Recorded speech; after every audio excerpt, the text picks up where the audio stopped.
Check, check. There we go. Good morning, everyone. Chikajeb. Where's everybody's voices? Chikajeb. Let's try that again. On the count of three, we're going to say Chikajeb, a big morning. Bejik, Nij, Niswet, Chikajeb. All right. Some of you say Minokajeb, which is a good morning, but that's kind of more of the anglicized colonial way. We used to say Chikajeb. It's a big morning. It's a beautiful morning. Good morning, everyone. Greetings to all my relatives. Greetings to all of my family. My Anishinabek name is Miigwech. Beautiful name, comes from the clearing sky. In my name, the story of my name, it comes from that clearing where it separates this physical world and the spirit realm. And up there's a beautiful, beautiful realm, a beautiful lodge in that spirit world. So that's where my name comes from. Miigwech in Dodem. Any other Miigwech clan? Any Bald Eagle clan here? I see 4. I see 5. Very nice. You guys are quiet. How about Bear Clan? Any Bear Clan? Let's practice this. If you're Bear Clan, you got to go, raw. Okay, Bear Clan on the count of 3. 1, 2, 3. Raw. Eagle Clan, nice and loud. A big eagle cry. 1, 2, 3. Ah! So there's 140 people here expected today. I think half of them are still asleep, but we'll give that to you. Good morning. My name is Bob Goulet. In English, I'm from Nibising. Nibising Minwat Tiganing and Donjaba. Beautiful place called Tiganing, which is full of high water these days.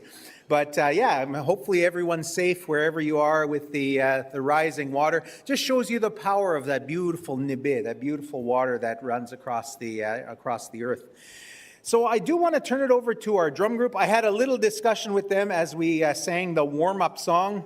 I bet them $5 that as soon as we start the warm-up song, everyone would stand up. And you did it right on cue. That was a warm-up song. You didn't need to stand up. Also, what we're taught as an Anishinaabe in our lodge, in our traditional societies, is we don't need to stand up during these kinds of occasions. A lot of that came from the church, which stands up and sits down, kneels down, all of those things. For us as Anishinaabe, we're taught we should be sitting with our mother. We should be sitting on this earth in a good way. Am I right, Esther? I'm seeing nodding. That's good.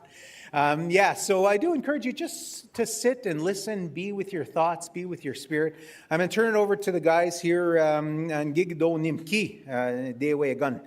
from Garden River First Nation, Niigaan Gdizhaami, not too far from here. They're going to give us an opening song, and then I'm going to turn it over to Esther to give the words to the Spirit. So, Gigdo Nimki, Majan, go ahead.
Give these guys some love. Very great.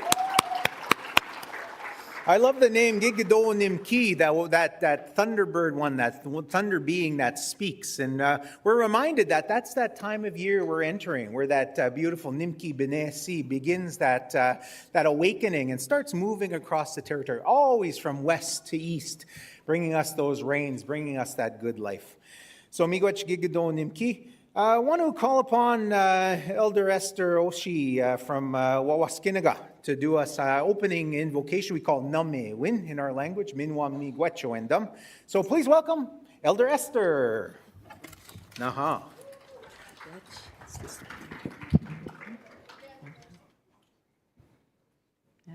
Greetings, relatives. Let us turn our minds and hearts to Spirit as we offer our thanksgivings to start our day. Creator, Gitchimani Tu, Great Spirit, and our Heavenly Father, we thank you for this day, the Son you have brought back to give all things life. We thank you for the gift of our spirituality, to connect to you, the gifts and responsibilities you've given to us, to take care of Akith, the land, Nibed, the waters, Shkwede, the fires, and Nibe, Nodin, the winds.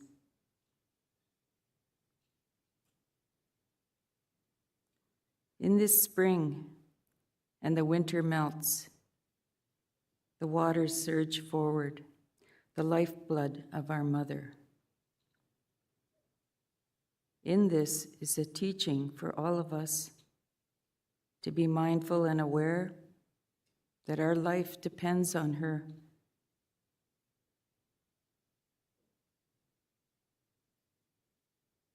Each day as we begin and give thanksgiving for another chance to learn, to grow in wisdom and understanding, we turn our hearts and minds to those in our community that grieve, who suffer loss. Our prayers are always with them.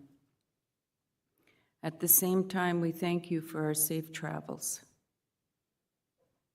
projecting all harm out of our way to arrive safely, to be together, debate, discuss, share.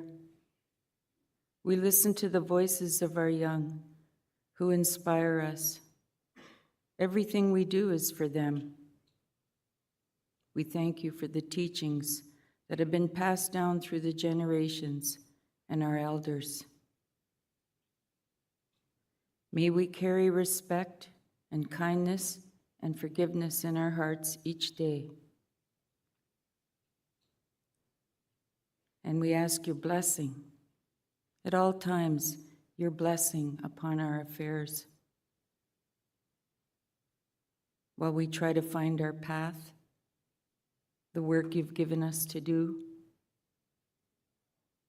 these are the things we carry in our heart and are mindful of this day. And so we say to you, Miigwech, Miigwech, Miigwech, Miigwech.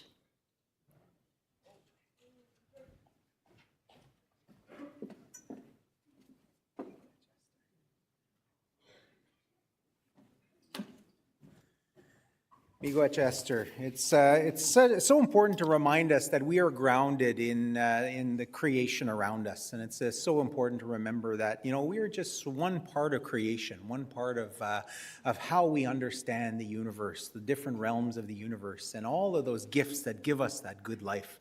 And it's always an opportunity for learning. Learning is my favorite thing. And my sister knows this. I learn every day. Every day is a day for learning. And when we hear from elders like Esther and many of you that are here with us that carry that knowledge, it's such a gift. So I really appreciate that. Well, welcome to the 11th annual forum, Niigaan Gdizhaami, which is moving forward together. Gdizhaami, we're moving forward together.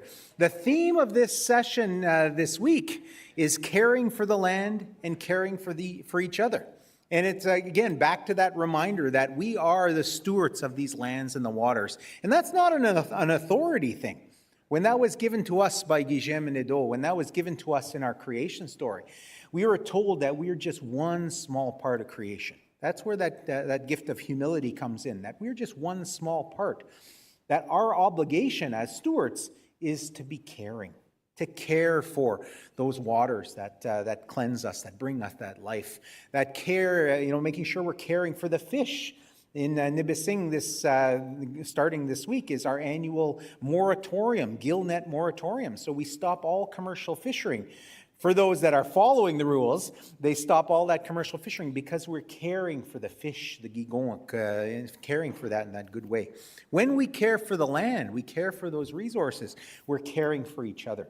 And that's really what education is about, is making sure that our young ones, our relatives, our great-grandsons, our children all have that access to the education, to give them the skills that they need. And for you as the Kinoomaadziwin Education System, for you as educators, I met a new principal of Shishigwaning today. Paul, where are you, Paul? Nice to meet you. Paul's from Amjanong. He's the new principal at Shishigwaning. So I want to welcome you, Paul, and welcome all of the educators that provide us that beautiful guidance, caring for each other. I want to call upon the Youth Council representing Ashkenijik, the Kinoomaadziwin Education Ashkenijik Council, to recite Gudwe Wangazit Nishnabe, that one Nishnabe family, to remind us of how we do that. So I'm going to call upon the Youth Council. Come on forward there, folks.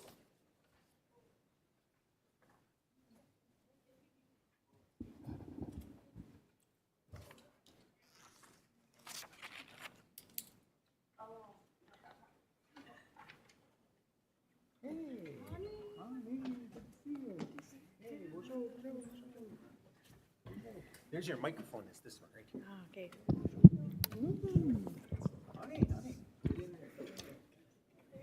Miigwech to one of my good friends, also a neighbor. He lives down the street from me. Miigwech for opening up for us today. So we're going to start with our Godwe Wangazid Nishnabe. So, the Niigaan Gdizhaami Nishnabe ken King Gibed Guan Godine Mino Nido Wadzwin. Shkto nibi aki nodin gibi gedas donan we non doen demang manpi shkag migang. De benjige gimen non getche twa wandagog en schnappen wad nagdodin ninda nijwaswe Kinoomaadziwin Zagidwin debwewin mina denmowin nabakawin deba denzwin gwekwadswin ninwa akadewin.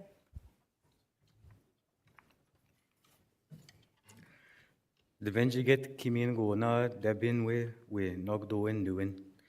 Kamenaden the Nagabe Juebuk, meanwhile Nongo Megwa is Juebuk, meanwhile Giabe wa Juebuk.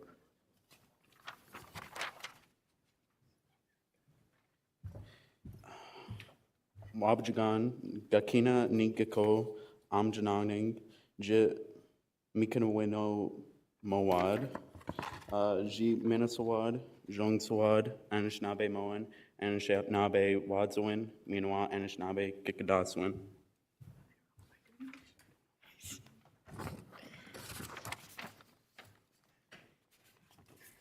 Nui Jaaman ni Gikanoan Mananig, Jibamosawad Nishnabe Wadzawin, Gikandaswin Mikana. So Miigwech.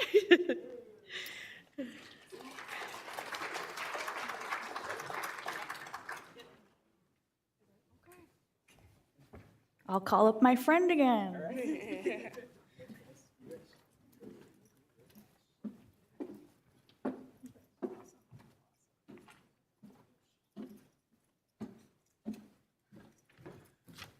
Those ribbon shirts are dope. I want one of those. Those are awesome, awesome. All right, great stuff. I love that. Take a look at that beautiful statement in Miigwech Wangazit Anishinaabe. One of the reasons why they asked me to be the facilitator for you today, and I'm honored. Thank you for having me here. And I've done a few events for KEB over the years. But one of the things that was asked of me is to speak a little bit about the history of the Constitution of the Anishinabek Nation, how that came about. And, this is the foundational statement. It is the preamble of Anishinabek Chinaka, the highest law of the land for us as Anishinaabe, the highest law of the land that we created as human beings. But what's amazing about this is it came in spirit, it came in ceremony. It came from the elders of Manitoba-Nising, Manitoulin Island. And it really sums up all of those gifts that were given to us as human beings. That we were given all of these connections to the Spirit. We were given that gift of spirituality, which is unique. It's one of the very first gifts given to us by the Creator in our creation story. The unique gift to be able to communicate with the Spirit. And to ask things of the Spirit. All it takes is that tobacco that Esther spoke for. Putting your faith in your belief into that tobacco. No matter how you address the Spirit, whether you go to church or mosque or synagogue or temple or the lodge, all of those things come from that gift of spirituality. Those 7 grandfather teachings, those 7 sacred gifts given to us to help us in our interactions, not only with us, but with creation around us. Again, back to caring for the land and caring for each other. So yeah, it's so apropos that we start off all of our sessions with that. I want to call upon our speakers to bring us greetings on behalf of different jurisdictions, different partners that are part of this, to give us welcoming remarks on behalf of the territory here that we call Bawating. It's that beautiful place that we're in. Bawating is the chief of Batchewana First Nation. Please welcome Chief Mark McCoy to the podium here.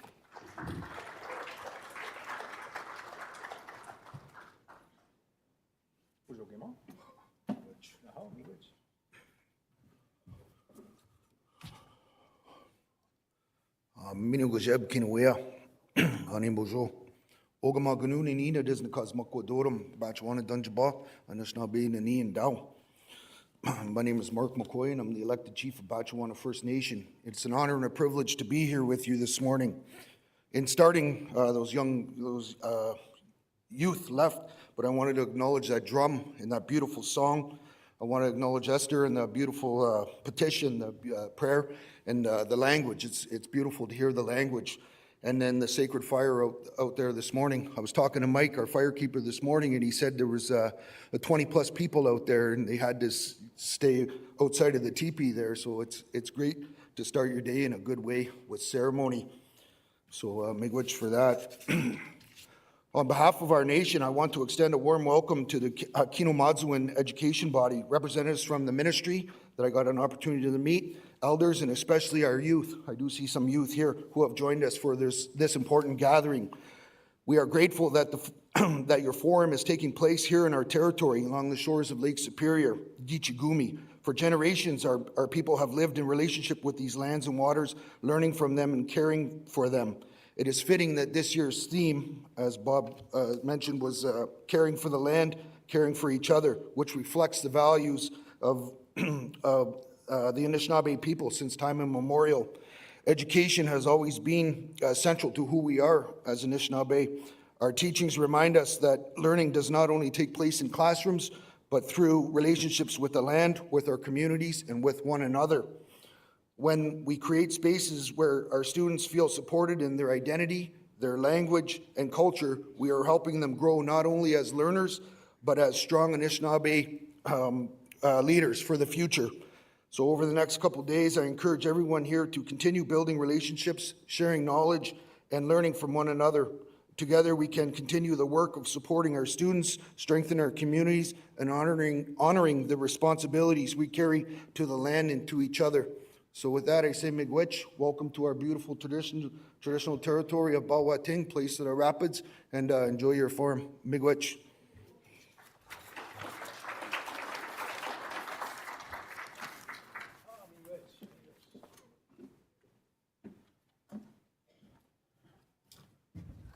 I tried to address you by your Anishinaabe name, but it came out too fast. I didn't catch it. So I'll have to catch you a little bit later. Gigan? Gnu, oh, Miigwech Gnu. I want to call upon the chair of the Board of Directors for Kinoomaadziwin Education Body to bring us greetings on behalf of the corporation, on behalf of the directors. Please welcome Phyllis Anderson of Nipissing First Nation.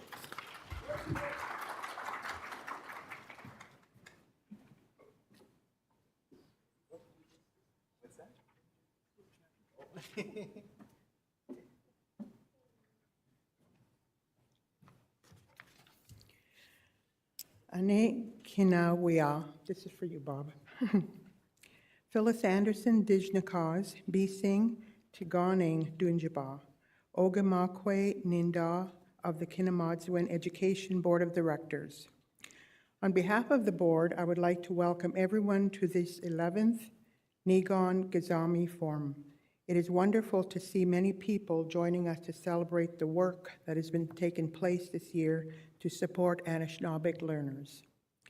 Miigwech to Elder Esther and to the drum group for opening the forum this morning, and also Miigwech to Chief McCoy for his warm words of welcome. As Bob said and others said, the theme for this year's forum is caring for the land and caring for each other. Over the next couple of days, I hope you feel inspired by the work being done to support our learners, identify opportunities where additional care is needed, and reflect on the importance of nurturing the relationship between Anishinabek learners and the land. Miigwech.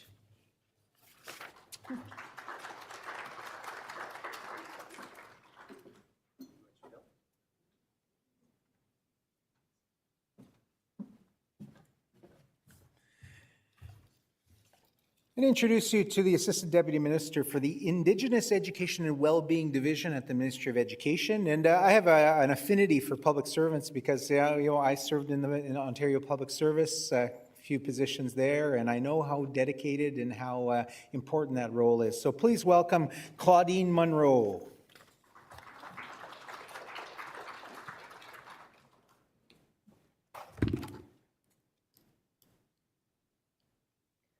Aanii, Bozu, thank you so much for having me here today. I'm so pleased to be here.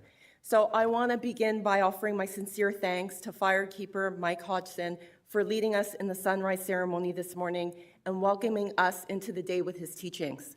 To Elder Esther O'Shea for opening this gathering in such a beautiful way and grounding us in purpose and reflection.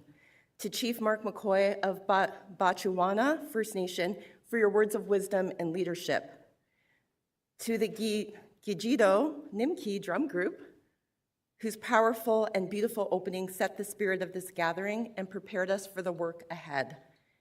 To Phyllis Anderson from the Board of Directors of the KEB, thank you so much for the warm welcome. So in addition, I really do want to extend my sincere gratitude to the Kinoomaadziwin Education Body for co-hosting this forum and for their leadership in supporting communities and students within the Anishinabek Education System. I wish to recognize and extend thanks to leadership and representatives from participating First Nations, members of the AES Youth Council and youth participants, educators and education leaders, district school board partners, and my colleagues from across the Ministry of Education. It's so powerful to see so many partners gathered here today, united by a shared commitment to Anishinabek students and to their success. The Anishinabek Education System represents one of Ontario's most important, meaningful education partnerships. While still relatively a young system, it has already shown what is possible when education is mobilized through self-governance, partnership, trust, and mutual respect. This year's theme, Caring for the Land, Caring for Each Other, reflects how this work has unfolded from the beginning. Education grounded in relationships, student success understood holistically, growth guided by values. Over the past year, that approach has translated into meaningful progress, including community-driven initiatives supported by the Niigaan Gdizhaami Fund, many rooted in language, culture, and land-based learning, strengthened collaboration between First Nations and district school boards to support student transitions and well-being, expanded access to language programming and culturally grounded learning opportunities, continued leadership and voice from Anishinabek youth, and ongoing work under the multi-year action plan to support students and build system capacity. These achievements reflect not only what has been built, but the care that has been taken and how the system continues to grow. As the Anishinabek education system continues to take root and mature, it is also entering into a period of growth and exploration, moving into new spaces and new possibilities. New terrain is being navigated through evolving partnerships, expanded reach, and deeper learning about what best supports Anishinabek students and communities. This is not growth for its own sake, but growth grounded in readiness, shared purpose, and strong foundations. If we think of the AES as a living system, like a young tree, the connection between caring for the land and caring for each other becomes so clear. The land provides the conditions for growth. The roots, governance, relationships, trust, and shared responsibility keep the system steady through change. And the caretakers, all of us in this room, and those supporting this work beyond today, ensure the system grows in a way that's balanced, resilient, and most importantly, in a way that's lasting. As the AES extends its branches, reaching new spaces and possibilities, its strength will continue to depend on how well we care for what grounds it, the communities, our partnerships, and one another. Ontario remains so very committed to this journey. We're locked in as your partners. We're committed to listening, learning, and supporting this system as it evolves. And we recognize that the long-term impact of this work for students and future generations is only beginning to take shape. So we are moving forward together, Niigaan Gdizhaami, and this reflects our shared responsibility to a shared future. The forum creates spaces to honor progress, to learn from one another, and to continue shaping what comes next. So I want to thank you for your leadership, for your care, for your commitment, for what each of you brings to this work in support of Anishinabek students. I look very much forward to the conversations today. Thank you so much, everyone. Miigwech.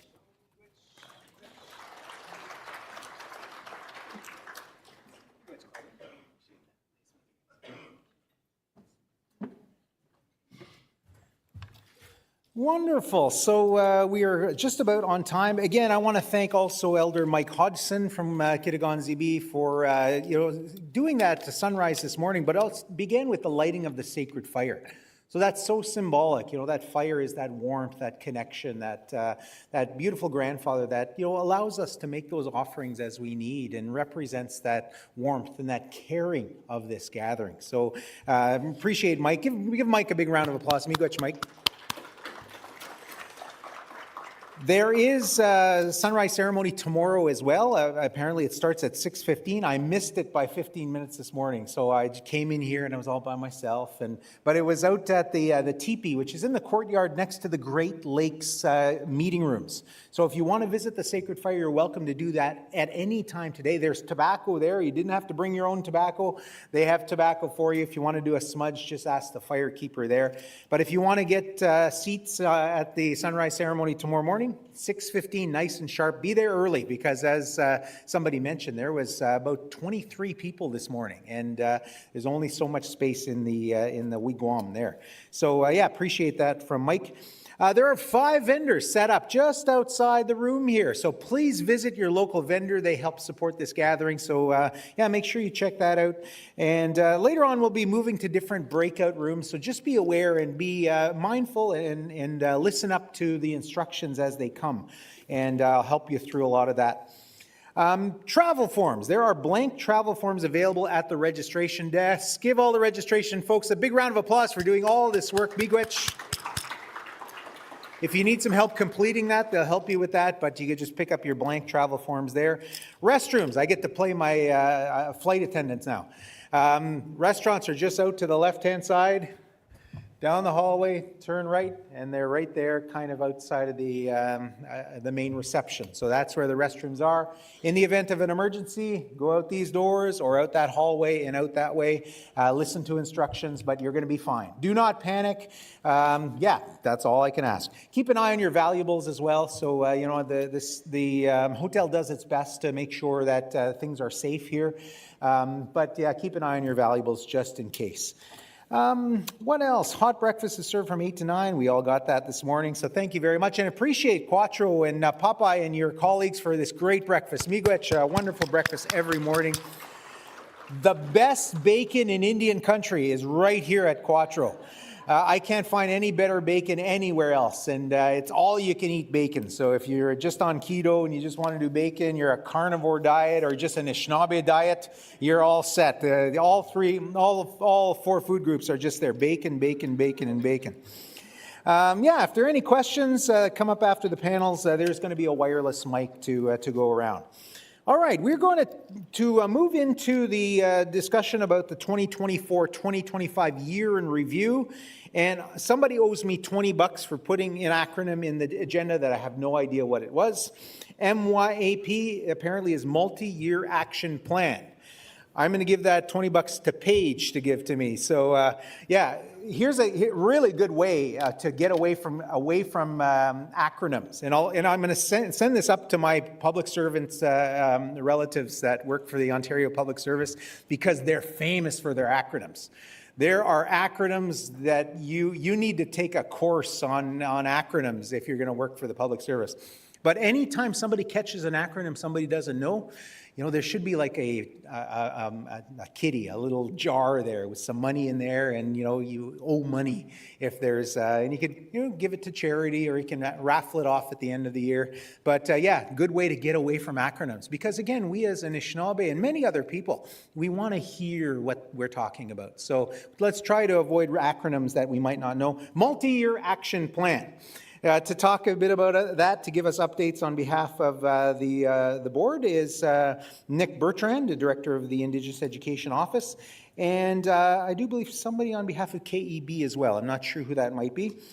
Paige Fortier and Yannick Smith will share what's to come in the remainder of this multi-year action plan. So please welcome Nick Bertrand. Thank you. Sego sewa aguego watkunu harato otine kwa nikaya doda adonyo yongyats that no ganyo kahagidi waka hajota that no gantake rono nikaya dodo. So greetings and good morning, everyone. My name's Nick. Yes. Any other Mohawks in the room here by chance?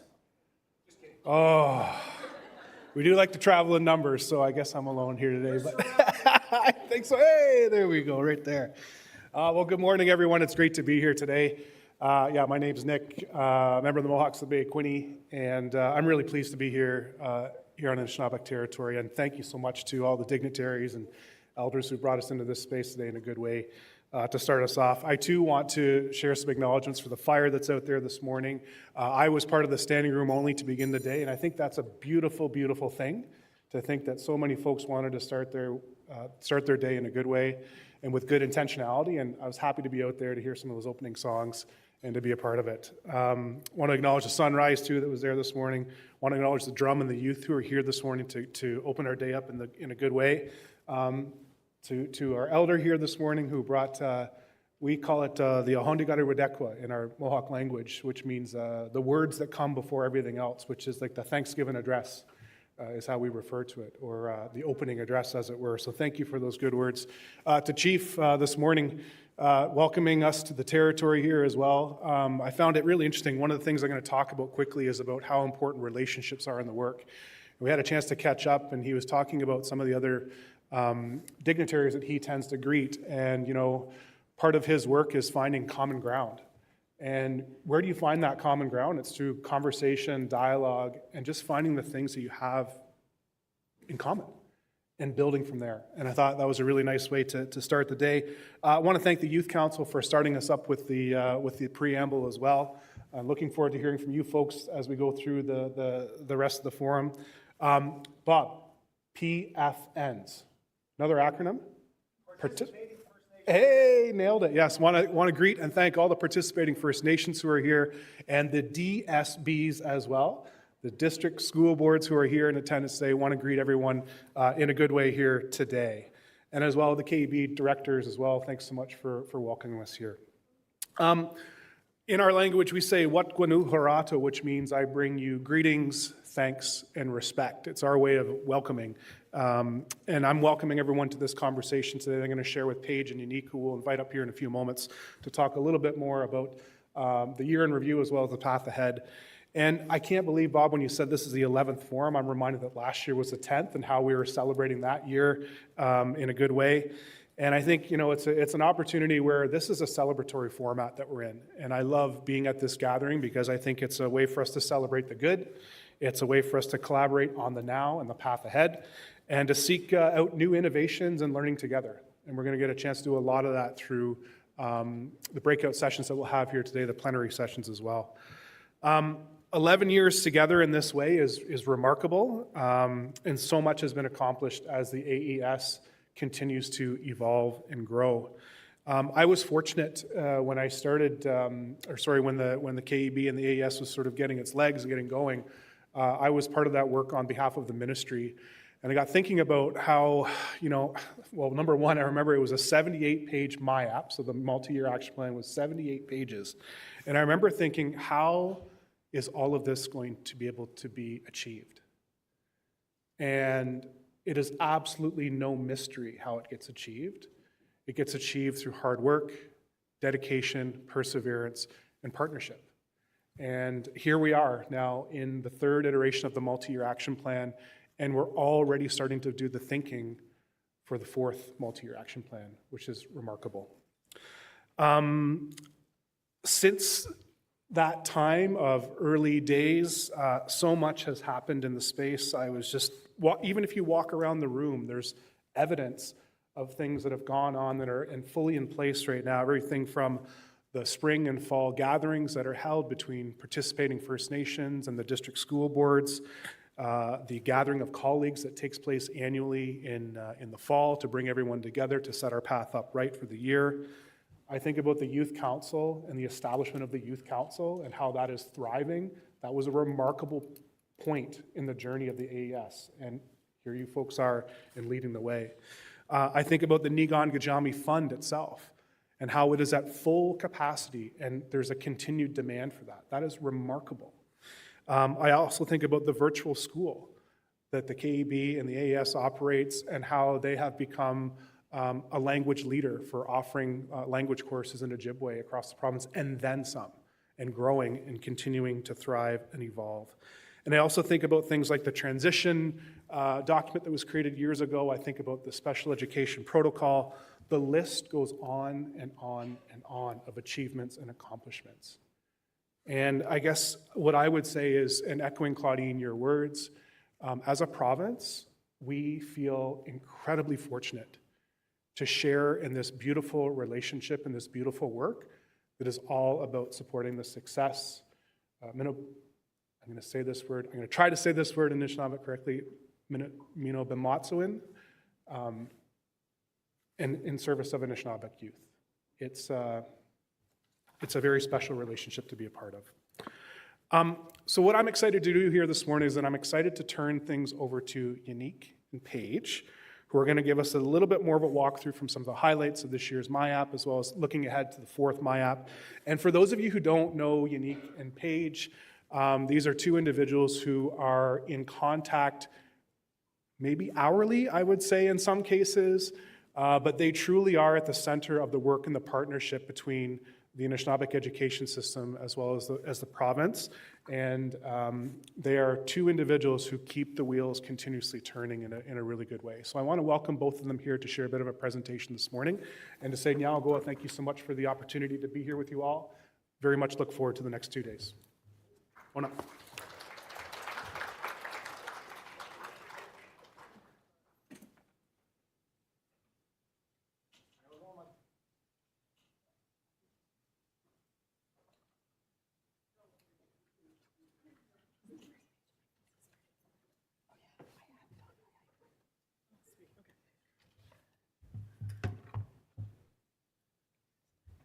Manogajep.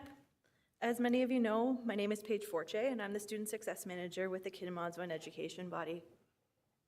And then, hi everyone, my name is Yannick Smith. For those who do not know me, I'm a Senior Policy Advisor from the Indigenous Education Office with Nick, and I work in the Indigenous Education Wellbeing Division, Claudine. And I'm very happy to be here today and to participate at the forum. So we'd like to welcome everyone this morning to the 2026 Niigaan Gdizhaami Forum. It's an annual gathering that brings us together to celebrate our collaborative work over the past year. We share updates on current initiatives, and we continue seeking direction together.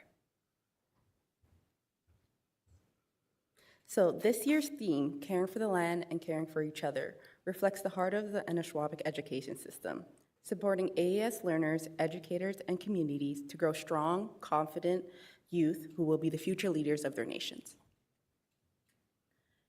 This morning, we're going to recap some of the MIAP multi-year action plan achievements over the 25-26 school year, and then look ahead to the early planning that's underway for the next MIAP, covering 2027 to 2030. So we're going to start with a few highlights. As we move towards the end of this school year, the multi-year action plan year follows a school year, so in April we have a couple more months to go. So a few things that we're looking forward to. Beginning right now, we're in semester 2 at the KEB Virtual Secondary School. This semester, we're offering LNO AO, BO, CO, and LNC AO, level A, B, C, Ojibwe, and level A, Lenape. There's currently 86 students enrolled in our school, showing the demand for flexible and culturally grounded learning. We're also reminded of the strong focus this year for educator training. We have professional learning set up through micro-credentials for educational assistants and ongoing language teacher professional learning circles, shaped by educator and community priorities.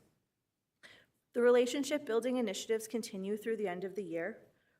They are a core focus of the MIAP work plan, and we're looking forward to spring regional meetings, the call out for ECAN, and our continued work to strengthen and implement the transitions protocol between our school boards and partners. So in addition to those amazing things Paige has already mentioned, there has been 8 Reach Ahead projects across the AES this year, providing students with meaningful local lessons, hands-on experiences, and travel opportunities that support engagement and smoother transitions. In addition, there's been 33 NG Fund projects, which were supported in the 25-26 school year, reaching over 3,500 students with tailored community-driven learning opportunities. And last but not least, there's been important progress made through the partnership between KAB and Ontario Institute for Studies in Education, often referred to as OISE, a partnership with the University of Toronto, supporting community-level data collection for a longitudinal study that will provide the opportunity to assess the impact of AES implementation on student success and well-being. Together, these efforts continue to move us forward in a shared journey of growth.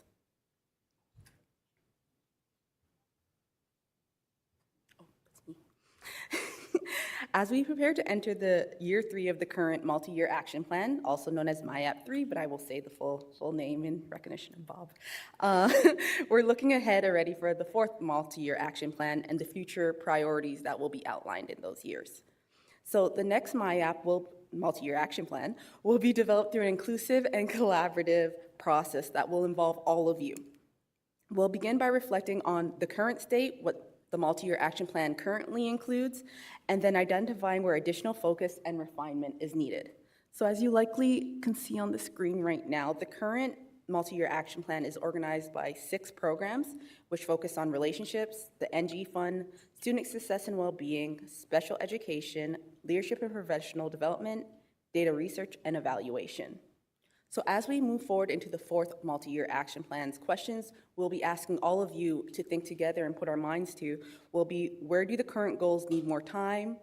What are emerging priorities that might need to be included into the next year's work? And what gaps need to be addressed to ensure that the AES remains responsive and impactful now and into the future? Building towards MIAP 4, the planning process will involve several stages of feedback, reflection, and drafting. This includes the PFN's review and feedback, which began this March, ensuring community priorities continue to guide the direction of this work. We've already connected with current project leads through the Learning as We Go evaluation process in February and March of this year to explore the lessons that we have already learned, as well as opportunities to enhance and expand existing initiatives. Additional input will include perspectives from KAB staff, review through the Data Research and Evaluation Committee, and a first draft for the PFNs to view at the spring regional meetings in May.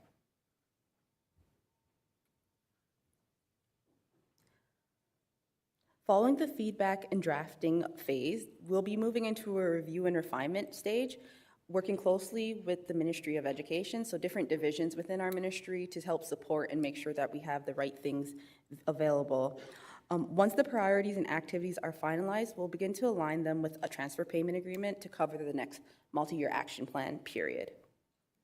We want to emphasize that the work to create the next multi-year action plan will be iterative and collaborative, with Ontario and KAB working closely together to support continuity, shared accountability, and readiness for implementation. As we continue this work together, we remain guided by the spirit of caring for one another and caring for the land, principles that are central to the Anishinabek Education System and the future we're building for AES students. We look forward to continuing this shared work alongside our participating First Nations, district school boards, and partners as we move into this next phase of planning. Miigwech.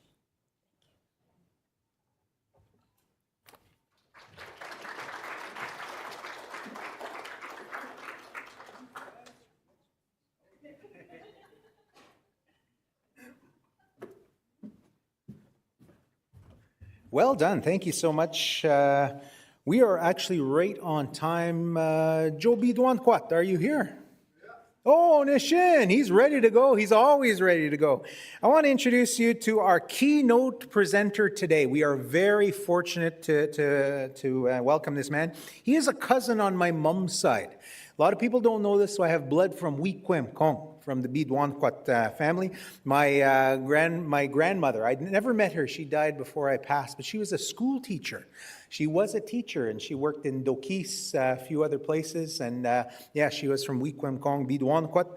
So Joe is the founder and director of Creator's Garden, and a talented, knowledgeable man that has the most knowledge I've ever seen when it comes to, the things that he can speak of, the medicines, those things that we harvest. And it comes from a wealth of knowledge that he learned from his elders. People like, I think of Ronnie Wakayijikaban, so many others that have those incredible gifts. He travels across Anishinaabe territory, sharing knowledge, focusing on plant identification, harvesting, and of course the linguistic, historical, cultural, and ecological and medicinal significance of all these beautiful flora that are part of our territory. So please welcome Joe Bidwan-Kwat.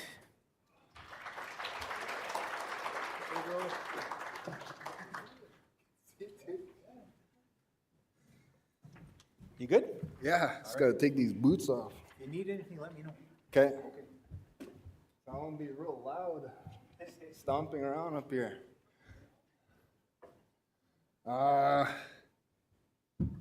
It's real hot too. Hey.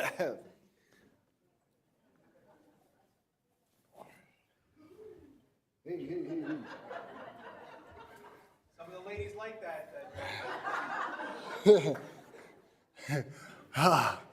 Holy man. Okay, so good morning.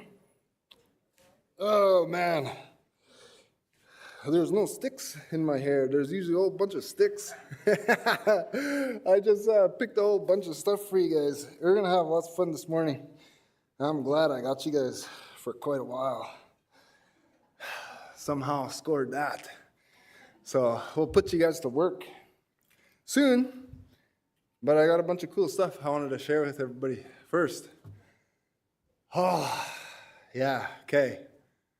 So the only thing that I kind of, every now and then, if I forget, maybe 10:15, you guys should check on my oil. I'm warming up some oil because we'll make some medicine today.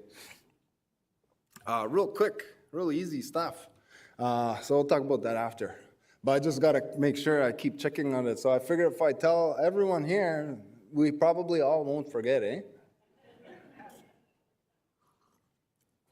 Okay. Holy man, they were crazy. I was just telling, I rolled up real late last night. Well, not real late, probably like 7 or 8. And then usually me, like I'll get up at 4:30, 5 o'clock, and I'll do all my work before anybody wakes up. And then, you know, family, homeschooling throughout the day. And then in the evening, then I got to cook and clean and all that stuff. So usually by the time it's like 9:30, 10 o'clock, I'm like so tired, I need help. And like my eyes, they just go cross-eyed on their own. And they're real red at night. And then it was like, by 10:30, there's no way. Like my whole body just starts turning off. And so, but I try real hard to stay awake so I could visit with my wife. You know, my daughter went to bed, we could chat it up. And so I try really hard. And then as soon as I hit the pillow, I'm just gone. And then last night, it was like I was visiting with Miigwech until like 11 o'clock. I got back here, it was way after 11. And I lied down. I thought, oh, I'm awake. How come I'm awake? Oh, maybe it's because I was driving. I'll do deep breathing. Because I always tell my daughter, you know, I can't sleep. Well, take some deep breaths. Take 100 and then complain. So then I was like just eating it myself. I was like, okay, I'll do some deep breaths. And I was like breathing, and then I looked, 12:30. I don't know, when's the last time I saw 12:30 before? And then and then it was 1 o'clock. I'm awake. I was like, I'm not gonna sleep. And it's like I was excited for today, but I'm excited every day. So I couldn't not explain, and so I was like, I am awake. So I just turned on Netflix, and then I thought that movie was turning on. I just clicked on. I don't even know what I clicked on. It was top 10 anyway. Just clicked on it, and I closed my eyes, and then the beginning of the movie played. Then well, my eyes were closed, and then I could hear this girl was running in the house, and then I opened. Oh, and then that girl's having an anxiety attack. Then I could feel it too, because she's a real good actor. I was like, oh, this is gonna wake me up. And then a big hurricane came in, a whole bunch of sharks started eating everybody. And then it was like 3 o'clock. And then I was like, oh, well, maybe I could go to bed now. Still awake. Then it was 3:20, that's the last time I looked. Then I fell asleep. And then I just woke up at 6. And I was awake. I thought, because I was like, no alarms, no nothing. I just set one at like after 9 o'clock just so that I wouldn't miss today. And then in case I slept all that time, and then I woke up at 6, I'm awake. Oh, okay. Well, I'll go pick a whole bunch of stuff for them then. So I was running around in the cold. The heat doesn't work on my car. I learned that on the way here. So I stopped in Sudbury. I was real cold. I had to stop in Sudbury. I live in Peterborough. Stopped in Sudbury, and then I was going to get a whole bunch of stuff. Like I had 2 blankets. I had those little heating packs, everything. I was going to be real warm all the way to Sault Ste. Marie. And then I got warm when I was in the store. So I just left everything. And then I was like, oh, it's only 3 hours. I'll just go. I was real cold when I got here. This morning was real cold. And then I got hot. So it's a lot. You know, even too, I was all nervous yesterday, or for 3 days, I guess. Because I picked a bunch of stuff for us to do, like, to actually get some hands-on there later this morning. So we'll have lots of fun there. But, you know, the scariest thing when you go to pick medicine?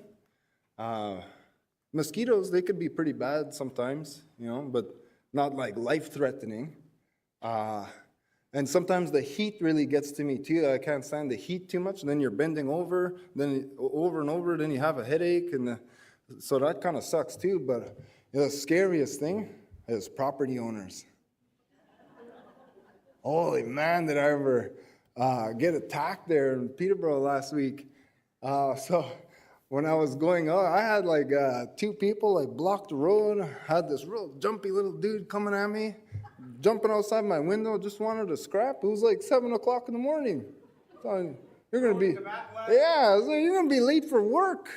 And he was really mad. And then I remember people tell me if you just respond in kindness, then mirror neurons, then they'll respond back in kindness. So I rolled the window down and I said, "Good morning," and then that made him even more mad. And then he was real small though, just a little man, and I'm a little bit taller, but I had real big winter clothes on. So I threw my coffee, sorry. Because I'm all traumatized from that little man. Just wanted to fight him right here. But yeah, I thought, oh, well, maybe it's because, when you see dogs, they're just fighting away, but there's a fence. Then you open the door, and then they're real kind. I said, oh, he's probably like that because of my window. I'll just stand out on the road. And then I got out of the car, and then I stood up, and then he was real small. And then he said, "Go do that somewhere else." And then he left. And so I was leaving too, but I still needed to find my medicine, so I was driving around still. They wanted me out of there, but I was still cruising around. I just needed a Tamarack. So I was like going around, and then I saw, whoa, a car wants to pass me. I'm going like this way. So I pulled over. Then they pulled over with me. Oh, they're not even going to pass. So I just kept driving. And then they were just going to ram on my bumper like this. And they chased me for an hour and a half, almost 2 hours, just chasing me around Peterborough. And then I found a nice quiet spot. And then I was trying to pick all by myself. And then I could hear crashing in the bush, getting closer and closer and closer. What the heck is that? Then I stand up. I had my knife. I had a whole bunch of sticks. I stood up real fast. And it was a great big dog. And it was just flying at me. And then when I stood up, I scared it. And it started running away. And that huge dog. And then I was on the road. And then that lady is, "Oh, are you okay? My dog, I'm so sorry," she was saying. And so I better make sure she has a good day. And so I went out and I said, "Oh, I'm sorry. I think I startled your dog." And then that girl just started walking real fast. Didn't even want to look at me. And I thought, I felt real bad. And then I went to another spot getting the last medicine I need. Then I could hear a car slowing down on the road. Oh, somebody else is going to have to talk to me. And then old man, he stopped. "What are you doing, sir?" Well, he just stopped and he looked at me. He said, "Hi." And I said, "What?" And then I felt real bad right away. And then he was like, "Oh, sorry, that water is very deep. You don't want to break through the ice." And then I was like, I felt real bad. And so I just was over apologetic to him. "Oh, thank you so much, sir. Looking out for my well-being. I really appreciate it." And then, so I went from for this poor guy, real mean, then to real nice. I was like, it's always real intense when I go get medicine. So I was getting yours yesterday, and then there was somebody walking their dog. So I left. 45 minutes, I came still walking their dogs. I left, I came back, and then they left. So I got the medicine for the pain in your mouth. I got it real fast, and then I had to go get spruce gum. We're going to talk about oral hygiene there later this morning. And so spruce gum, in order to chew it for your gum, you can only find the spruce gum that is crystallized, not the soft, runny stuff. That'll just be real sticky. You'll be real mad. But the crunchy, glass gum coming out of the tree, that's what I need to chew. And I went out for 2 days, and I found enough. 30 people got to chew gum in Sarnia. It was real cool all at once. Got to watch everyone everyone just wincing, eating it. I was like, oh, 30 people at once. And then Junaid was like, there'll be 150 over there. I could do it. I just got to go on the golf course. And so, because they keep their trees like 15 feet, they trim all of the trees. And so it's like a heyday for gum in there. And then, but there's a gate. So I just, like on a real busy street in Peterborough, I parked right on the curb. And then I even sent a photo to my sister. She's a cop. And I said, if my tire is not on the sidewalk, how much does that save me? About $250, she said. But you got about $600 of infractions right there. And I was like, oh, okay, I'll just go real fast. There was like a 10-foot fence, like a chain link fence. I haven't done that since Pontiac school, like grade 7, 8, you know? So I was like checking out that fence. It's like, hey, I was trying to wait for all the cars to, like, because there was traffic in the morning. And so I waited, the traffic never went away, so I said, I'll just go when it's just a little bit quieter. So I waited, and then I was like just picturing it, just like in the movies. And then I ran up on the fence, and then I was on the top. And then a whole bunch of cars all of a sudden. And then I jumped over, and then I fell on the other side. I got up right away, and then I just running around that golf course with my knife. And just there was so much, I've never seen so much perfect chewable spruce gum in my life. I was so happy. I was texting everybody. Then my wife said, "You got the cops. You just don't text, hurry up and just pick it." Cause I was sending full videos to everybody. Look at it. It's like, it's all hard. It's perfect. It was so good. So we'll have a bunch of cool, we'll be able to eat that. But I'm just like a little bit frazzled because I can't sleep last night. Well, I'm not tired. And then I keep getting attacked everywhere. But yesterday, nothing happened. At the golf course, I was in there for like 20 minutes. And then I came out, no ticket on my car. I drove home, and I was waiting. I was packing at home. I thought the cops will just drive in the driveway. We saw what you did, sir. And I was just waiting. And then I left, and I was driving here, and I thought, I'm just going to get lit up on the way because they'll be like, we know what you did, sir. So I was just panicking all the way here. Right? So now I'm here. All made it. Okay. So it was crazy. Okay, so I want to show you guys, like, well, a bunch of really cool stuff. My favorite things that I really like to share whenever I get a chance to hang out with our youth. Well, I guess I just want to run through a couple of these images with you guys really quick. So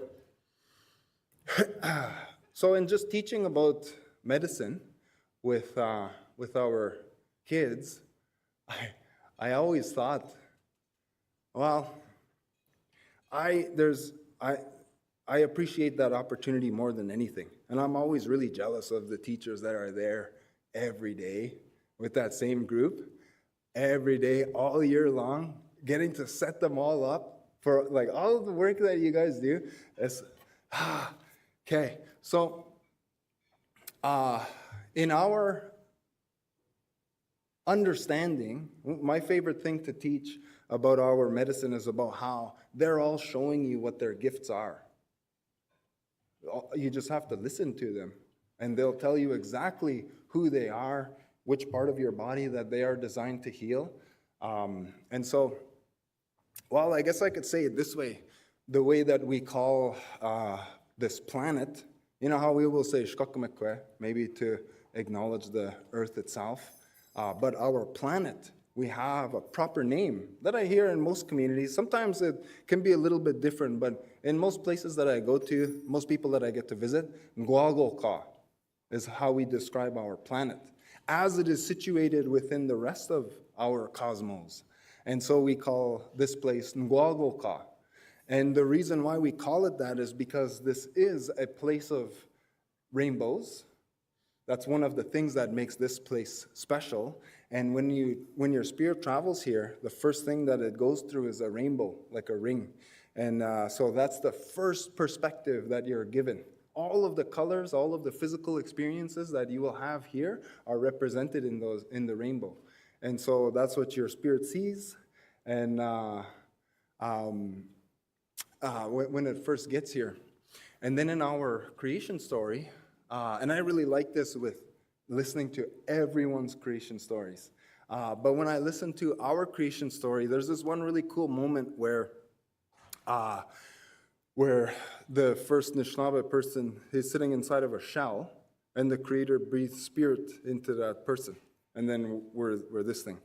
And so my question was, why are we in a shell? How come we're not like on a cedar plank? I've cooked with those. It's real good. And then like on the barbecue, salmon. So, or like just on a rock. Why are we very specifically saying a shell? Because in our creation story, I've learned that if you just ask questions about a bunch of different things, there's a lot of knowledge that's hidden in there. There's some birds that sing that have nothing to do with the story, but everyone talks about that one bird all the time. It means nothing to the story. And then when you ask about the bird, then you get a really cool bit of knowledge, and that becomes a full teaching, and you have so much to learn. So I really like asking questions about our creation story, and I asked about the shell. So the shell is a representation of all of creation. And it's only because, like, just the same thing as a rainbow, the water droplets that are suspended in the atmosphere of the sky, they will hold, bend, and refract light in the same way, bend, and refract light to create the artifact of a rainbow.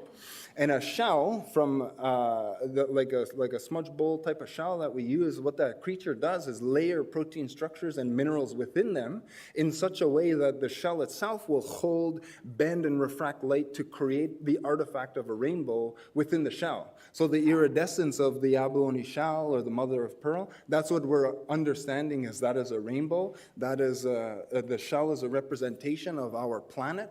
And that is who we are. It was all of creation that was used to be able to fashion our physical body. So when you ask questions like this, you get real cool information. And so one of the things that everybody always told me was that, all of the plants were gathered, all of the different waters were gathered, all of the minerals were gathered to be able to fashion you. And that's how that first Anishinaabe body was made. It was made with creation. So we are a culmination of creation. And then the Creator gave us the Spirit. So that's how our creation story goes. And then my favorite thing, is there a clicker? Or do I just say click? For the thingy. Oh, I just say click. Okay. So this one, this is what we see when we go and pick medicine. And this is my favorite thing to share with kids. They'll take it. And I know too now because I'm not like that old, but some of the kids that I started to teach about medicine are in university now. and so I guess I am getting a little bit older, but I've learned and in following up, well, it's the kids that ask me questions later. They have projects in high school, they have projects in college, and then they ask me questions and I went to your class once, 17 years ago, and you still have that? Oh, you said that, it made sense, and I took it with me for the rest of my life. That's what they say. So I just love this idea that all of our different medicines are all, showing us which part of their body that they can heal. But I guess in our real world view, it would be which part of the plants that created certain parts of your body. And so when I go to my grandma, I want to make a medicine. What kind of medicine you want to make? Let's make an intestine medicine, lots of inflammatory bowel disease. Oh, Go get Gobal Gamish. That's what she said. Oh, okay. Gobal Gamish. How does it look? And so she'll describe the way that it looks, where it grows. And when I found it, I said, oh, it's funny. Kind of looks just like that, eh? So we were picking the plant, and we were like, looks just like a whole bunch of little colons everywhere. And then, and so when I get to use this as a medicine, so it's just an intestine medicine. The first time we used it was for gastro. One of my cousins, and they had a bunch of carpets in their house. They were really mad because they had gastro coming through, carpets, gastro. It's a mess. And so they were really upset. And so I showed up, had a bunch of the tea, and I said, here, just start slamming. And it was just ended right away. So they were real happy about that. Then Giardia, another experience. I was like, oh, this is really working, even protozoa. And then there was inflammatory bowel diseases. I think Crohn's disease was my first major thing that I used this medicine for. Oh, that was real funny. Okay, real quick. So, lady is a homesteader. She has Crohn's really bad.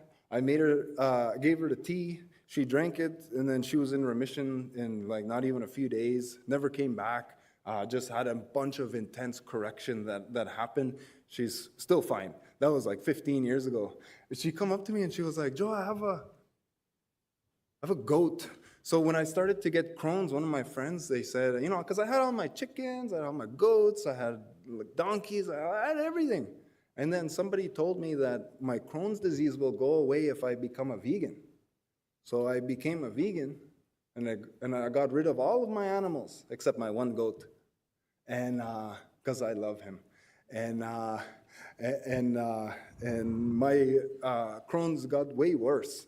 So I stopped being vegan, and now I only have one goat, but he's old, and he has arthritis so bad he's walking on his ankles.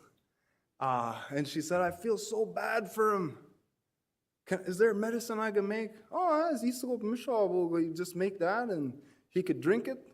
Just take all of his water away, so he only drinks that tea. And but I said I never used that on an animal before though, so he might die. And she said, no, that's okay because he's very old anyways. Okay, so it turns out he loved the tea. And he drank it, and she sent photos week after week after week, maybe about 2 months, but we watched that goat just go right back to normal. And then she sent a photo, he was like in the top of an apple tree, and she was like, I think his name was like Everett, and he was then he got hit by a car, died. But he had like a couple weeks there of full health just before he was real happy. We'll talk about his arthritis medicine in a second, but go to the next slide. All right, next one. Oh yeah, so I made you guys tea. I made you guys this tea. So I wanted to share this one with you guys in a little bit more detail because kids really love it. Man, they love this stuff. And I don't even know why. You could have those like real pop and chip kids who just like never have anything but juice. And if you could just get a couple mouthfuls into them, they're like, that's okay. I can eat that. And man, they could really drink, those kids sometimes. So this Ksib Nashk, all I do when I'm with a group of kids, usually I tell them all that they already know everything. They love that. They already know everything. And I let them be the teacher. I let them be the thinker, and I try to let them be the teacher. And so when we're in front of this plant, I just ask them, well, what do you think of? If this plant is communicating to you, you know, because like they don't use words. I have a deaf auntie. I have nonverbal autism in my family, and so I know that you can have some of the best conversations are with my auntie or are with some of my autistic relatives. And so I know they're intense communicators. So most kids are able to attach themselves to that idea and sit in front of this plant and just kind of try to figure it out for yourself. And so if you're just looking at this plant, what do you think of? If you're thinking of this idea that all of these plants were responsible for forming certain parts of your body, and if you could find that corresponding plant, like the intestine medicine, then you know that in our understanding, that plant created your intestines. And so it has an original instruction manual in the form of chemistry that we consult with. So when we make tea, that medicine makes sure that that part of your body that it created, it makes sure that this part is working just the way that it should. So the whole pursuit of medicine is just an opportunity to feel normal.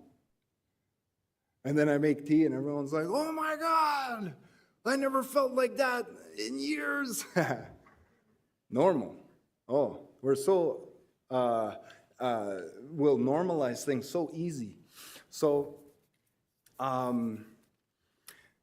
with this medicine, just looking at it, you could even maybe click the next photo. They're probably just sitting on my seat. Yeah. So what do you think when you're looking at this medicine? Wait, are we stopping at 10:15? You said you wanted a reminder. Oh, yeah!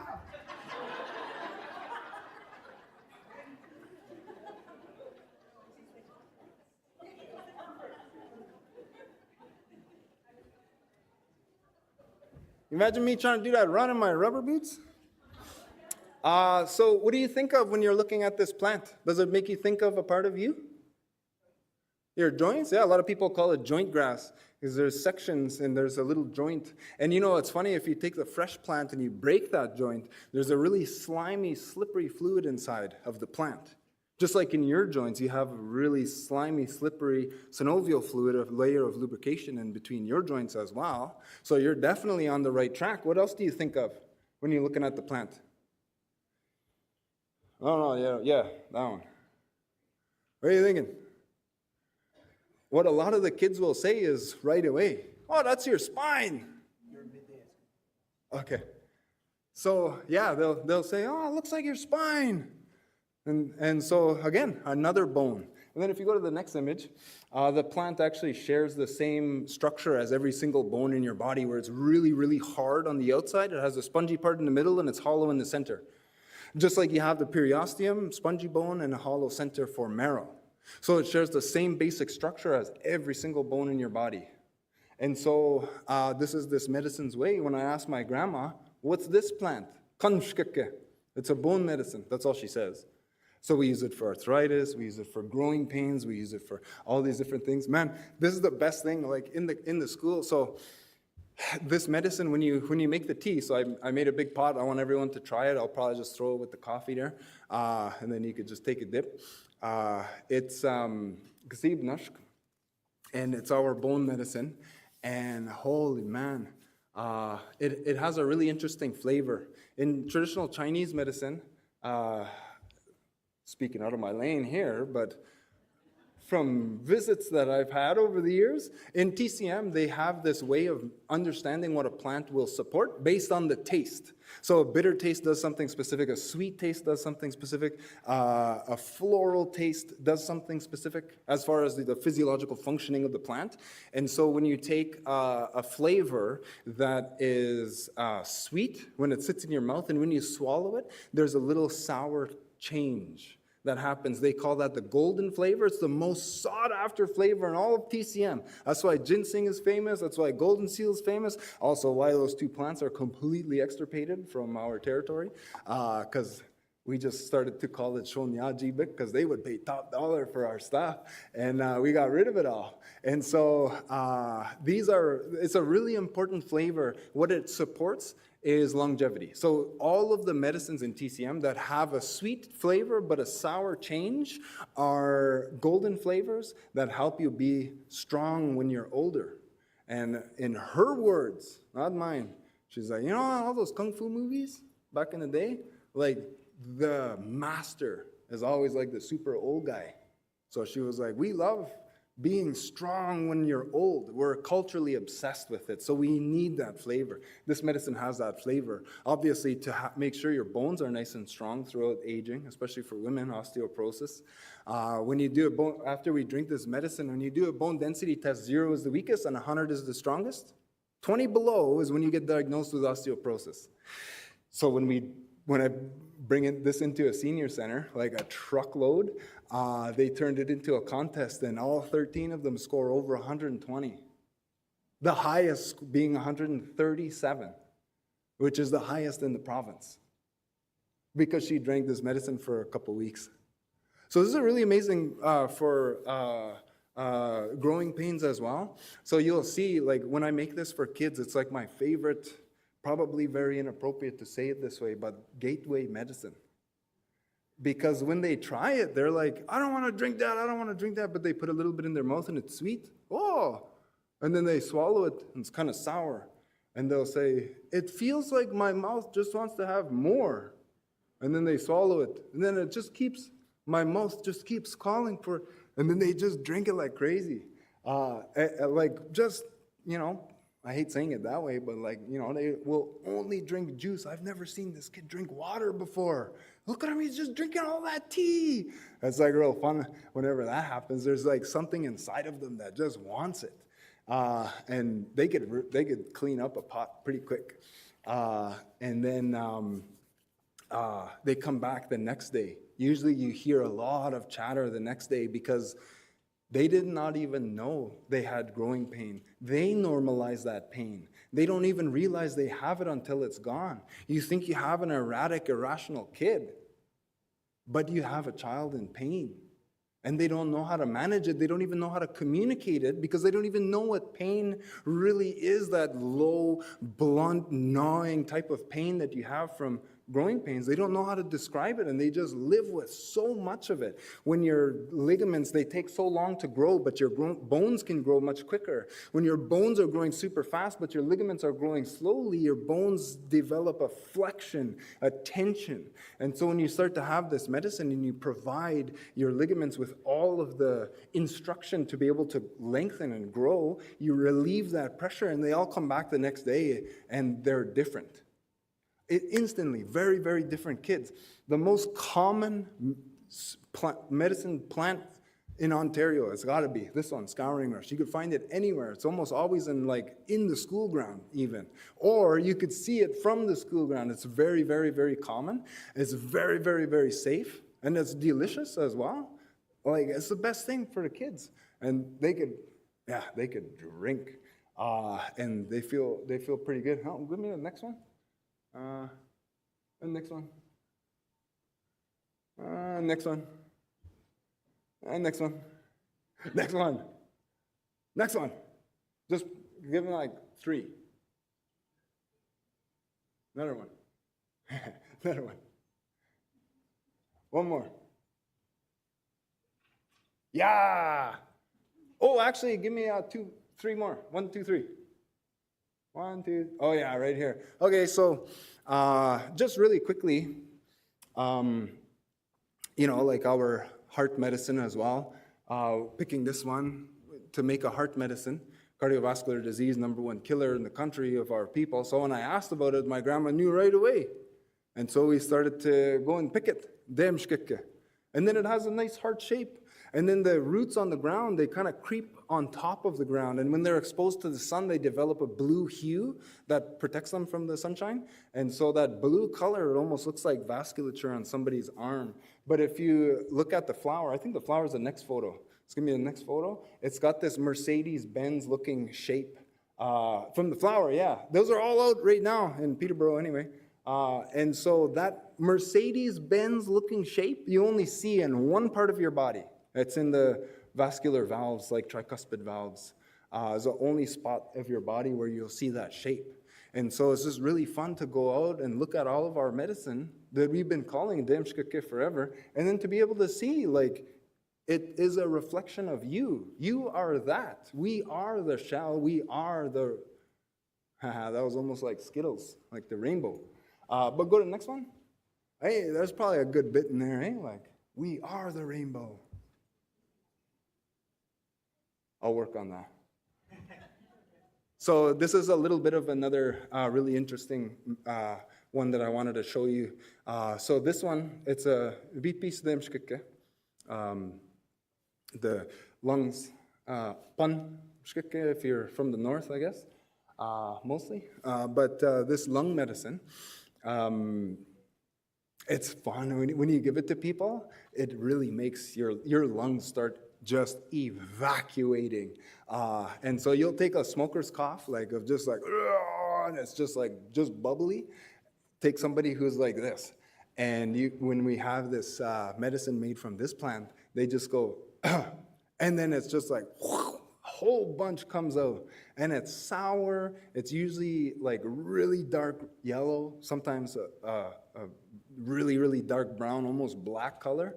And they'll just hack. And all of this, so chain smoker since he was 8 years old, and he was in his 70s. I saw him at Andy's. He's drowning everywhere. So I gave him this, and then I saw him at the grocery store there, like a week or two later, and he was like, hey.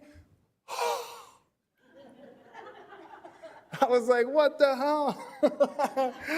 And he just went, because there was like nothing on his lung. He was so happy. So our lung medicine, it was really fun because when I pick at the roots, they have corrugated roots. And the same branching pattern as your primary and secondary bronchial tubes, same sort of corrugations as well. But my favorite thing was the flowers. The flowers, they're in the summertime, in the beginning of June, they're little empty, they're white. They all stack up on the tip of the stem. Yeah, that's the root. So the flower, there's little empty sacs of air on our and so these little empty sacs of air, it's a self-pollinated plant. So it's an unusual amount of effort for color, for shape, for the textures, everything that it uses to develop this flower, it's self-pollinated. Why does it do this? And so when I'm picking it, I cannot help but think of our alveoli in our lungs. On the next image, the little empty sacs of air at the tip of the bronchial tubes that is responsible for the gas exchange. You know, that's what we're saying too when we say BP sede. We're talking about lungs, but we're talking about the organ that is responsible for a separation of gases. So there's really interesting things that happen when you start to learn about all these different medicines. You learn what their names are. You learn the human anatomy and the way that we describe human anatomy, and the way those words will sort of decompose, I guess, is really fascinating. To understand that we've been calling BPs there, our lungs, describing a separation of gases for all this time, is a very fun thing to realize. The mastery, I guess, of our language. But go to the next one. This is just the part, yeah, those are your alveoli. Go to the next one. So this is our muscle medicine as well. So when you have lots of hard work, you have lots of hunting, you have a journey, you have a build, you have lots of physical labor coming up, this is a medicine that we use. Go to the next one. Kondomo. And so when you pick it, very interestingly, the root has a structure. Looks very weird. Also, it's an aquatic plant, so those roots are buried under water, and it's the funnest thing because when you go to pick it, the root it's like a life jacket material. It's full of air and it floats, like it aggressively floats. Like when you throw a basketball and you underwater and then it just poof pops right up. That's how these roots are. They just pop right up. But the root is anchored into the soil with these huge tendrils. They can be like 2.5 feet long and they go right into the mud. So this plant is like making sure it does all this work to hold the root in the ground or underwater because it's going to float away. And I can't help but think, it's probably just, I don't know, man brain, but I was like, man, if I was designing a root, probably wouldn't, and it had to be underwater, I feel like I would make it more dense. So it has an easier time staying down there. Not a big empty sack of air in all of these tubules. But when I look at the tubules now, I see something a little bit different. So if you go to the next slide, this is actually the same sort of structure as muscle fibers form, as all of these different muscle fibers form. So you can just give me like 3 slides there. Give me bam, bam, bam. 1, 2. Yeah, so that's a lotus root from Europe. This is another lily pad that we have here. Same thing. They're all just showing you, I did that. I created that. And if you just remember me and use me, I could make sure that that part of your body is working exactly the way they should. My daughter was not happy. It smells like manure. But she smiled. Go to the next one. So this is like a kind of interesting part where a lot of the times when we're looking at our medicine, our plants, they're still showing us what they are, who they are, but a lot of the times they look like body parts that we cannot recognize. We all know a heart shape, but do you know what a liver lobule looks like? Like the basic structure of your liver? Go to the next slide. This is our our liver medicine. What do you call that? Wiya, the little bag for the fats? The gallbladder, so we too. So this is the basic structure of your liver. That's a liver lobule. This is where all of the work of your liver occurs within this shape. And they all stack up on top of each other until you have the mass of your liver. Go to the next slide. Yeah, go to the next slide. That's how they all pile up on top of each other. And this is how our liver medicine looks. First of all, 3 lobes on the leaf, and then they have hexagon-shaped flowers. And I swear on everything, you find a hexagon outside, that's going to be something your community will call a liver medicine. Hexagons do not occur anywhere else except on our liver medicine. And so go to the next slide. There's one here. I'll go to the next one. Gold thread too, sawa cheap cans. This one even has 3 lobed leaves, a hexagon-shaped flower, and it has bright yellow roots, really just like wiya in the gallbladder. But go to the next slide. So I just wanted to show you, this is even milk thistle. This is not even from here. This is what you get at the health food store. So this is a globally recognized phenomenon. And I talked to you about creation stories from around the world. Doesn't matter if it's a Christian idea. You know, it says, let us make man in our image and after our likeness.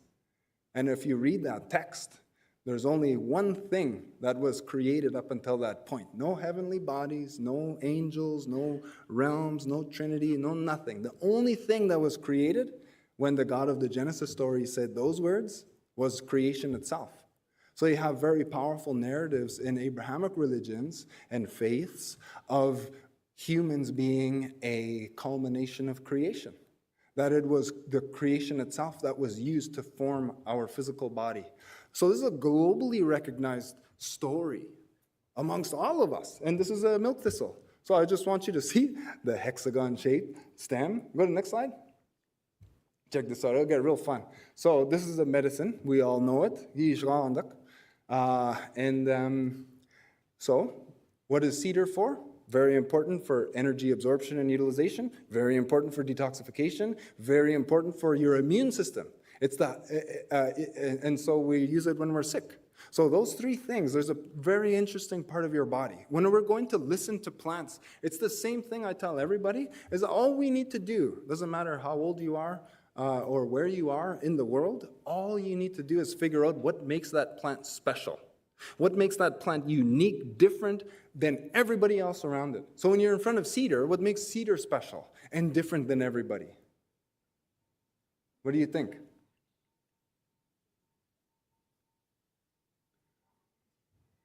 It's an evergreen, so it's green all of the year. But what makes the cedar different than all of the other evergreens? What makes cedar unique? Yeah, it doesn't have needles. It has green, like flat, scaly-looking leaves.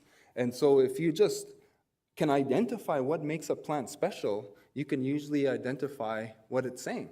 So the next slide, you have a really amazing part of your body that's very important for detoxification, for immune system transport, and energy absorption and utilization, everything that we use cedar for. And your lymphatic system, it's green, flat. Perfect.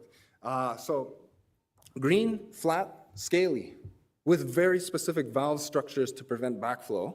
The same valve system you see represented in cedar. And so it's just very interesting shapes, very interesting, I like to say, stories that all of our medicines are telling us. And then if you go to the next one, these are parts of your body. We didn't know what a lymphatic system looked like or what a lymphatic vessel looked like until light microscopy was used in healthcare or in health research in the middle 1800s. So we just figured out what they look like. You know, I'll go right to the end. There's a little yellow flower. Just keep hitting next there and next again. One more. There, this one.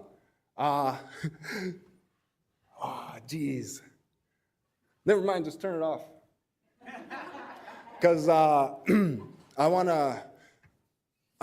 love this idea. You know, all of our medicines are communicating to us who they are. All you have to do is listen. And so I like, you know, there's some exercises we could probably just do right now. Like if you were just imagining a birch tree, what makes birch unique, different than all of the other trees? It's bark. And so what part of your body do you think birch will support? Your skin. Oh, freaking right. My favorite story was she was a cutter. Her whole body. neck, ankles, everything, like caterpillar-sized scar everywhere. And she was about 25, lots of trauma, healed from it all. Very, very happy person, but just a memory everywhere she looks, you know? And so she started to use birch, started to bathe with it, and she had one bath. Made some tea with the bark, had one bath, and the next day, all of her scars were white. Some of them were like green and purpley color, and the next day they were white. And so she knew there is something different that happened. I think that is helping. So she bathed once a week. After about 8 or 9 months or so, we watched all of her scars just get smaller and smaller and smaller until they were gone. And throughout the pandemic was really fun because a very, very common vaccine injury for women was facial acne. Just all of a sudden out of nowhere, just bam. And this is what we would use, not just for the facial acne itself, but for some of the scarring that had occurred. Because all of a sudden facial acne shows up, you're just gonna be having a heyday. And so she just, a couple of ladies there just wrecked their face, and they were real, like just fully depressed. And they were purple because they were all new scars. They were all purple, and they just had one little face wash, and then in the morning there was just white scar tissue, got smaller and smaller and smaller until it's gone. Psoriasis too. This was even a kid story. So he was talking about his words, not mine. Okay. So he was talking about one of his family members who has psoriasis, and he said it's like a lizard. He said his skin is like they're big plates, and there's valleys in between each plate, and it's like almost there's nothing there. And so he's talking about his uncle, how he just squeezes his hands, and then just blood comes out, and his whole body is just pink. And so he's talking about his dad, and I was like, I was just showing him birch. And then that poor kid, I felt real bad because he was running around in the bush and he was just grabbing like old birch logs on the floor. And then he had a big pile of logs and he was like, what do I do now? And I was like, we just use the bark and you make tea. And so he took them on the bus. And then I got to go back to that school in Ottawa here just a couple weeks ago. A couple days ago. Anyway, he made that tea. He took the bark off of these rotten logs, made tea for his family member, and he said that they were just white the next day. We woke up, and he came downstairs. He was white, he said. He's just a white guy. And he was very pink from the inflammation and stuff. And so it's just gone, just like that. So yeah, skin. So see what you did just right there. He just took a second to listen to birch and kind of put 2 and 2 together. Whoa, that makes a lot of sense. That's the best thing you could ever do for your skin. And I feel like probably, unless you've tried before, you probably don't even know what it feels like to have normal skin. Kind of feels like a frog, almost like you could breathe through it. It feels so good to be able to take care of your skin. So you figured that out for yourself. And now if I just ask you one more question, a little bit of a more difficult one. Willow. What makes willow special? Unique and different than everybody. Yell, because we're running out of time. What makes willow special? It bends. So, willow has a chemical that prevents it so it doesn't freeze or crystallize until it's exposed to beyond minus 80 degrees Celsius. So even in the middle of winter, willow is full of water, and it's very flexible. It's like minus 30, and everything is just crumbles. Like if you hug a cedar tree, all the leaves are gone. It's so cold, and willow is flexible, still full of water. So exactly. So what kind of diseases are you going to use willow to fix? Arthritis, yeah. So really simple stuff. Really, really simple stuff. I think all of these medicines are talking to us, and we just need to give them a second to listen. So I want to tell you guys about my favorite medicine for our kids. I don't have any photos, so get your pen and paper ready. There's a medicine we call a gongsem nagashk. Gongse is a chipmunk. Gongsemin, like the berries. And Gungsem Nagawashk is the chipmunk berry washk, the plant. So this is called false Solomon seal. Solomon like King Solomon, and false Solomon seal. Maya Anthemum racemosa is the Latin name. But that's as a really interesting experience for me. So when I was learning about this medicine, false Solomon seal, when I study and go to read everything I can about this plant, turns out chipmunks do not interact with it at all. According to like traditional ecology, there's no special, they don't collect the fruit, they don't store anything, they don't really interact with it at all. And so I thought, well, maybe that's why we call it that, is because for some reason they avoid it. And so I was in Chimnasing, and we had a big group out there, and their mosquitoes are pretty good. They're worse on Georgina, and I still never tested out Wapol, but they're pretty bad on Chimnasing. So we were all standing on this valley in this part of the island where no one is allowed to go on Vanessa's property. And so we were all there, and it was really, really special for community members to be there, a whole part of their island that's off limits. And so we were there looking for a bunch of medicine. I was standing on this big valley, and I saw a mossy log, and there was a plant sitting on top of the log. And so binoculars, it's false Solomon seal. And so I was like, I thought you said nobody comes here. Somebody took that plant, the top off, and left it on the log. And then so they said, well, maybe that was the chipmunk. So they said, let's wait for 20 freaking minutes with those bugs. It was so, we all had chills just waiting because we were all just getting chewed up. But we saw the squirrel come up. And so my grandma always called that medicine, Kungsem Nagawansh. You use the roots to make in your pukwenezgan, in the smudge, like a smoke medicine. And she said, that's what you use for your, really good for your kids. And that's kind of all she said. It's just, it was always for kids. It's a kid's medicine. And so when we were, and I don't even really know anything, about this medicine. We were just watching. So we saw the chipmunk come up, and it was like just a normal chipmunk freaking out and real fast the way it moved. And then it grabbed one of the leaves, and then it looked like it just rubbed it on its face, but maybe it took a bite. I could not really tell. And then it put it back down. And then we all watched that chipmunk turn his head like this. And then everyone was like, whoa, because it looked weird. And then it started walking on that log like a cat. And then, so twice, 2 other times I saw the same thing in Wiki, and I just waited because I wanted to see maybe they are like intoxicated and they're in a different state. And so I waited until the chipmunk came and he ate it, and then I ran at it real fast, blah! And then that chipmunk took off like lightning. So they were not out of it at all. They just they just use that medicine, and then they just take a second, and they're just like real chill for a little bit. And then like a little bit later, they're normal chipmunk. And so my grandma said, yeah, that's what when you're kids, you just want to keep them nice and calm. So when we start using this in the classroom, everyone will always say the same thing, is that it seems like all of the students just seem to be like just a little bit more heavy.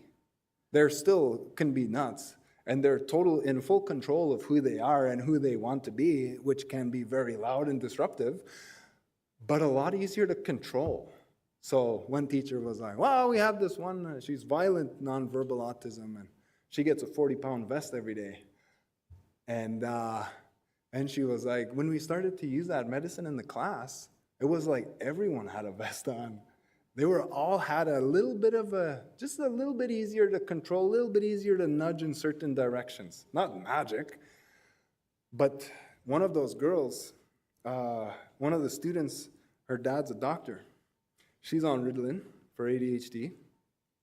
He come in after a week, and he right to the teachers, what did you do this week? You did something, you fed her something, you did something different this week. I have a different daughter. 2 of them. I have different daughters. And so he knew right away. He pulled her off the medication, and he worked with 2 of the other parents to say the same thing, like, maybe they don't need this anymore. It's an amphetamine.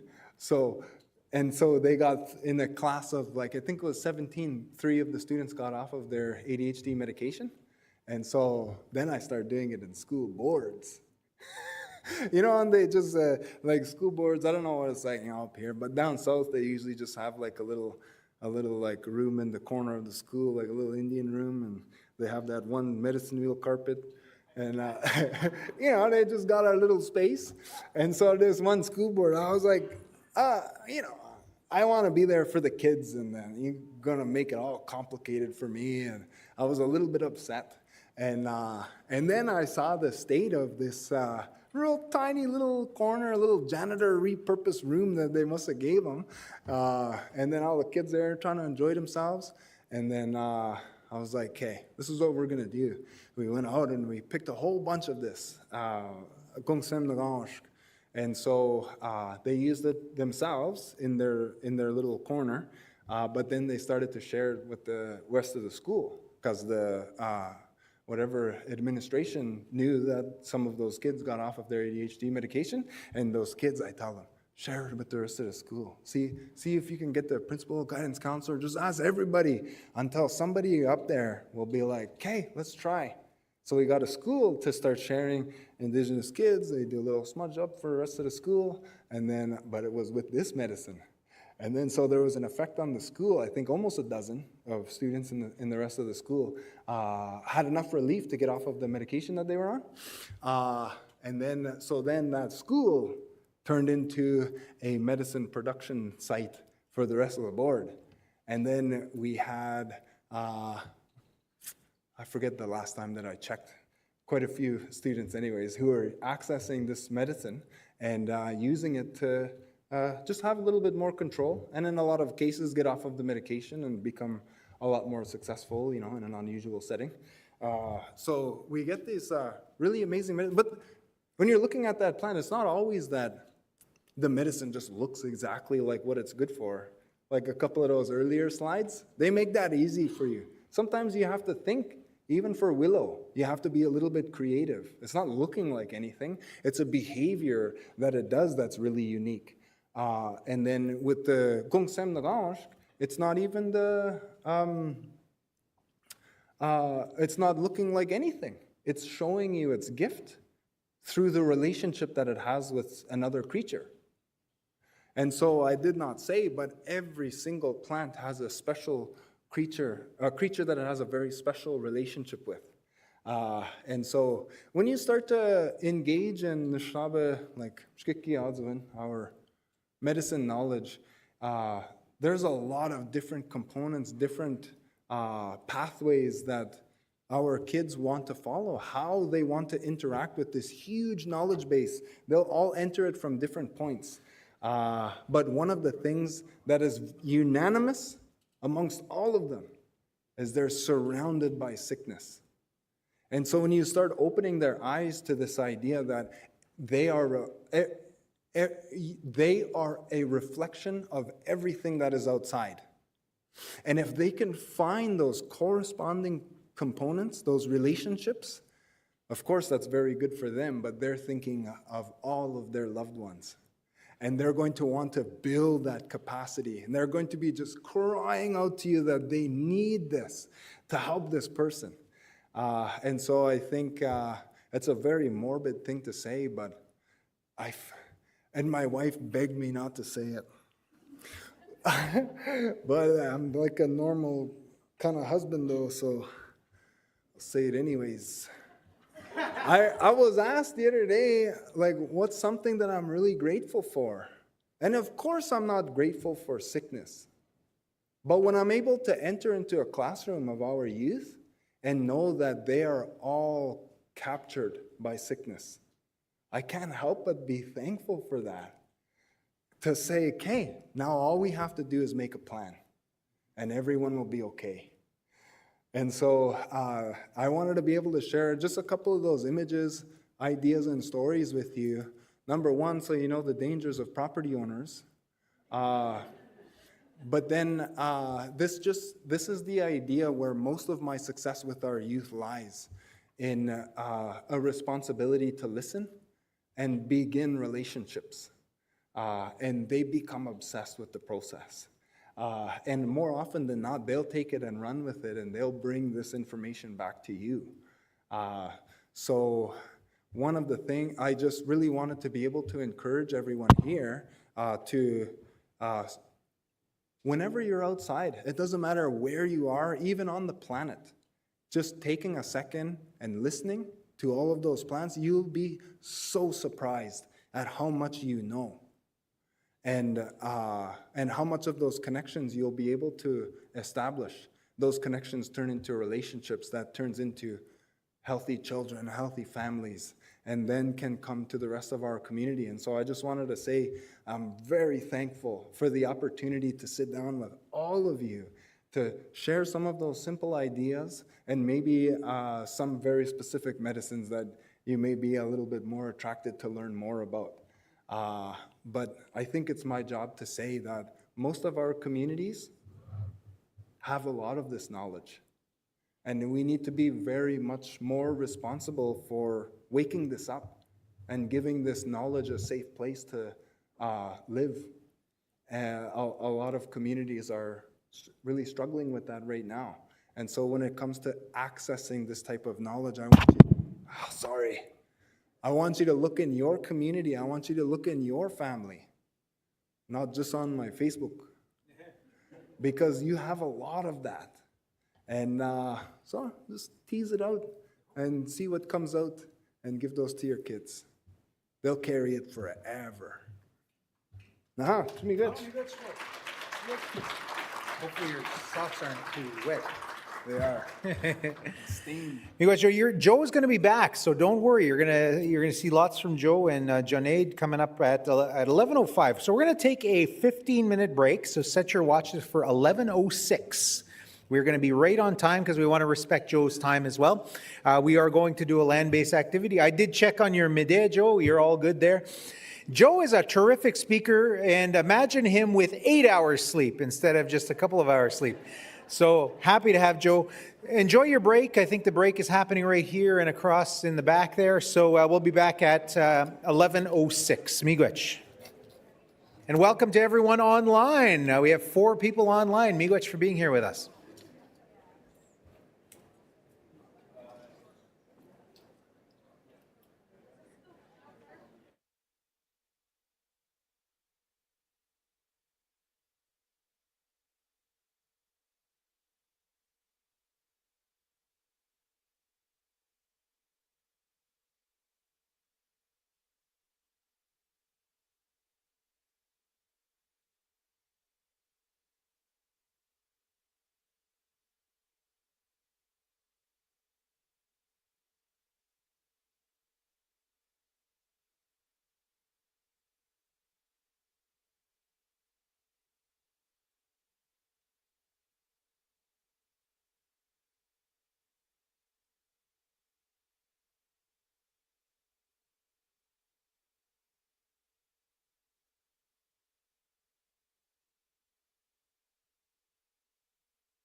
All right, folks, we'll ask you to start making your way back, finishing your purchases, grabbing your snacks.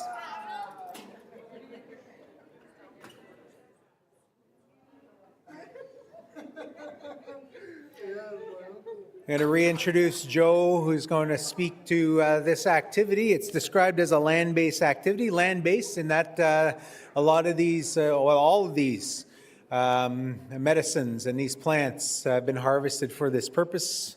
You're going to be exposed to chewing sticks, and as he mentioned, some spruce gum that, and some salve that's going to be made out of some of these oils. And of course, some of that chewing gum. So we'll give you a couple more minutes to get back to your seats.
My boys are big fans. They have season tickets. Yeah, they go every single game. Are they living down there? Yeah, they live pretty close to the stadium. They live at King and Bathurst. It takes them about 15 minutes to walk there.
That's why now I'm starting listening to you talk about it, and I'm like, oh. As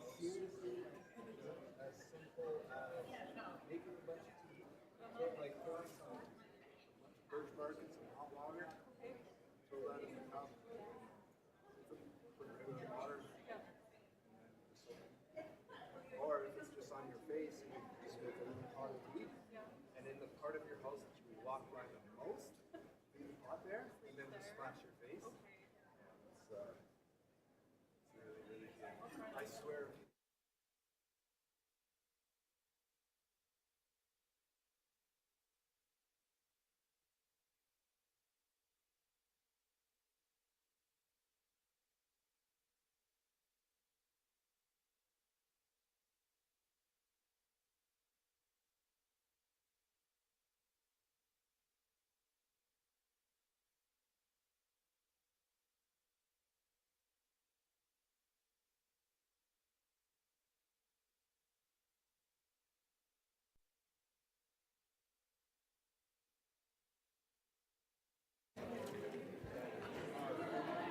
So Joe is up here preparing some willow chewing sticks.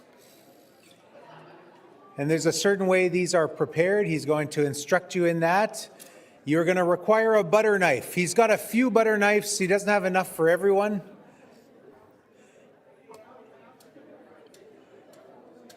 I'd put a strange request on Popeye and Quattro to loan us some butter knives, but I think they're going to need that for lunch. We'll ask you to return to your seats.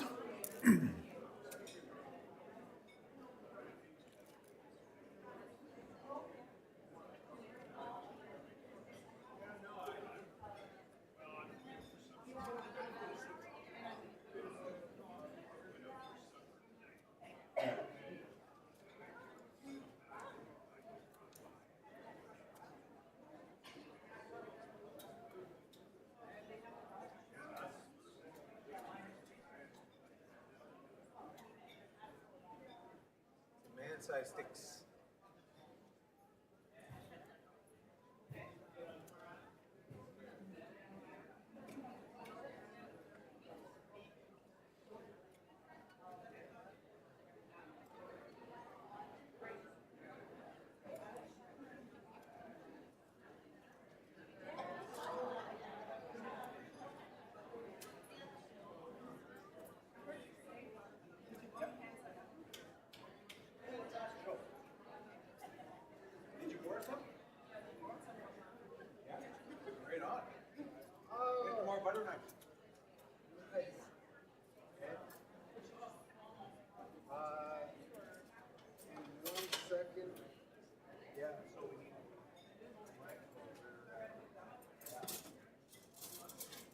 But no, they won't be. If it doesn't come off from the dishwasher, it should come off from the dishwasher. It's not sticky.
So I handed out some knives.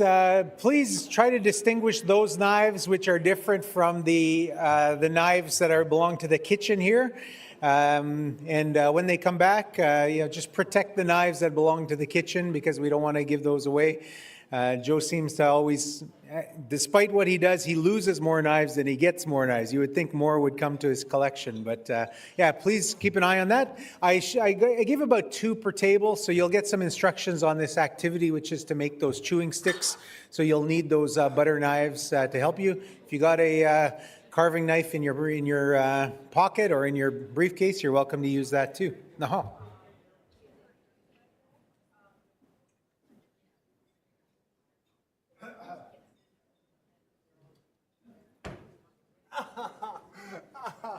Oh, I should have kept those boots on. Okay,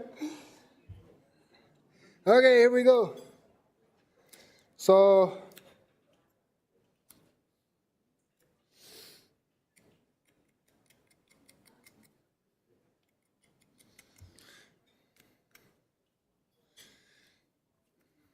I kind of want you guys to,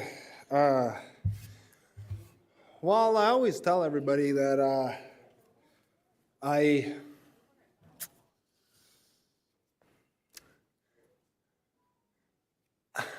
don't know how to say it without sounding silly, but I don't know. I'm just a kid from Wiki, jeez. And so I just wanted to say that, like, everything that I shared this morning, how do I say?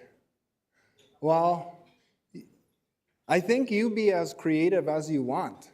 But I probably should walk you through, because this should be available soon. I don't know how everything is exactly going, but by September, hopefully, I won't say for sure, that's a bad word, but maybe by September. So I wanted to create like an educational resource to really support a classroom to be able to use those techniques and strategies that we talked about this morning, like a lot easier in the class with a lot of plants that are, very common.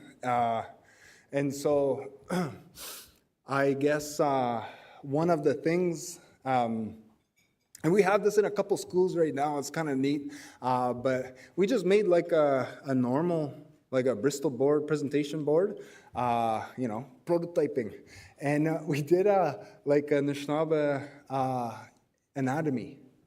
And so all in our language, what all of the names of all the different body parts are, and then kind of an indication as to what those names are describing, usually the process of that organ. And so even just that in and of itself tends to be like a really fun resource for classrooms to go through, just learning about the body. But then on the other side of the board, we have all of our medicine. And the photos are carefully chosen to be able to match with a certain body part. And so the students will just take sort of like a mix and match sort of exercise of taking all of the different medicines that we've learned about and matching them, like, I don't know, maybe we'll use Velcro, I don't know. When we go to like actually make it, I just wanted to be able to have at least some sort of resource that's out there. But I wanted to share with you guys today because I'm just a boy from Wiki, and you're the experts who have been in the field and studying this whole process for so long. And so the resources that you could probably make are a lot more fantastic than what I would be able to produce.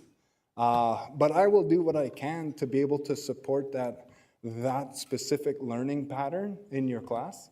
And so that should be fun. So maybe that'll be sooner than later. There's a lot going on though, a whole lot. Anyway, the rest of this morning, I got to get something started right away because I've been warming up this oil since I got here.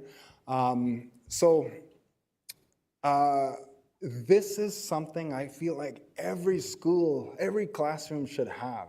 And if you have this in your class, the second that you have one experience, it just spreads like COVID, just everyone.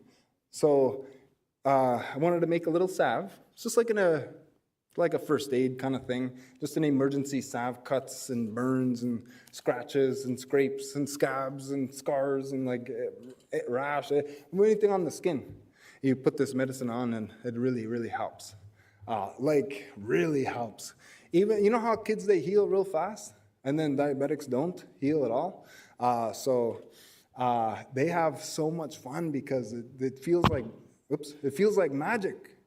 They'll always describe it as magic because when they get cut, they get a paper cut, they get a burn. They're used to carrying that wound for a certain amount of time. Like, oh no, now I can't play Roblox for 3 days at least because my finger or something. Yeah, right, it is probably dishes or something. Can't do dishes. So when they use it, it's like the next day. They always come in with big eyes like, look, it really works. And they just have a little freak out moment there first thing in the morning. But then that just infects everybody else because they'll tell everybody, like, I just put it on and the burn went away, the pain, the sting was just gone. And then so everyone is like, well, I get burnt, I want to have some. Can I take some home? Hey, teacher, can I do? And then it just kind of just spreads around really quick. But you need that one experience first. So this is my favorite thing to just bring into a class real quick. I'll just go out and I grab spruce gum. Remember the whole listening exercise again. So spruce trees, what make them special? What make them unique and different than everybody else? They're an evergreen, they're a conifer, like pine and fir and juniper and cedar. What makes spruce special is that it can heal from any wound. You slash up a conifer tree, any evergreen tree, a bunch of resin will come out, a sticky sap will come out. And say on a pine tree, that resin will protect the tree from infection, and the tree heals itself underneath, and once it's healed enough, all of that resin will just dry up and fall off the tree after a couple of years or whatever. Pine relies, or all of the other trees, they rely on a steady flow of sap in order for their wounds to heal. Spruce is different because when a bunch of blood comes out the tree, but it coagulates it, thickens it, and it stays in that same little lump position for years. It turns black on the outside, and it really does look just like a scab, like on you. And then the tree heals itself very successfully underneath. Then that resin falls off, and so spruce is able to heal itself more successfully than any other tree, because if a pine gets too many injuries, it dies. Too much energy expenditure, all that sap, it becomes exhausted and it dies. Spruce, that'll never happen to spruce. What is his name? Henry or something? Mr. Wrigley in the 1800s started his chewing gum company in Maine and in Labrador, slashing up spruce trees every 2 inches all around the tree, 15 feet up. All the red spruce on all the East Coast. That's how he started his chewing gum company, was with the first commercially sold spruce gum, the first commercially sold chewing gum. That's how he started his company, but he was slashing them every 2 inches, 15 feet up the tree. You can still go and see all of the spruce trees that he started his business on, because they're all still there, they're fine. Spruce is able to heal itself better than anybody. So all we're doing is we're taking that gift and harvesting it for ourselves. And so we just have a bunch of spruce gum, and I'm telling you guys, this is the easiest thing in the world. I got coconut oil. That's my favorite. It tends to be the most inert, as far as allergies go. Topical coconuts seems to be the best as far as, maybe reactions and stuff. So very inert, that's what I like to use. So coconut oil, warm up some oil, and then you just drop a bunch of spruce gum inside. Just drop it in. It mixes like Kool-Aid. It just kind of mixes in like a stick of butter, and then you just pour it in little jars or a big fat jar, and then just leave that in the class. Anytime somebody gets hurt, just put the minigun on. Put the minigun on. We don't even have to call it minigun. Put the baguette on. Put the baguette on. And once the kids get in the hang of it, that you're just putting this stuff on everything, and everything heals really fast. It just becomes a part of the class. It becomes a part of the routine. Sometimes they want to make a batch so that they could give it out to, make sure they have some at home, because all the kids are coming to school and they're like, can I go inside? I need the minigun. I got hurt last night. They were coming to school so that they could use their medicine. And so they always want to bring it and take it home after, make it at school and take it home. But it's like the easiest little, really simple salve, just melting a bunch of spruce gum and some coconut oil. Oh, but Joe, how much do I put in? However much you want. Even if you just use a little bit, it's still pretty good. I'll use probably lots today, but I had to make this there was a horse gonna die, and my daughter was panicking, so I put 1 measured cup, 250 ml, at the bottom of a sauce pot that I got at Valley Village. And so it just had like a little skim of oil on the bottom, and I filled that whole pot up with just spruce gum. That's what I melted, and that's what we put on the horse. I needed to make something that was very sticky, waterproof as well, and fly-proof.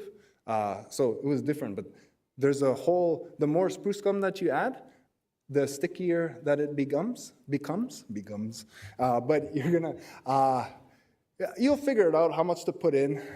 You'll see I put a healthy amount in, and it'll produce a pretty solid salve. And you just slap that on everything, and it just brings a really interesting dynamic into the classroom. But I think the most important thing is just the youth utilization of it, because they know that it works better than anything, and so they carry that forever. So the spruce gum salve, I just want to get this started real quick. It should only take like a half hour for it to melt in. So I just got some warm oil. It doesn't even matter. Just kind of throw a bunch in and melt it. So if you want to just watch, I'm just going to dump it in. It's really, really easy. You could it's like soup is more hard to make. But I have all my illegally harvested spruce gum. These, I got in trouble when I got these ones. But I just take just big wads of it. They're full of grass and twigs and bugs and spider legs and all kinds. I tried asking my grandma, do you clean it? You know what she said? Ha! So, just take a whole bunch.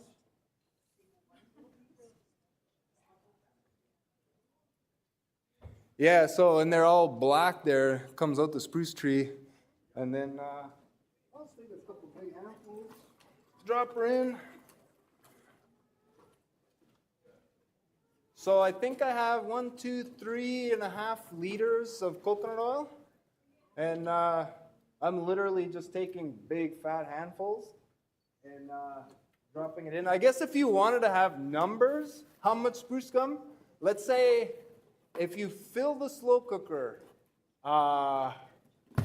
you should fill a slow cooker up 3/4 of the way, fill up half the oil with gum. So that would be 2 to 1. 2 parts oil, 1 part spruce gum. That's probably pretty good. Yeah. So they come all that stuff gummy.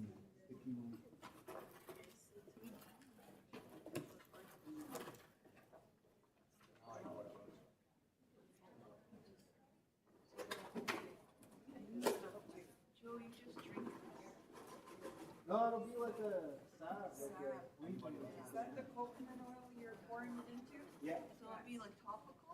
Yep.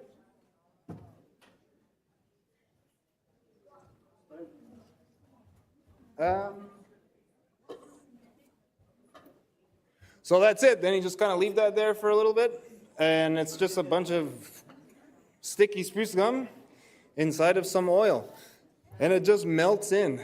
So every now and then I'll kind of just give it a little bit of a stir, and it really just mixes in like Kool-Aid. So that's something I feel like everyone should have in the classroom. Everyone should have in the family. And you'll be putting it on everything like the Windex guy.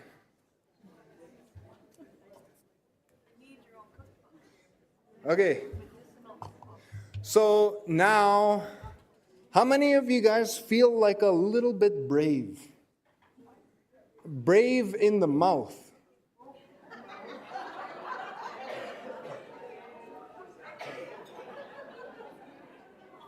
Because I want to do something really special, okay? So, and like, usually, like, anytime I go anywhere, I just have this process of just let the land speak for itself, you know? What do you want to learn? And I just kind of like let the land speak for itself. So I do not think it was a coincidence that I have so much trouble finding spruce gum just for myself. Like my family, my wife was so upset because I brought it all over here. And she was like, just leave like 3 for us. And I was like, well, what if there's like 3 lonely people just in the back and they think, oh, I didn't get one. So she let me bring it. But I get to go to the golf course anytime I want. Well, maybe not anytime I want. But you know what I mean? So I could get more. But this is very hard to find. And I found so much. So you guys must really want to take care of your teeth, eh? This is the best thing you could ever do for your mouth. I would say is the spruce gum. So let's see. Number 1, why do you brush your teeth? Does it clean your mouth? No.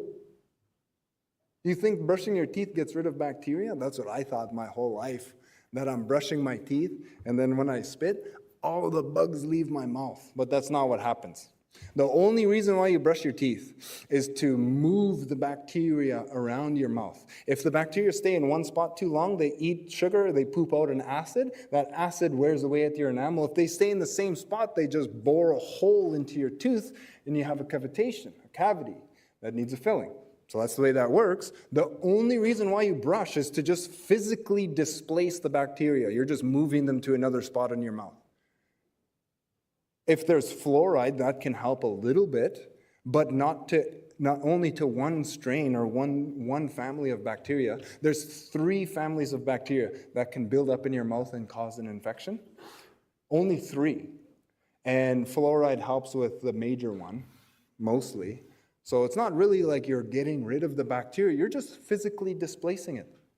What happens when you chew spruce gum? You actually get rid of it. The spruce gum doesn't kill the bacteria, it will chemically manipulate their environment so they become hydrophobic, they become scared of water, and your mouth is wet. And so they let go. They lose their adhesion, and when you swallow all the bacteria, they're burned in your stomach. And you're actually getting rid of the bacteria from your mouth. Number 1, so that's all the bacteria that cause caries, cavities, gingivitis, halitosis, or the bad breath. All of those things, well, you're really a really good tool already for that. So one of the primary reasons how you could take care of your mouth would be just the spruce gum. But there's another part of your mouth, the periodontal tendon it's called. It's just under your gums. And this tendon, okay, this will be fun because there's a lot of people. How many people here in the past 1 week, or let's say 10 days, and 2 weeks, maybe, let's just say 2 weeks. Think of the past 2 weeks, everything you've ever eaten in the past 2 weeks.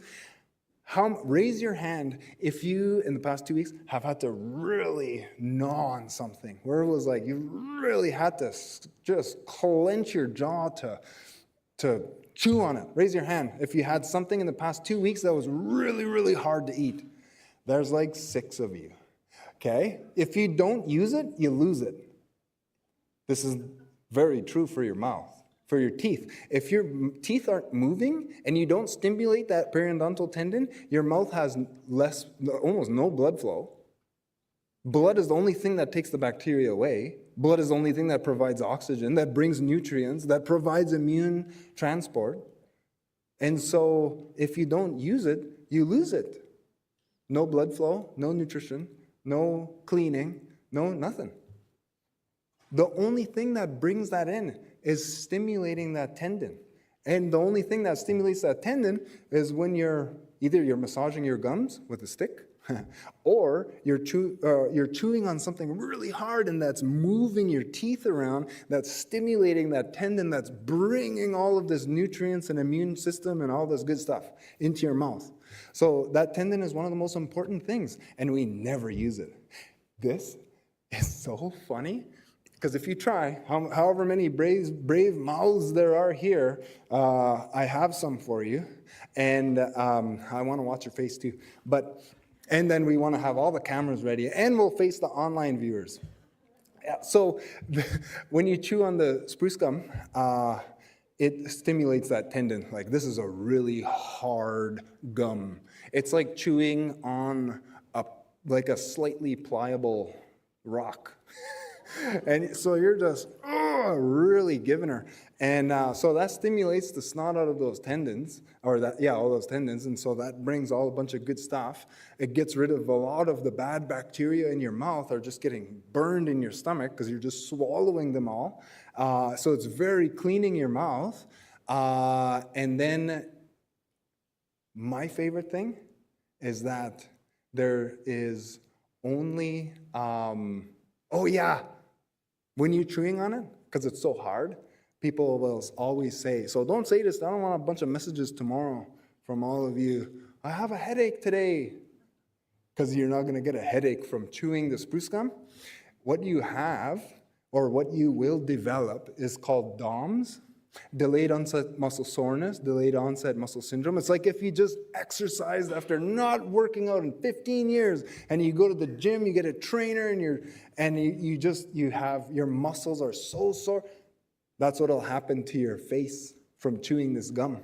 You'll have DOMS in your forehead and across your temples, just because you have not chewed. You haven't used those muscles in so long, and then you all of a sudden drop a bunch of spruce gum in there, and then all those muscles are working. So cap yourself at 20 minutes and then just stop chewing it, because then you'll be like, oh, you gave me a headache yesterday. Well, it's not even a headache, you're just using muscles. It's muscle soreness, like you went to the gym. So that's really good. And then the last thing about the spruce gum is, you know how we're always taught that your enamel will wear away? Your enamel wears away. You cannot regrow your enamel. I do not know how they get away with stuff like this. I'm learning a lot about regulation, about policy, and about how governance works in Canada. And so I'm getting a better picture now. But how they get away with this kind of stuff is just crazy. You do grow enamel, no problem. The remineralization you learn in your first week of DDS. And so everyone knows that you can absolutely regrow your enamel. There's one condition, and that condition is impossible. So in regulation and policy, we say that you can't. But you can. What's the condition? Saliva is the only thing that will allow remineralization to occur 10 minutes before your food comes. That's it. And you're all stressed out, you sleep like this. And then you watch TV. And your mouth is always dry. And then you're waiting for your food and your mouth is just salivating, and the second it's there, you start eating, and then you're done. So you only have a couple minutes here and there where that is happening. If only there was something that can just, regularly produce massive amounts of saliva. You don't even know saliva until you've chewed spruce gum. I did this to those 30 folks there in Amjanong, and I was like, hey, everybody chew it at once. And then everybody you could just hear like a unanimous, and then you just heard, what is this? And then they're like, what do I do? There was so much water in your mouth. So when you chew it, your mouth is just saliva. And so as you are chewing, remineralization is occurring. And then you go to your dentist, and then he says, come back tomorrow, you have to do another x-ray. This one didn't work. And so I knew. I said, well, why do you think it did not work? And he was like, well, this is somebody else's mouth. I don't know what happened to your images. And he was like, well, this is your teeth from before. I had 4 cavities, and I had 4 watchers.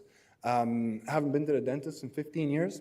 So he took a bunch of images, had all my x-rays, and then I showed up for the appointment. I delayed him, and then I showed up for my appointment, and when he did the x-ray, he saw that your teeth are gray, and a filling shows up very dark gray or black, but new enamel will show up blue. And you see it a lot on kids, he said, especially kids who sleep with their mouth closed. You see their teeth will have a blue hue because they have produced new enamel. And he was like, the x-ray just shows all of your teeth are blue, and all of the cavitations that you had are gone. It's like they just filled in. So just come tomorrow for another x-ray. That's not an x-ray issue, that is my mouth. And that is what happened because I did this. And so he got real pumped up because I literally had all of my teeth were just freshly capped and with brand new enamel. And so the only thing I kept was coffee stain. But they had all new enamel, and so we got all pumped up. And so in sharing with people about spruce gum over the years, chewing on this, one of the best things you could ever do for your mouth. And once you actually exercise those muscles after a couple weeks of periodically chewing the gum, then you can handle one of those 4 or 5 hour chews of just oh man, it's so good. And then you spit it out and you eat. The mouth that you have after, it's very, very clean. And kids too, the first commercially sold gum being spruce gum. The only catch is that yes, it has to be like a crystal, like a rock, not gummy, because it just gets stuck everywhere. Okay, so the reason why you need to have a brave mouth is because when you take the spruce gum, it's like a rock, and you put it in your mouth and you chew it, it turns into dust. Your saliva will modify those proteins immediately, so it starts to stick back together, but you kind of have to allow it to form into a little ball on its own, and then you sort of move that ball around your mouth and you just collect all of the stickiness all over your mouth. If you put this in your mouth and you turn it into dust and you can't handle the taste and you spit it out, you're just going to have stickiness everywhere and you're going to have that taste for 2 weeks.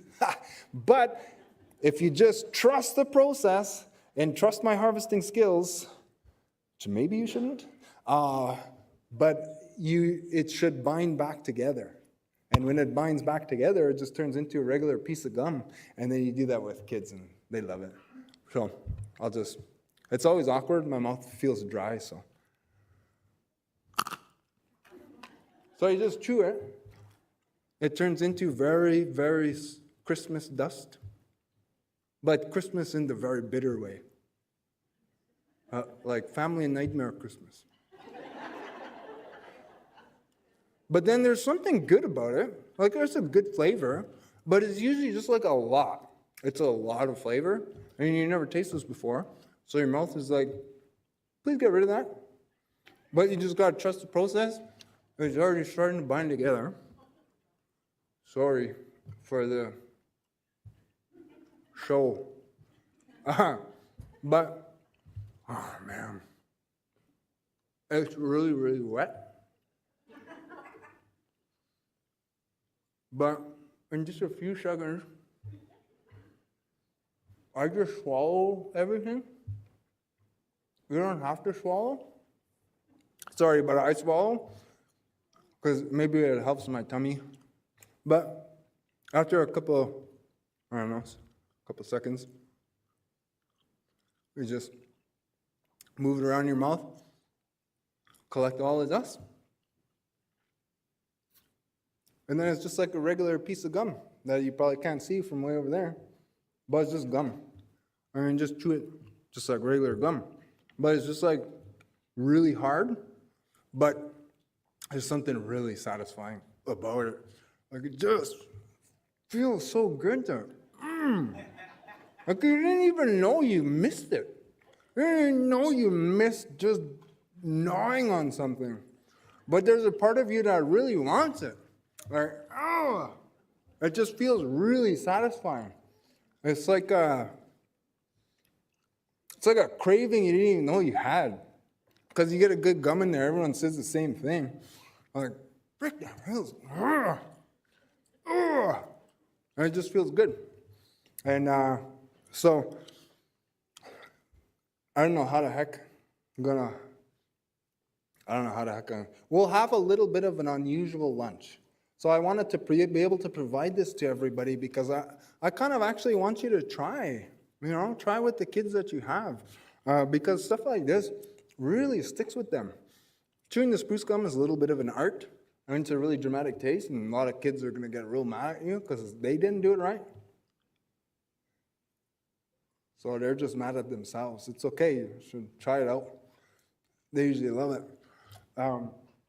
So I think I have that. I want everyone who is, brave enough or interested enough, who wants to try it. I think I have enough for everybody, which is like the craziest thing. So Peterborough was really connected to Sault Ste. Marie yesterday. Yeah, take that. And I didn't even get arrested. So the second thing for your mouth, so I have 3 medicines for your mouth. All the while, this is just cooking.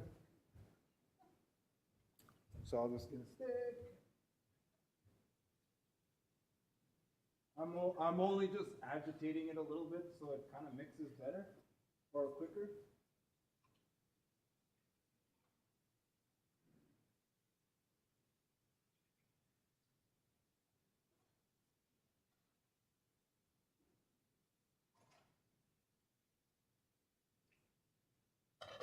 Yeah, it'll be fun. Then throughout lunch, I'll just I'll get it in the jars for everybody. You just take a little bit home. Okay, so the second thing, I gotta take this out. I'm just saying. Second thing.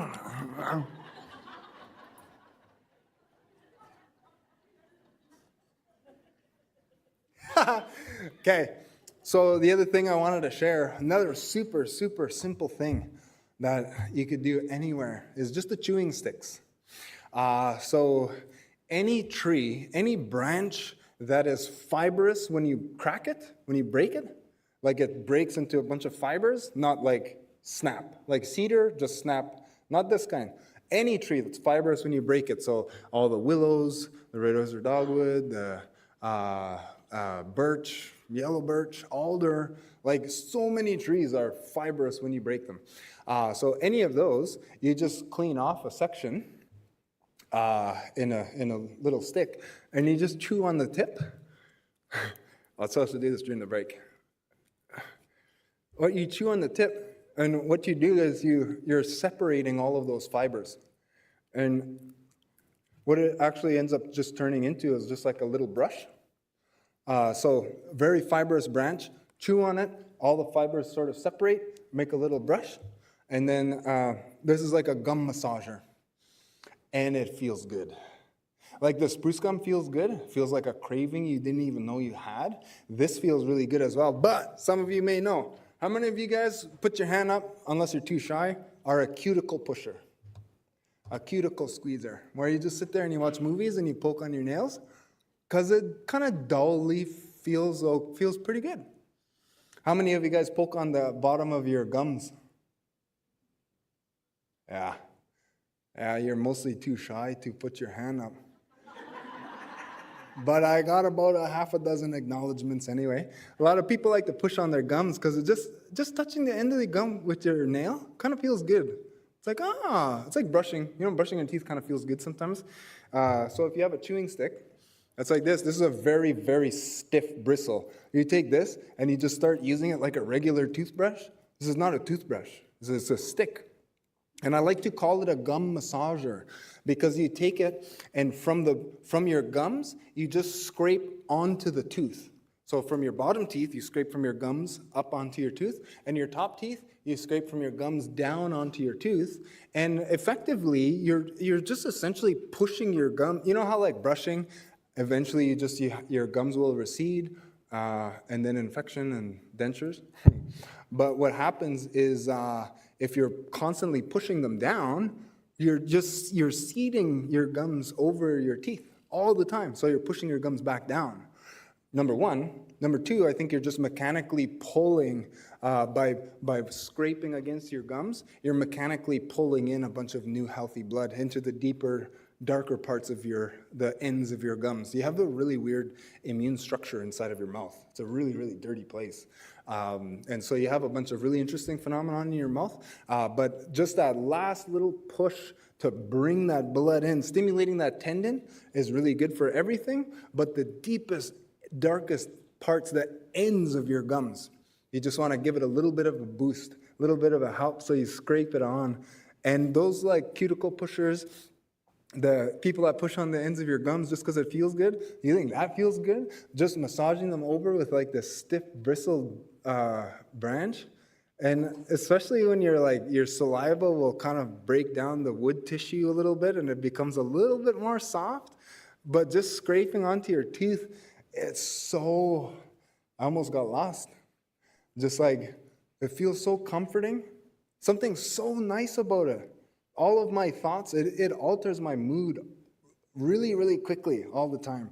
And kids, like, have so many photos of kids in the field. Like, I'm pretty sure I got a photo of a bunch of kids there on that sandy hill. And so they had these chewings, and they were just zoned right out. They just had these sticks, and they were just looking at nothing. So they're feeling it. I'm feeling it. They're just feeling good, and they just get in some weird zone, and they're just staring at the ground, looking at the bridge. They're all just massaging their gums, brushing their teeth. But the chewing stick is really important. I had a lady who had, her dentist said, I could pull every single tooth out of your mouth right now with my fingers. You wouldn't even know.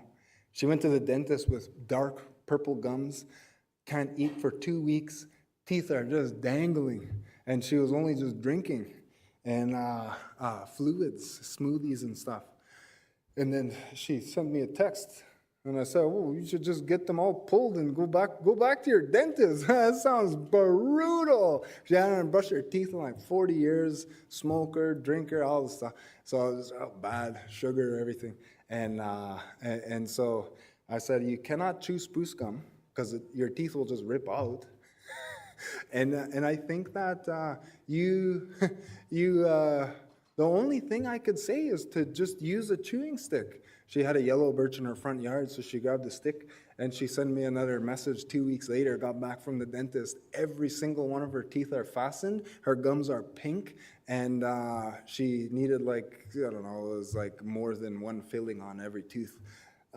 And so she had all of her work lined up. Her dentist was real happy for all that filling work. So she just used the chewing stick. So it was just how important it is to be massaging your gums and bringing in all that new healthy blood. If you don't use it, you lose it. So a chewing stick is just keeping all of that attention into your mouth, and your body will acknowledge what is happening and provide your mouth with all of the nutrients, oxygen, and immune system that it needs. Okay? And finally,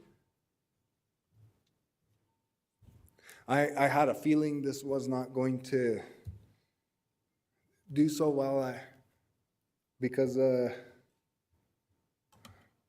I bought new slow cookers. They suck these days, eh? You buy new slow cookers now? They used to be real cool when they used to be brown.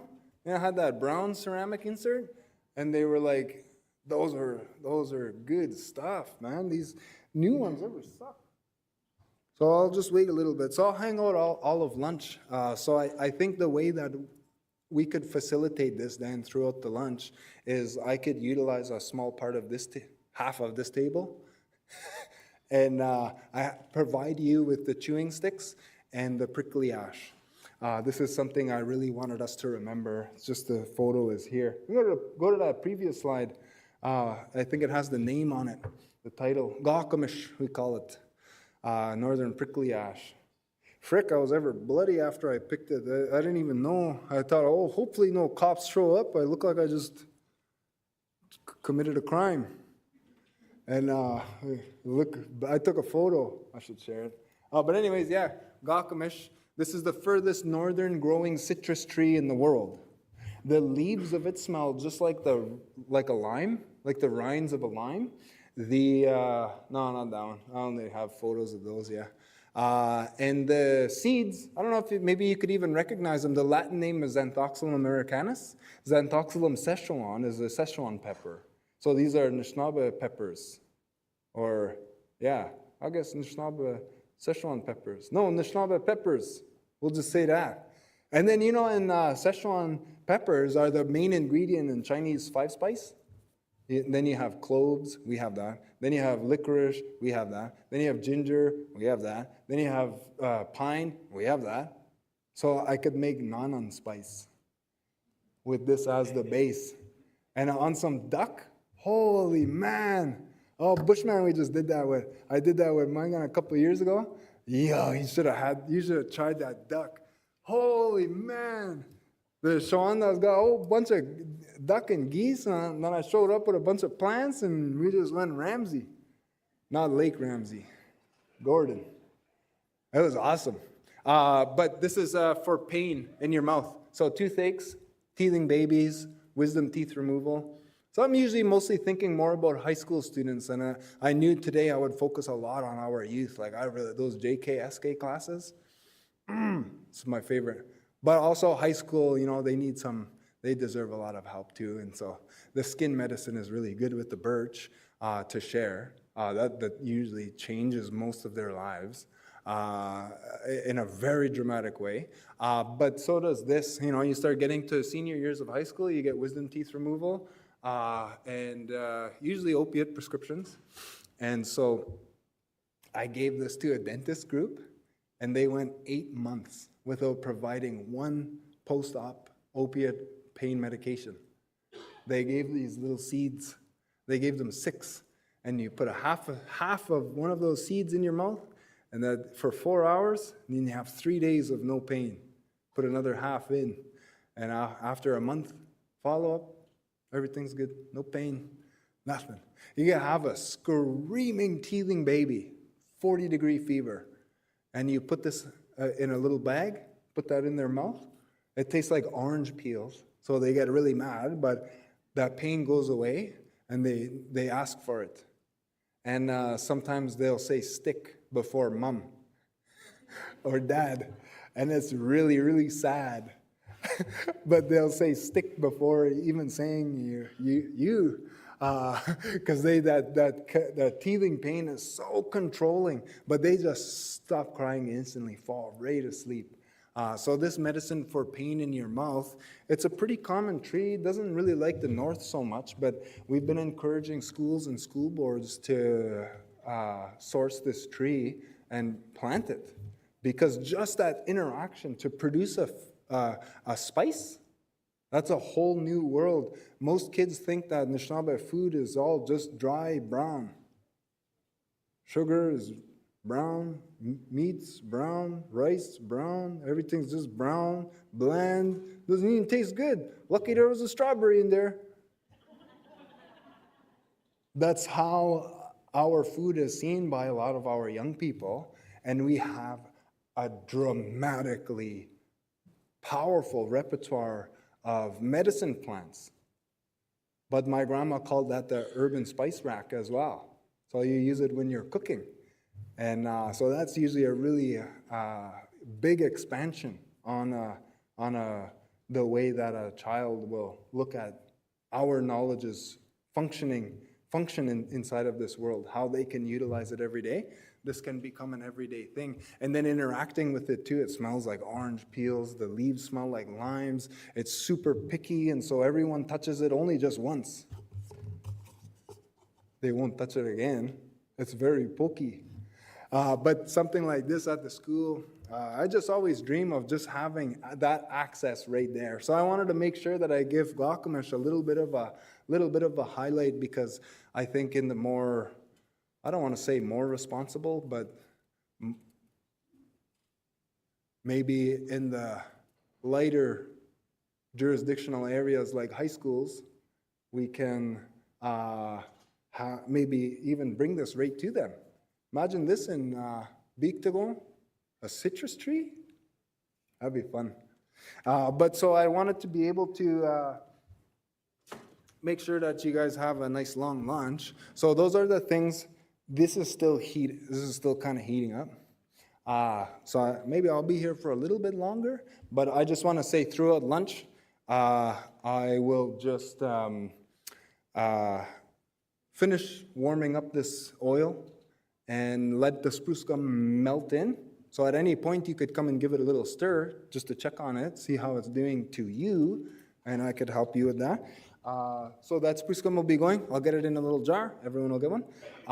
And then we have a bag full of spruce gum. I'll have it over here. You have the chewing sticks that you could try, and then you have some prickly ash that you could use your butter knives and scrape off that bark and put it in a. I'll put the little paper bags here, and so you could do all of it throughout lunch, or you could just do one maybe that you're most attracted to, and choose one or take one. You could also just take one of the sticks of the prickly ash. You do not have to scrape it all off now, but I wanted you to be able to have that option. Scrape it off now, have it in a bag, take a little salve, and you're good. 2 really simple things. Plus, you have your spruce gum might still be stuck in your mouth, so you can take that home too. And then your chewing stick, those are always on the dryer. I leave them on my clothes. They're in all my pockets. And so my wife has a whole collection there on top of the washing machine. I got these little sticks everywhere. So those are the 1, 2, 3, 4 things that I wanted to be able to share with you guys. And so maybe we'll just bring that interactive component in and just sort of allow that to mix in with our lunch a little bit. Does that sound okay? Okay, so I'll be set up here, and I'll go as fast as I can to set everybody up. So the 4 things, the spruce gum to chew, the spruce gum salve we'll be working on, and you could get your chewing sticks and your pain management medicine sitting right there too. When you were making that last night, you put it in your lip like, on the Skoll days, the Copenhagen days. You could take a little bit of that prickly ash bark, put it in your lip so you could feel that taste. Your tongue might go fuzzy. You're not going to die. Everyone thinks they're going to die because your tongue gets a little fuzzy. And then you think you're having an allergic reaction and you're not going to make it. No one's had an allergic reaction yet, but your tongue does kind of have a little bit of a funk, a little bit of an emptiness. It kind of feels like it's on the moon or something. But yeah, does that sound okay? And we're doing lunch right now? Right now. Enjoy your lunch. And just as we go about, just come hang out and grab a few things. Try it out. Miigwech. Miigwech, don't forget your chewing stick. There's some left over here. So please come and enjoy your chewing stick. Come and take part in the activity throughout lunch. Lunch is now being served again in the far south part of the boardroom.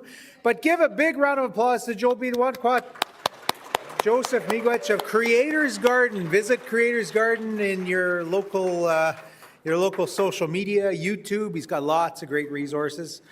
So on behalf of the organization, Miigwech Joe. Naho. Okay, we'll meet back here, folks, at 1 p.m. So 1 o'clock is when we're back for lunch. Miigwech.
Folks, as you're enjoying your lunch, there's still a bit of time before we get to our language energizer at the top of the hour. Couple things. Number one, for the youth, Kinoomaadziwin Education Body, Anishinabek Education System youth, asking you to go over to your room where your youth room is. So they're asking you to be there. Next thing, please bring your knives up. We don't want any stolen knives, as they're sometimes known as hot knives. Don't steal the knives. So bring the knives up. Joe would appreciate that. It's a long trip to keep going back to Dollarama for those knives. So please bring up your knives. Miigwech.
Attention Anishinabek youth, again, you're asked to move to the youth room for 1 o'clock. This gives you about 3 minutes. This is Danera. Danera will show you the way if you need some guidance.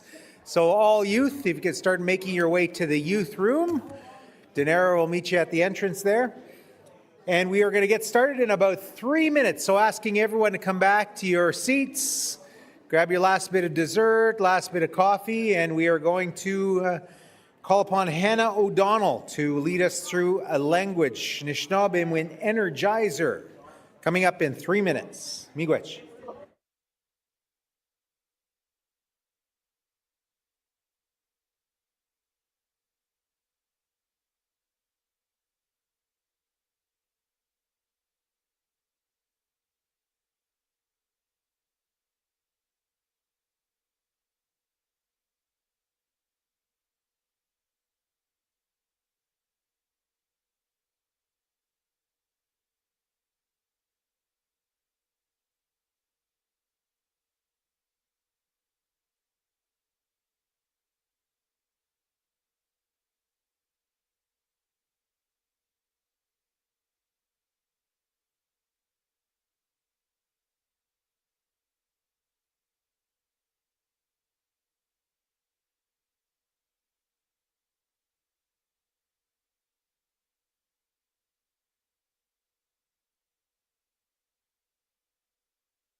So Joe is kind enough to continue to pour some salve here. It's available for anyone that wants to come and pick it up. So it's a good supply. So come and get some of that.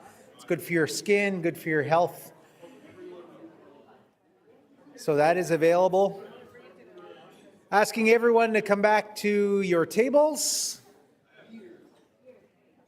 and to guide us in a language energizer. Please welcome to the stage Hannah O'Donnell. Hannah.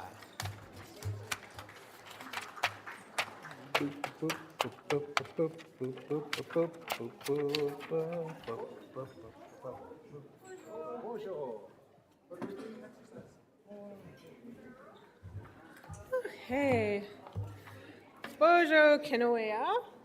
So, Hano Donald and Dijnakas, Opawagan Sing Minawa Bouting and Donjaba, Nimiki Weekwed Ninda, Echo Bejik Debaki Win Anishinabek Keaton Dow. So, my name is Hannah. I'm the Region 1 language worker here at the KEB. And before we get into the rest of our afternoon, we're going to play a quick Anishinabek game together. So, I call this game Agandan or Count It. And we can go to the next slide. So what this game is going to involve is just counting from Bejik to Midaswe, so just 1 to 10, in Anishinabek, but it has a twist to it. All the Anishinabek you're going to need for this game is going to be displayed up here, or it is on your tables. You should all have handouts. If you don't, I guess you're playing this game in hard mode. But if you actually don't have any, I do have some extras up here. We can go to the next slide. So here are the rules of this game. You're going to be playing in your table groups. As long as you have at least 2 players at your table, you're good to go. So one person is going to start by counting from Bejik to Midaswe, and you're going to move clockwise around your table. So the next person is also going to count from Bejik to Midaswe, but they're going to replace one of the numbers with a different word or phrase in Anishinabek. So then, oh, you don't have one? Okay, no problem. So then the next person is going to have to remember the change that the last person made and then also add another change of their own. So that's what the handouts at your table is for. You don't have to use the words and phrases on the handout. As long as you're using words and phrases in Anishinabek, you're good to go. If anyone messes up the new pattern of your counting, you will have to restart. And if your table wins, make sure you call out Bakanaga because I do have a bag of prizes that you guys can pick from. So we can go to the next slide. So I'm going to call on my colleague, Darla, who's back there, to do a little example with me so you guys can see how it works. So we're just going to do Bejik to Nanan instead of Bejik to Midaswe. So I'll start. Bejik, Nij, Niswa, Niwan, Nanan. Aanii Kinoomaadziwin Education. I'm the Anishinabek no Keat for Rec 4, so I work alongside Hannah there. Now, Nintam, Bajik, Nij, Swe, Niwan, Makwa. Gigong, Niwan, Niswa, Niwan, Makwa. Gigo, Banashi, Niswe, Niwan, Makwa. Bejik. Oh, no, I already messed up. So we would have to restart because I started with Bejik instead of Gigong. All right. So that's how it works. We can go to the next slide. So this is round 1. You're just going to do Bejik to Nanan like me and Darla just did. So Ambe Majase, you can start. And remember, if you win, call up Buckingham again. I'll come over and give you guys a prize. Okay, go for it.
Yeah, next slide.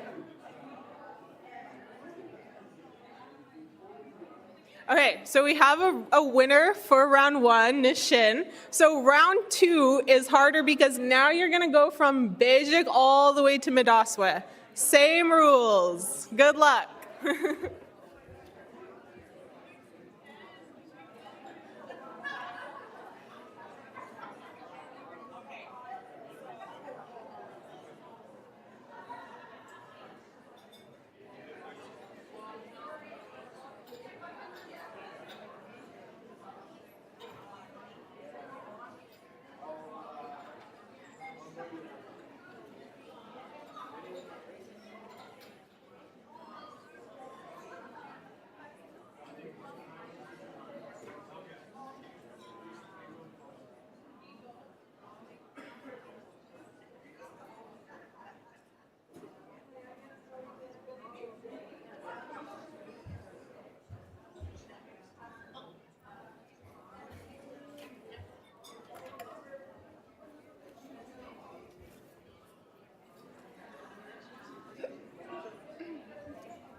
Bakanage? Awesome, Nishin. All right, Miigwech, Kinoomaadziwin. Mia, that's it for my game.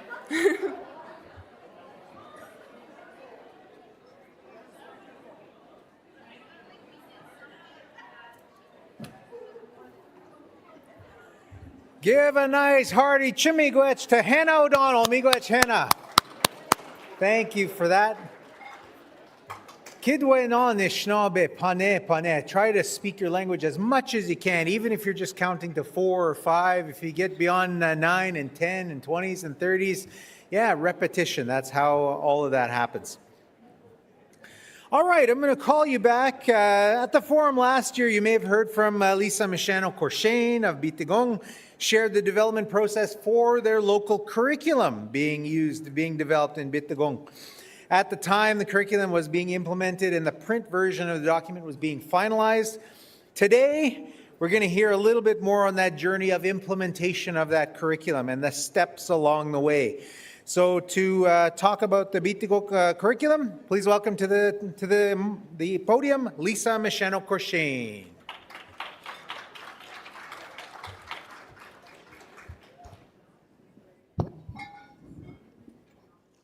Bonjour, Lisa. Anishna. This is your microphone here. You're all set to go. Okay. I'll give you the 5-minute warning next time. Okay. No, I'm good.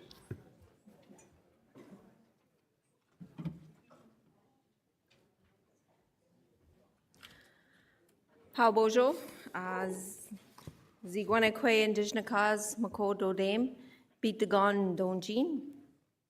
I want to first off give thanks for the day. It's turning out to be really nice to see familiar faces and to meet new people. As always, with the guidance from our elders, just try to make the best out of the situations we face each day. So what I'm sharing today is really, I always look at it as part of our story, part of our Bitigong Anishinabek story and what we've done in education. Last year at the forum, we were close to printing all the expectations that we created in our community as standards when it came to our school. For those of you who are not aware of Biitagon Anishinabek's community, we run an early years program, we run a K-8 school, and we also have a privately inspected high school issuing OSSDs. But without getting into a little bit of that history on how we evolved into what we have today, I wanted to mention that all of this took a lot of time. It takes a lot of time, it takes a lot of people, and a lot of dedication.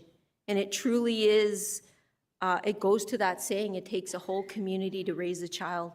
Because as educators, as a director of my First Nation, I didn't do this alone.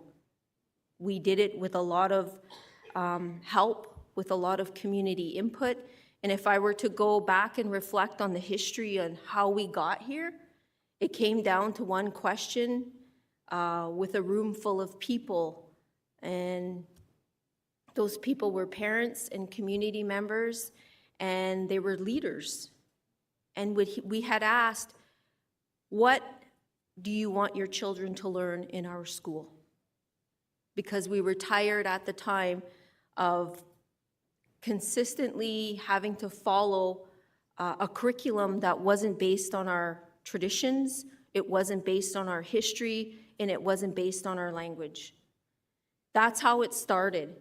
And you know, going back, that question was posed to community around 2012. And we constantly worked at how much do we change? We knew our students had to transition into a publicly funded high school. We knew they had to go on to post-secondary, but we knew that the foundation of their being was important and it was integral. And so we developed what we called the Biitagon Anishinabek curriculum. That's this one here. This was printed in the winter. We changed the cover already, so this is the new one. This is there's nothing changed in terms of content, but the cover is different.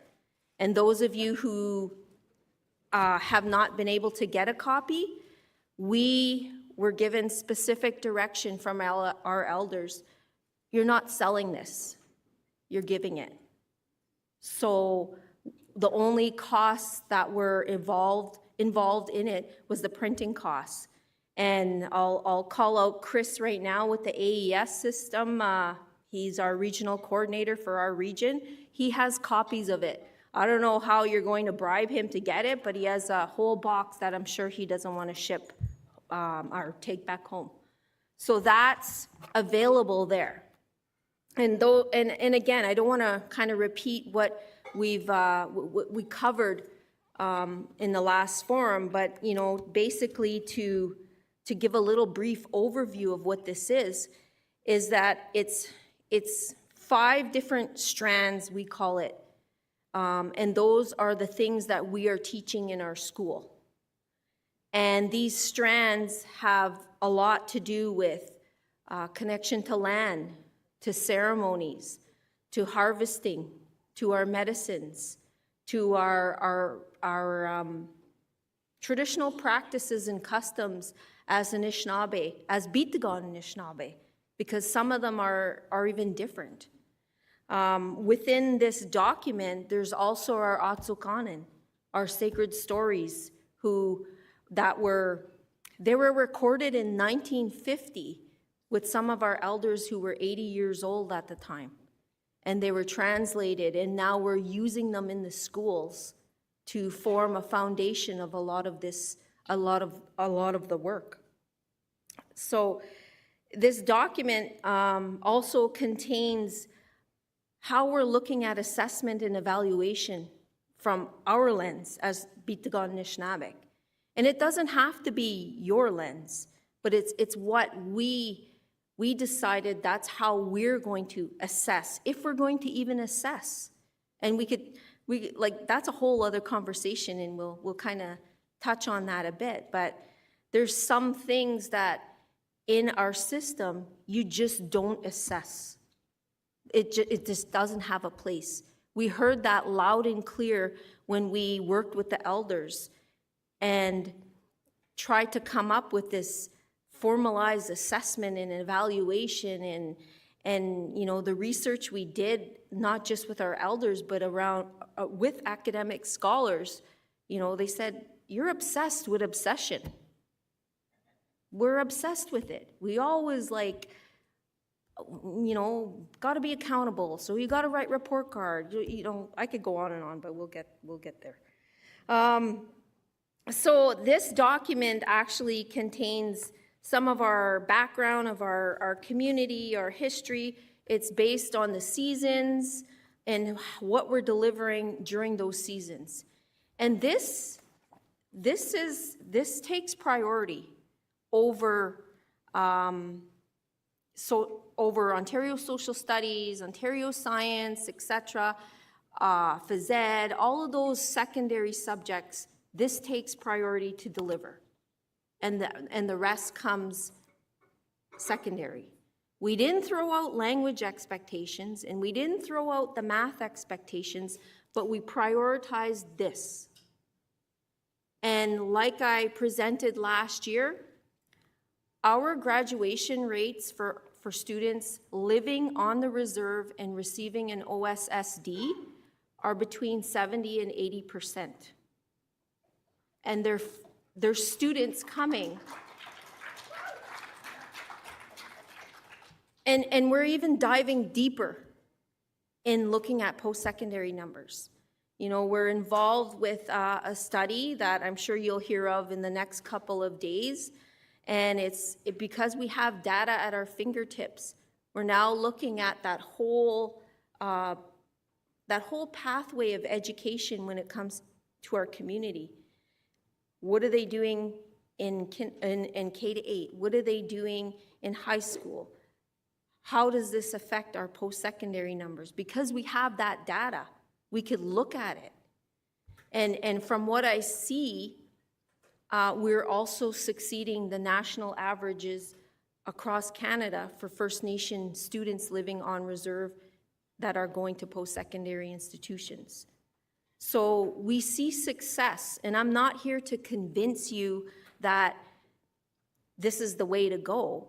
You take whatever you want from this, and you lead your communities in whatever direction they need to be led to better the education of our students. So this, and I need to be honest that the implementation of this was rolling out as we created it.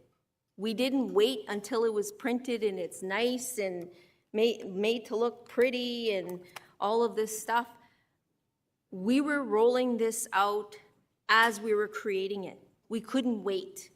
We didn't want it to wait. We didn't want it to sit and, you know, be set aside. And we took a few turns, and we'll get to that, but this has been implemented and has continuously being implemented in our schools over a number of years. So it wasn't just like an overnight thing, let's turn the switch on and let's start it. So some of the things that I'm going to talk about around implementation, really, we've been doing it for a while. So, next slide. So people often wonder, well, how do you do it, right? I mean, we have a group, we're a very small school. There's about 85 kids in staff. And so how do you do it? Like you have, so right now at home, we are in our fish camp. Some of our community members weren't able to make it. But how do we make sure all the kids are getting exposures to the curriculum? But I'll start. There is a rotation of all ages and classes. So right now at home, it's fish camp, and we are set up at the mouth, just like our ancestors have done for many years. And we're celebrating the return of the fish and we are feasting, and we are in ceremony, and we are doing all kinds of things with the land and language, and all the kids take part. They're pulled out for the entire day.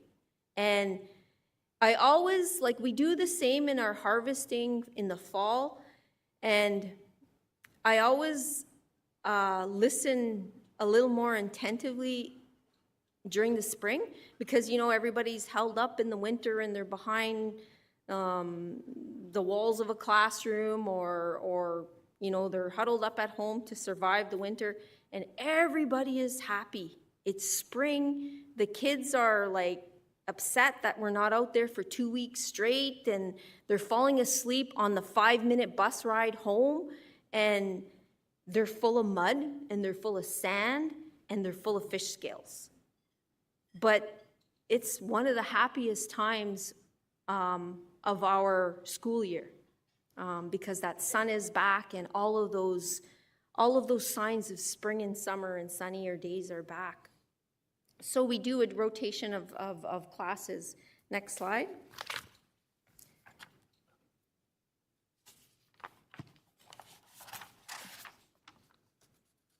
And in adjusting the instruction also to various age levels, we go right from, you know, the grade 8, 7, and 8s, handling something a lot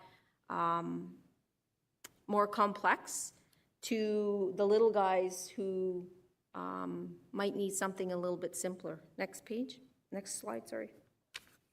These are just some pictures. We were doing wild rice picking in the fall, and obviously some of the little guys are a little bit too small to sit in the lake in the canoe, so we bring the canoe inside and we give them exposure to that, and they still take part in the processing. You know, picking it and drying it out and husking and doing all of those things, they're still part of it. So we just do varying activities based on the ages and the complexity of it. Next slide.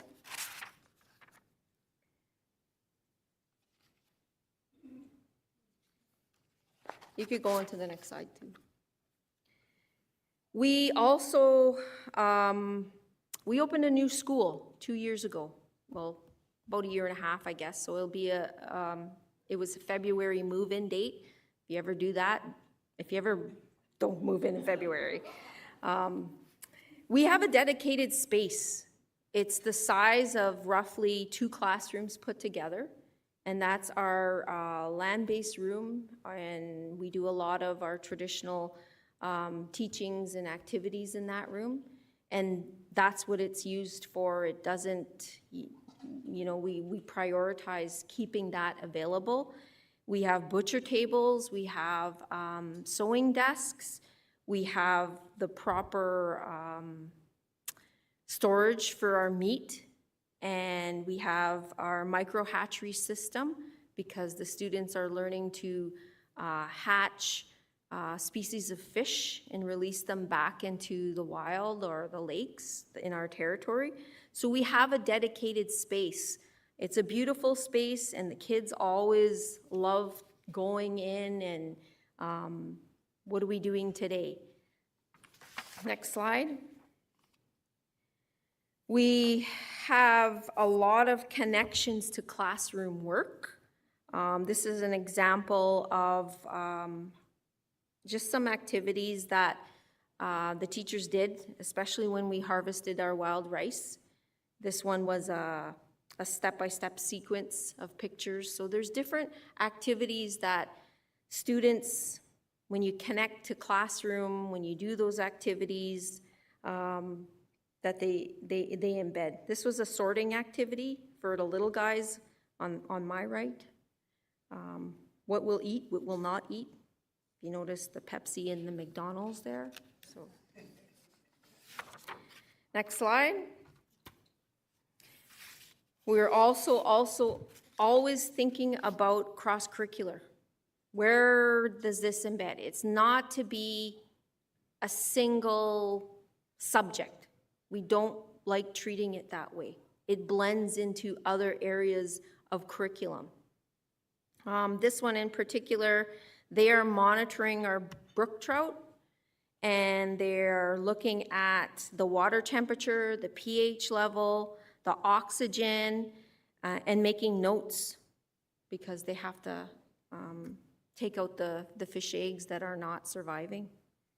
So, and you look at that, that's some scientific exploration along with honoring the expectations of our curriculum and understanding how important it is for sustainability and our relationship with the water beings. Next slide. Now, there was a lot of questions when we released the print of this, and I'm not sure if people, misunderstood or didn't understand how it was laid out, but we were always asked, well, is it a language curriculum? And my answer to that is, it could be. If you wanted it to be, it could be. Because everything in here for our expectations and how we guide our planning, if you had an immersion or a fluent speaker, or immersion was your goal, you could have that speaker go along and the kids can be immersed in the topics that are in there. And when we look at some of our speakers, and we were, getting them in, like, I'm talking earlier years where we were still made to kind of follow that curriculum that wasn't ours. It was difficult for our immersion speakers to talk about castles and knights and, pyramids and things like that. So when I look at this curriculum, it's easier for our speakers to speak about those topics and those things. But that doesn't stop. We're in a crucial state in our community. We're down to very, very few speakers. So we do have a language teacher in our school who's from community and will work with elders. She often goes and sits with them and will say, well, how do we say this and how do we say that? So we always make sure we have these lists going of, okay, this one is on harvesting. What are all the phrases and the words that have to do with harvesting, with wild rice, with, all of these lists. So we'll have those lists ready as the seasons go, and the teachers will work together in that sense. So it is, in a sense, it does fit nicely with that. Next slide. That's just an example. And that's one of our bulletin boards. Next slide.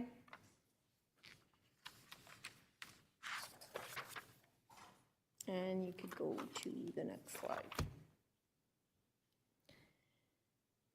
So one of the things we've learned, you really need some dedicated staff. It's a lot to put on one single person.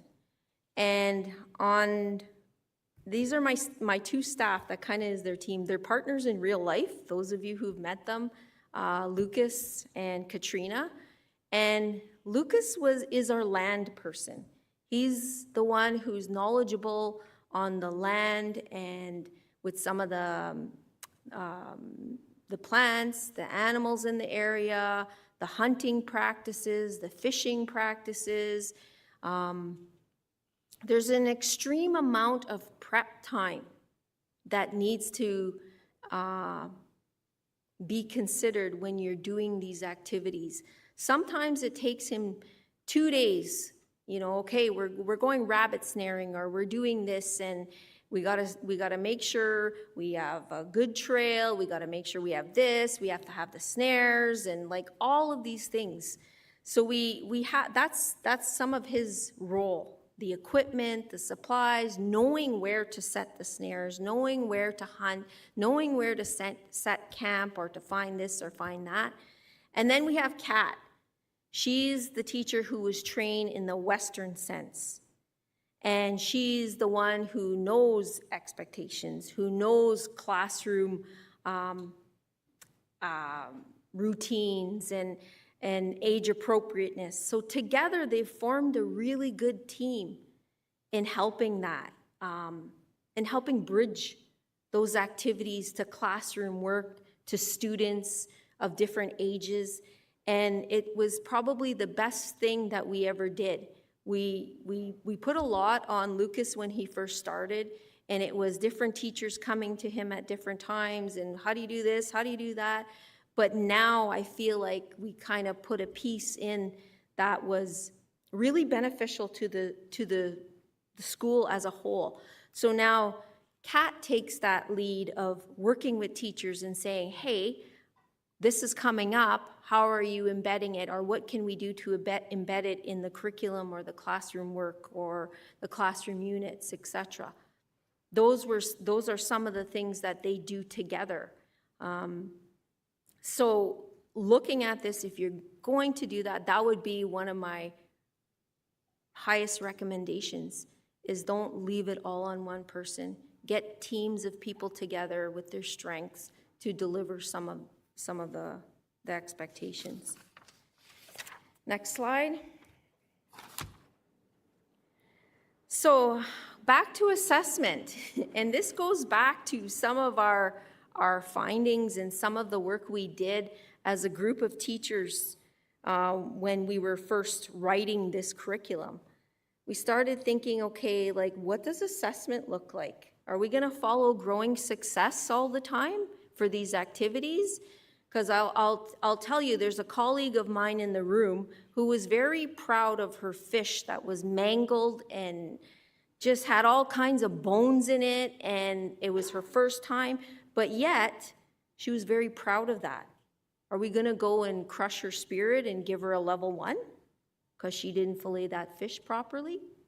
Or are we going to go and give her a level 3 or 4? Like, how does that work? So we began thinking about that and saying, sometimes it doesn't work. Sometimes assessment is not appropriate. Yet there's all these guidelines that you have to have so many marks in on a report card or a progress report or whatever it is. So we created a few tools to help us when assessment was appropriate. And we called them, like, okay, the learning skills, right? We all know that term, or some of us know. We changed that into the 7 teachings because we're educating little humans here that have to learn values of a human being, of our values as Anishinaabe. We also created what we called the learning cycle. And there'll be a slide on that. We also created an attachment to the report card. If there was enough that we assessed or felt it was appropriate, we attach it to the report card. And then there was a self-assessment. So if you go to the next slide, this was the learning cycle. This is what we spent a lot of time, and it's in here, it's in the document. And there was a couple of us that concentrated on assessment. And we went around and we talked to our elders and our knowledge keepers, and we said, what does learning look like? What does that look like from our lens, Niigaan Anishinabek? And this is what we concluded. And this was best described in a diagram. And we said, we start off as an observer. And this is what we see as our kids are taking part in these activities. We start off as an observer and we watch. Sometimes we don't even question very much, but we watch. We watch and we look and sometimes kids stay in that level of observing for a long time. There's no, okay, after 3 times of filleting a fish or tracking a moose, now you got to do it on your own. There's none of that. So they go from observing, then they go to helping. And you see it. You see them, they become a helper. Even in our ceremonies, Skabeos, they help, right? and they're helping and wherever it's needed. But the learning isn't stopping there. And then perhaps they move into a teacher role and they become a teacher. But this cycle is fluid. You don't just stay, or you don't just stay in one. It depends on so many things. So I'll use Lucas as an example in rabbit snaring. So he took the kids out. He knew by following his grandfather and his father how to set snares and what to do. And, you know, he's in this role, so he's teaching the young kids now. But he invited an elder to come along. And that elder had a different way of doing things. So Lucas was no longer the teacher in that situation. He allowed the elder to take the lead, and he came back to be an observer. So that's how we looked at this cycle of learning. And it all had this whole learning cycle. We heard the importance of experience. We heard the importance of community, of elders, of family, of time. We're so obsessed with time. June is coming up. Whether you like it or not, your kid is going to pass on to the next grade because we're out of time. And that's not how we view things in our worldview. And that's one of the reasons why when we set up this curriculum, we didn't go grade 1, they'll do this, grade 2, they'll do this, grade 3, they'll do this. We just did age groups, 2 groups, K to 4 and 5 to 8, because you could learn over and over again in those years some complex concepts. So that's one of the tools we have our teachers look at in the learning cycle. You could turn next page, next slide. Not sure if you can't see it very well on here, but I spoke to the learning skills type concept, and what, again, this is our values. If we're really going to teach the 7 teachings, if we're really going to use those laws as foundational pieces to build these little humans, then let's talk about what they look like. How do they look in the classroom? What do they sound like? That too is in this, this document. It's a sheet, and you could comment, okay, how does this student show the law of love? How does this student show the law of respect? How do they show humility? And there's some points on there that you can use. This on the other side is the assessment tool, and this is new. We're just implementing it this year, where they use the learning cycle, and teachers are able to comment, like if they had to or if appropriate, where a student is in the learning cycle for this topic or season or whatever it is. And they could also comment on the 7 teachings, how their students are showing those values or showing an example of those. Because we often say it, and we often put fancy posters around our classrooms, but how are we describing those values to our students? How are you able to comment on that? Next slide. We also use a lot of, or one of the tools we developed is self-assessment, because we never, going back to my colleague who did a really, really good job on that fish fillet. How did she feel? How do you feel as a learner when you think you've done something so great, only for a teacher or an instructor to say, you actually did that wrong, and it was actually a very poor effort? So trying to focus on self-assessment and using that with students based on some of these things that they're doing. And there are examples where we've had little ones come up and say, I want to be so much better at cleaning the rice. I want it to be pure with no husks, and I want to cook it a lot better. And those are times and places where that self-assessment could be used. Next slide. Teacher development, another question that is asked, and another question that I really emphasize that it takes thinking out of the box. Teachers attend, like any activities that are happening. There's no, well, it's 2:30 and that's my prep time and I'm checking out of this activity. There's none of that.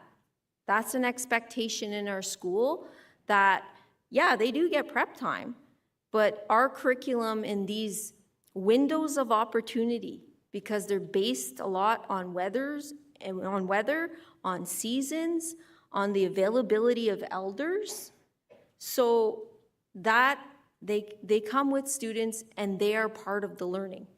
They facilitate, they help out, but they are very much part of the learning until, maybe they're confident in doing some of these on their own or with less teacher pairs, or maybe less reliance on Kat and Luke. But they're part of the learning, and we have to respect that.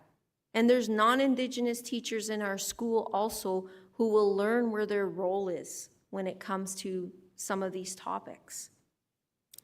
It's integral that the staff build relationships with elders and communities and community members. They are not delivering this curriculum alone. This isn't the standard teacher role per se. Yeah, they could probably deliver the math and language pretty much on their own, but when it comes to the topics and the activities we design by season, they're going to need help. They're going to need help from community, from parents, from elders, because these topics and these ways we know are not taught in our schools, in our universities, in our teacher education program. They're not taught there. Training out of the ordinary. I always kind of want to say training with a grain of salt, because it is out of the ordinary.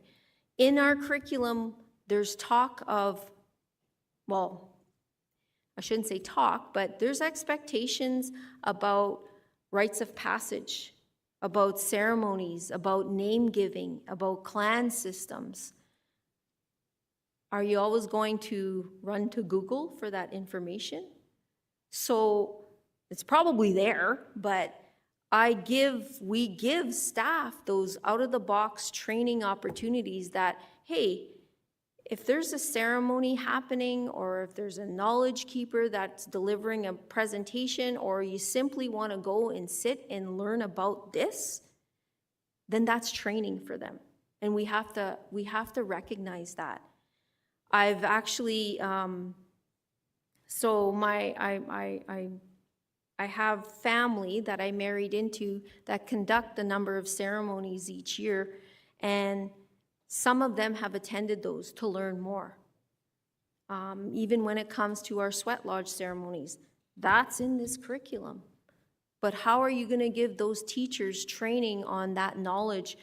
You don't have to force them, but how do you support them in learning what those expectations are? And we could also talk about the other types of training. We had a small group go for ice rescue training recently, and we sent some of our staff members to Thunder Bay. The regional coordinator organized that, and they went and were trained on how to rescue in cold water, is what I was told. So all those out of the box training opportunities. They have canoe certification coming up again. And so all of those come out of the ordinary. And we also set up what we deemed them PLCs. But what we did in the past was, okay, this is an area everybody needs help on. Let's carve out time in our staff meeting. We're going to brainstorm. We're going to talk about activities or ways to deliver this. And then we're all going to go and we're going to do it. And then we're going to come back again and reflect on what you did, what worked, what didn't, what was appropriate, etc. So we call that our professional learning communities amongst our teachers. Next slide. I have to say, another thing, we've had to learn right from the start is communication. It's really, really important to have everybody on the same page as the key communication piece. But I did forget something in teacher development, that's fine. I did want to mention that when we were developing the curriculum, we took every teacher amongst that was employed in our staff, and we designed a master's degree program, a graduate program, and partnered up with Lakehead University, and they were trained for almost 2.5 years. And they were on the land for at least 5 of those graduate courses, learning that connection, learning those ways, and they were with elders. So that's what I mean, out of the box teacher training. So every teacher graduated with a master's degree, and they completed projects that added to our curriculum. That was a picture. Sorry, I missed that. That was a picture of us on our canoe trip. That was one of our last, I don't know if you could go back. Yeah, sorry. That was one of our last courses we did. And what we had to do is we had to paddle down a traditional route of our ancestors from our community. And we were on the river for 4 days. And it was probably one of the most interesting teacher training conferences that I've ever been part of, but totally life-changing. So we did that. We did that with all the teachers. So jump to communication. Sorry, I missed that. We have a shared calendar with all the staff in the classrooms. We have dates, we have the rotations, we have details embedded in this. We have our safety plans, because those two are important. You have to, what's your safety plan? What's the template? What are you doing as your backup per se? We did some good investment into satellite radios and backpacks. Every teacher has to take a backpack when they're outside, and in the backpack is multiple things in there for safety and making sure that we have what we need when we need it. There's a shared resource drive. Everybody uploads plans or activities, or they'll put pictures on the resource drive. And then also development of policies and procedures. That too is important when you're delivering this curriculum. What are policies, but not to go overboard. You have to find that middle ground where, yes, you're mitigating risk, but you're also honoring the knowledge and the wisdom and the traditional ways of our people without having those things be a burden. So we try to also communicate the policies and procedures around this. And sometimes it's a new procedure when we experience something a second time, a third time. Oh yeah, okay, that came up, and let's make sure and note that. So it's totally evolving. Next page, or sorry, next slide. Another thing that's important, and we learned this right from the start, is your budget for your gifts and elders, for your honorariums, your transportation, and your equipment and supplies. And I always think about our elders and our knowledge keepers as people that should be treated like anyone who has a PhD. Like, they too have immersed themselves in our traditional practices and our ways, and I am sorry if I offend anybody, but they can't always eat tobacco. They can't, like, I'm sure they probably have a pile of blankets. So we've actually done things where we've gone and asked them what, like, before the actual activity, we kind of do like we try to update our inventory of knowledge keepers. We visit every house in the community. Hey, this is what we're doing in the school. You know, would you like to share anything that, you know, you've learned, or what is it that you would like to share? Do you want children to come to the house, or are you comfortable coming into the school? Or maybe it's not there, maybe it's outside in a different environment. So we actually have kind of like our flowing list. And it's not just quote unquote elders, because there's some really, really gifted, bright people who want to share their knowledge. Artists, you know, we do tufting. That's an expectation in our curriculum. And there's some young girls who are such talented tufters. They've created such beautiful work. So it's always, of course, we bring in elders, but we shouldn't stop there. It needs to be also the younger people and the other generations. So budget is important. Next slide. In our community, we've also been able to deliver this curriculum with other departmental programs. And what I mean by that is in our community, we have a lands and resource department, we have a health department, we have a social department, social services, we have a capital public works department. As we speak, almost every single department this week will be assisting with our fish camp, whether it be cleanup, setup, a hot meal, just extra eyes on the ground, because you know how kids get when they're outside.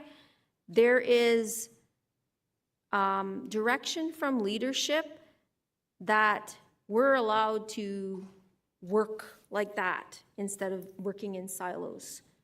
And so when we have activities, there's oftentimes other departments coming in and helping assist with the delivery of our curriculum. Like I said, we don't do it alone. Next slide. So because I said we started this a while ago, there actually are units now developed. The teachers have developed units, sometimes on their own time. Sometimes we've done, you know, certain contracts, or we found time to carve out time in somebody's role. But there's Ontario Curriculum Connections that we've looked at and have crossed over into this curriculum. I don't know if we're gonna see it, but altogether, there's quite a few. And I will drop the hint here that KB is going to organize, I believe, a summer 2-day conference or session that's gonna look at these. And some of them are on the AES portal, or I think that's, yeah, some of them are on, most of them are on. And then we also have some that we've written. Next slide. I'm running out of time here. So here's some of the units we've developed and how they apply. And if you look at the overall expectations that they cover, There's a unit on the elements, fire, wind, earth, water. That's K to 4. It touches a lot on science and technology and math. There's 29 expectations that could be covered by doing that unit. The elements 5 to 8, that's another one. There's 23 expectations. There's the Indigenous author read aloud literature unit. That was a more focused grade 3, 13 expectations. There's a history unit for grade 10, and that's enhancements to that. Again, 13 expectations. There's a K to 3 unit on the arts, and there's some focus there on kindergarten and also some math and, visual arts, dance. There's 66 expectations that we've cross-referenced. Next slide. A unit on the arts, 4 to 8. There's 26 expectations. Ojibwe legends, incorporating land and literacy for 1 to 3. 15 expectations. There's another one for junior intermediate, 4 to 8. 18 expectations. There's one on moose, the mighty moose, for grade 2. 35 expectations. Next slide. There's a unit on Indigenous games. That's a lot have to do with health and physical education, social studies, history, 35 expectations. There's a grade 9 unit on literacy, legends, and land. That's for English, 12 expectations. There's a unit on the birch tree for grade 7 and 8. There's 42 expectations. We even did a unit on our bundle and our gifts because our students are seeing our drums, our rattles, our medicines, all of those things being used in our school. But how do we get down to their level of teaching? So that's what that is. It speaks about, the rattle and that gift, and there's 29 expectations in that. Next slide. I'm trying to hurry. Clan system. We developed a unit on the clan system that covered 18 expectations. We developed a unit on moose hunting that covered 28 expectations, another unit on sewing, and another unit on the 4 seasons. There's so much work yet to be developed, but these are the initial units that we've been able to be part of the development of. They're free, they're available, and they help a lot when it comes to especially the new teachers.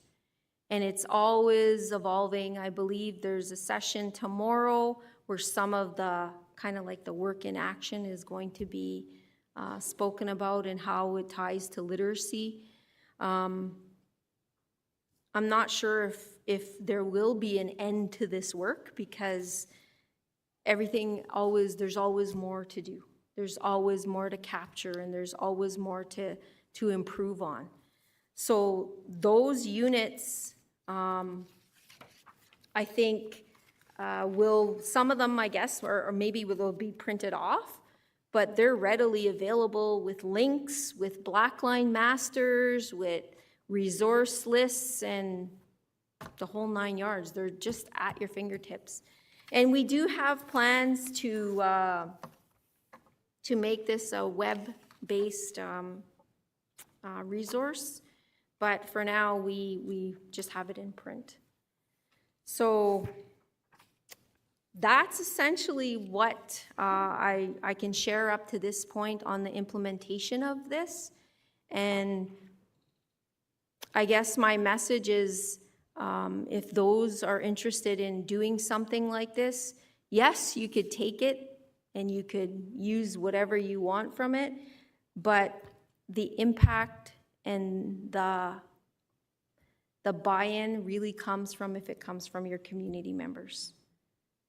Take it to them, change it, do your own, take elements of it, because some of the knowledge in here, that's universal, not to Anishinaabe, but to all human beings. And everybody should have access to it. So I think we're almost out of time. I just wanted to say thank you, and given the opportunity, I'm not sure if there's question time. Okay, okay. I got the first question for you, Lisa. I belong to a traditional society. My name's Eugene as well. We do a lot of work. We do a lot of study, and it takes time to do that. It requires us to go to ceremonies 4 times a year. It requires us to go to the fasting camp. So, and that's part of our training. You know, we're not getting big degrees, and you know some of us are, but we're not getting big degrees. That's our learning. Is there room in your system and with the band and whoever and HR and all of that to make room for the professional development in our ways? So I recognize it in my department, and that's part of the training also, because we actually go and take our young men out on a fast when they hit grade 7 and 8. So if I am having a teacher go, or I'm having Lucas go to that, we have to honor his development to guide them. So if that's part of it, that's what we do within That's a it. good example. For example, we have a teacher that's teaching at the local high school, and part of their development is to go out fasting. Sometimes it's 2 days, sometimes it's 4 days, and then they're forced to take cultural leave or their vacation time to be able to do that. Is there support for teachers? Yep. Yep. Yep. Any other questions for Lisa? Anything at all about the deep development, very innovative curriculum? Question? Yeah, go ahead. Nice and loud. Slide, Chris, I mean, on your panel. Try to avoid the mad rush from I put them all out on a table in the hallway. That might not avoid the mad rush. There's only 50 copies. If you know there's already one in your community somewhere who has it, please try to leave it behind so everybody gets that document. Second thing is, at least I will back this up. If it's one of those documents you look at on your ride home, stick it on your shelf and don't open it, maybe leave it behind. Okay, so make sure you're making proper use of that and honoring the work that people have done. Last thing is, if you don't get a copy of it, please leave our name with somebody in a red shirt. We will make sure that we either connect you with Lisa at the school, or you can connect with me, and I'll make sure that we get you set up with me. Questions? We've got probably time for 2, maybe 1. Yes, nice and loud. Hi, thank you so much for your presentation. I was wondering, when do you anticipate that the website will be up for the book? We're hoping to get some help from KEB on that one. I'm hoping in the next couple of months. It just, editing it and going through that took a lot of our fall, winter, and we're just need a bit of a brain break. Yeah, question? One more question. Going once. Question going twice. All right, yes, go ahead, nice and loud. No, just since you have a history as well too, I would really like to know when we can see this type of work in every single school.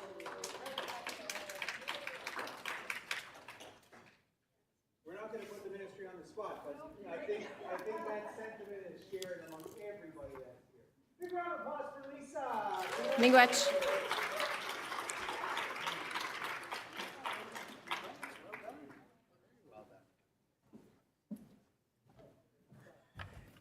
Miigwech, and on behalf of KEB and the system, thank you very much, Lisa. Appreciate that. We are now going to go to an extended break, and the reason why it's an extended break is to make sure you're feeling healthy and ready, because we are going to go into the regional networking sessions. So I'm going to ask you, I think we do have a slide that's going to go up to help you with that. Region number 1, put up your hands. Region number 1. Hopefully you know your regions nice and high. Region number 1, you're going to be moving to the Erie Ballroom with Chris. Where's Chris? All right, there's Chris. So going to the Erie Ballroom, Region 1. Region 2, put up your hands. Let's see your hands. Region 2, look at that region, a big, big region. You're going to be staying in here with Bonnie. Where's Bonnie? Bonnie's right there. So you're not going too far. So Region 2, you're going to be in here.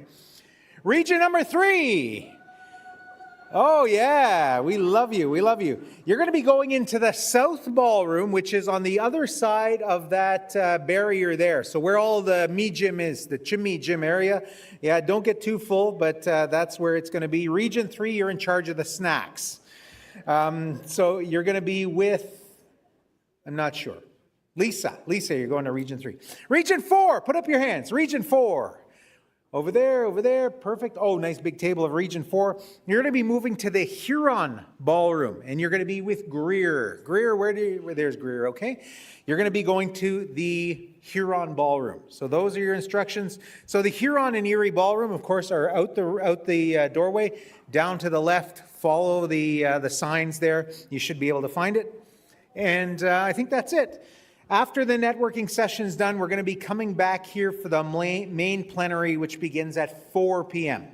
All right, so enjoy your break. We're back here at 4 p.m. Miigwech.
Yeah.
We're just about at that time where we're reconvening at 2:30. Again, region number 1 is in the Erie room. Region 2 is right here in this ballroom. Region 3 is on the other side of the wall in the south ballroom. And Region 4 is in the Huron room. So enjoy your networking sessions, be productive, and I'll see everyone back at 4 p.m. Miigwech.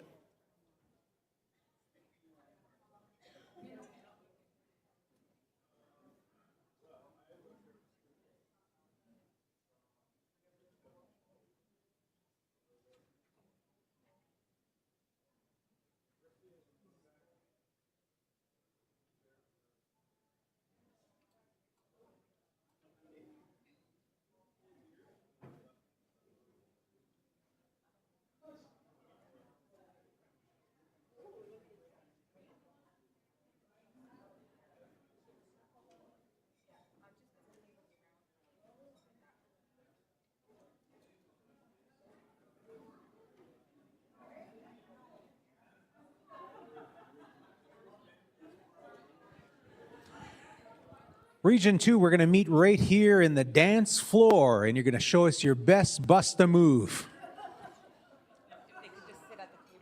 You could sit at the table close to the dance floor. That would be fine, too.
I am the current co-lead of Indigenous Education. This is my first time here, so happy to meet you all and see you all.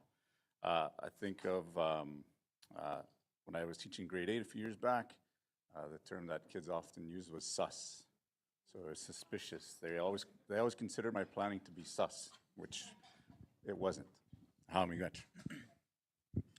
Aanii, my name is Justin Francis. I'm the new education counselor for Ondeck First Nation. Yeah.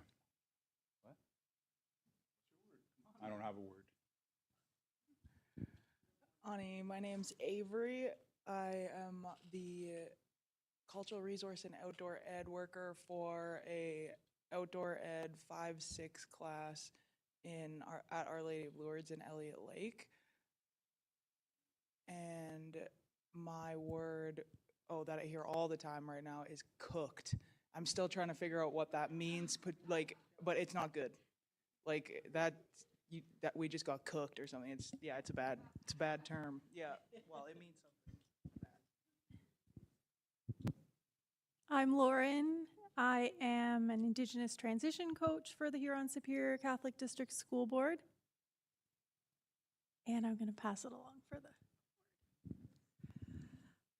Hi, I'm Christine. I am also an Indigenous transition coach here in the Sioux for the Huron-Superior Catholic District School Board.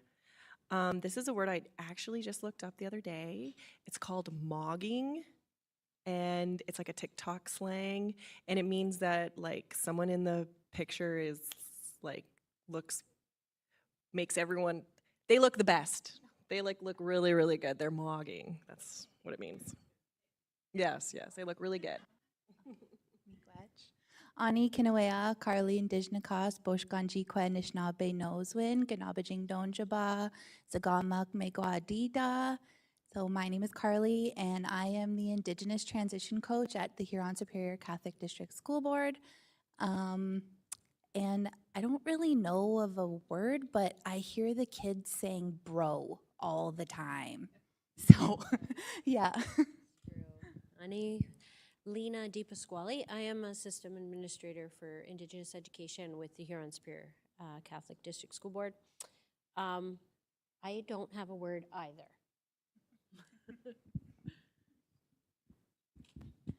I think bro is the new word for mom. Bonjour, Miigwech Indigenous Charles Patadagus Gaye. Miode Tigmego Shingijnika Demiguk and Donjin de Nakit. Minwa nga Binjabaya. Irish au so there is one word I heard, and I was I think it was based like that. That's so based, or it's kind of like basic. Yeah. All right. Thanks. Aanii, my name is Kellen Best. I work at a Tikmikshing as Oshkabewaskwe, so doing some admin, programming, and helping. And word, Riz, which is for charisma. So to have that and I think there's like an eyebrow thing. Anyway, Miigwech. Hi, everyone. My name is Emily. I am here from Crown Indigenous Relations and Northern Affairs Canada. So I'm here spectating. I'm really happy to be here. Thank you for having me. I have a 13-year-old as well, and I hear skibbity, but I don't know what it means, and she can't seem to explain it, so I don't think she does either. Thank you.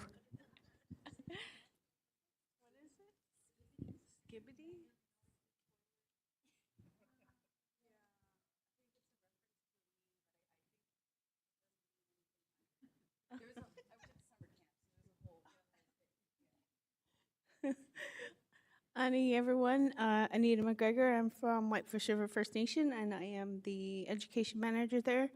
I'm also the newest board member for Region 2, or Rec 2. So the word that I actually like is delulu. my kids say that all the time to me. "Oh, you're delusional." I'm like, oh my goodness. But yes, yeah, this is a fun game. Miigwech. I have some if you don't have any. Yeah.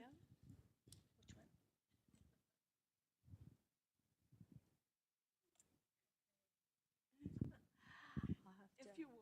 Yes, thank you. Cheating. Hi, I'm Sonia Raffin, and I'm with the Kinoomaadziwin Education Body. I'm their fiscal analyst. So I am observing more today, and it's such a pleasure to be here. So I'm in the accounting world. I don't have a word right now, but I'm enjoying learning from everybody here. Thank you. Aanii, kina wiya. My name is Heather Wilson. I'm the Director of Education for Sheshaguaning First Nation, and I'm also a board member for the KEB. And my word is bet. I don't know what that means Aanii Boozhoo.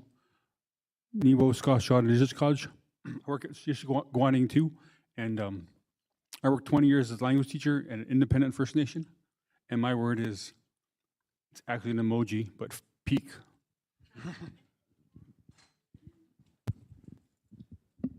Aanii, my name is Donna Wemagwans. I am a principal in Sudbury for a school called St. David's.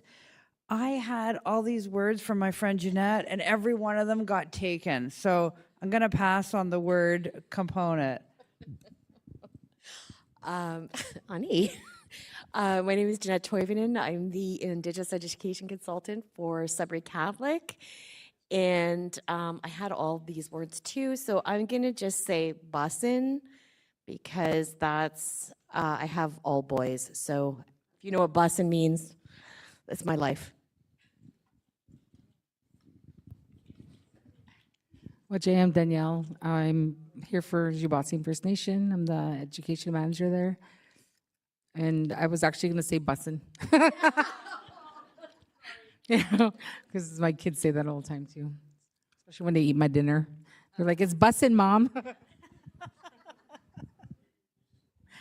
I'm going to go with Aanii dudes, which I've come to know as every single gender out there. Monique Pregent, Dijnakas. I am the Culture, Language, and Education Manager for Miigwech First Nation. Aanii Joanne Dijnakas. I work for Miigwech First Nation, and I'm the Anishinabek Educational Support Worker out of the Miigwech High School. And the word I have is bougie. I didn't know that. I moved into a house, and my nephew goes, "Ooh, Auntie, this is bougie." And I'm like, "Oh, okay, so bougie." Hi, my name is Christine, and I'm the Culture Language Education Coordinator for Miigwech First Nation. And my word is my bad. My kids always used to say that to me all the time when they were growing up. My bad, every time I called them out on something. My bad.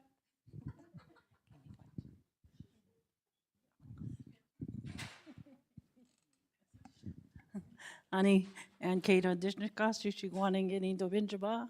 I'm part of the board of the KEB, and Mishko Sodangnan, which means go touch grass.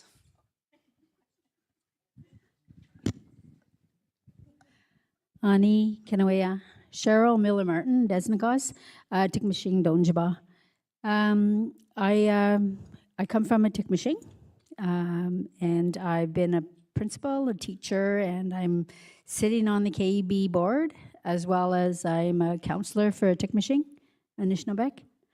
And the word I have is 6-7. That's it actually means nothing. So it means whatever, right? Like, yeah. So yeah, that's my word. Nahau Miigwech. Tracy O'Donnell and Dijnakas. I'm legal advisor and support for the KEB. And my word is drippy. My nephew was getting dressed, trying on outfits for prom, and he wanted to know if he looked drippy. And I'm looking at him, and I'm like, I don't know if that's good or bad. I said, Do you want to be drippy? So I think it means he looks good, but I didn't know at the time. I panicked. So was he? Was he dripping? My name is Megan Borner, and I'm at the Ministry of Education and in research and evaluation. And I help out KEB with data research and evaluation, and also sit on JMAC. And I have tapped into a whole bunch of peeps here. Peeps, that's an old one. Slay Mama, you heard that one? So Slay Mama comes from my Gen Z daughter, and she says it means you're killing it, girl. Is that right? Right? No.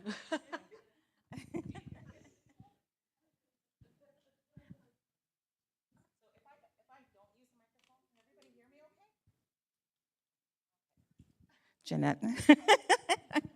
Okay, so I want to thank everybody for doing that little exercise. How many of you have heard of the influencer and the YouTuber? His name is Arya Smith.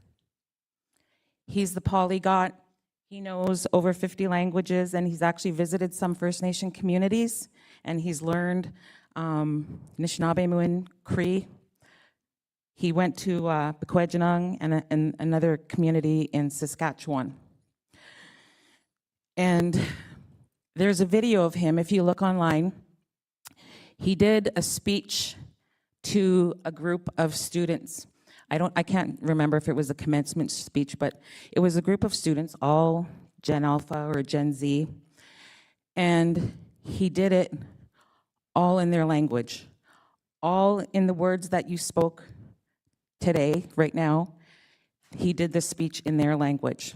And it is a language. It is a language. It's changing, it's developing. They understand it, we don't understand it, but they've got it. So when I was thinking about that,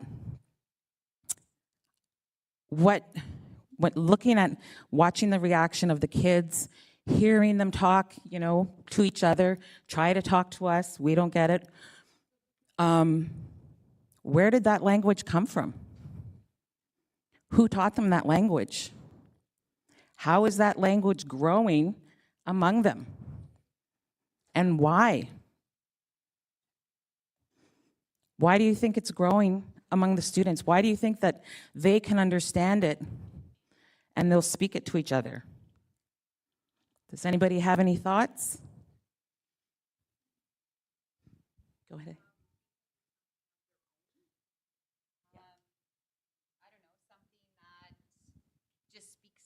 Sorry, I was going to say because it's something of their own that they understand, right, amongst their peer group, and I don't know, something that they can keep between them. It's like with 6-7, right, because they all loved it, and then as soon as the teachers started to wear the 6-7 shirts at school, then there's like, Mom, that's out now. Yeah, Miigwech. Any other thoughts?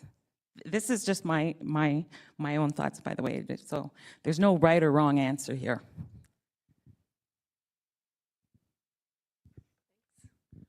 Well, it becomes their identity, doesn't it, as a group?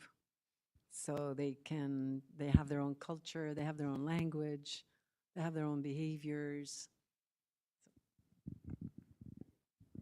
Okay, Miigwech. So I love those. And again, these are just my own thoughts, my own reflections. But it did amaze me that these kids are learning their own language. And I looked at it and I saw that it was fun for them. It was fun. It was relevant to them. They used it every day when they communicated with their peers, whether it was texting, it was relevant. The words that they had were relevant. And they normalized it. It was used every day, no matter where they were. And I think about Anishinabek for our students. And that's what we want. We want them to have fun with it. We want it to be relevant to them. And we want to normalize the use of it. Now, again, I don't have any answers. We've got a lot of great minds here today, but that's where we want to go, right? That's where we want to go with our students.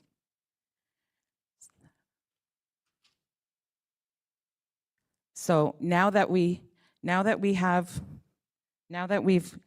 gotten our introductions out of the way, I'm going to ask. I've got some worksheets here, but I've only got 5 of each set.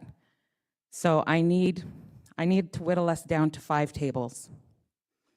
And I'm going to ask you guys to move around a little bit, get to know each other. We're going to be exchanging ideas, and I just find that it works a little bit better if you're with people you don't know. You'll just get a chance to share and think about things. So I'm going to give us a couple of minutes just to move to 5 tables, please. There's enough room, I think, at each table for us to fit at 5. Miigwech. Bazinga.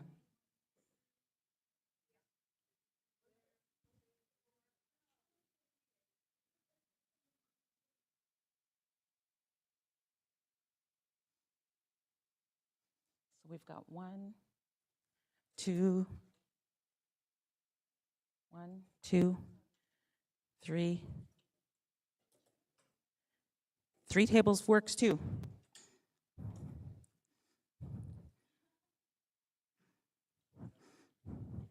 Perfect.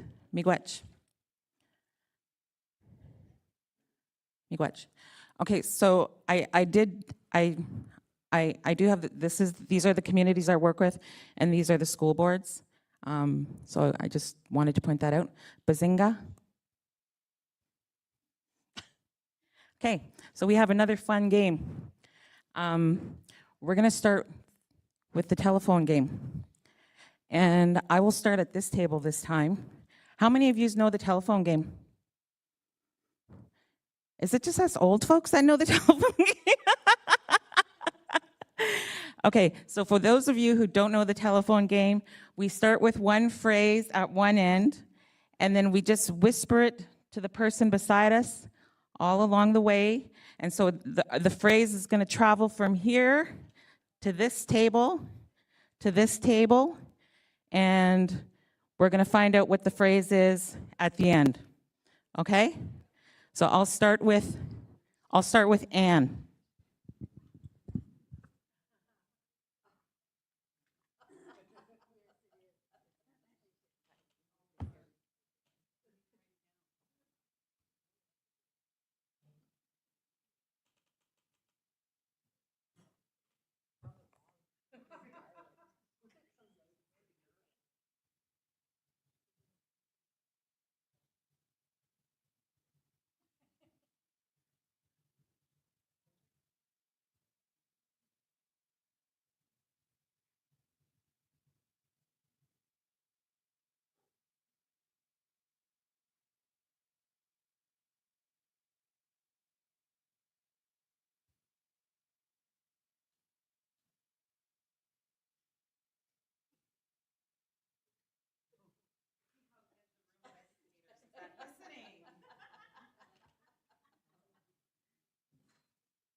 Do you remember last year's snowstorm?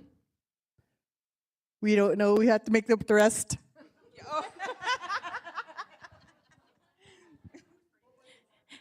And do you want to tell them what we started out with?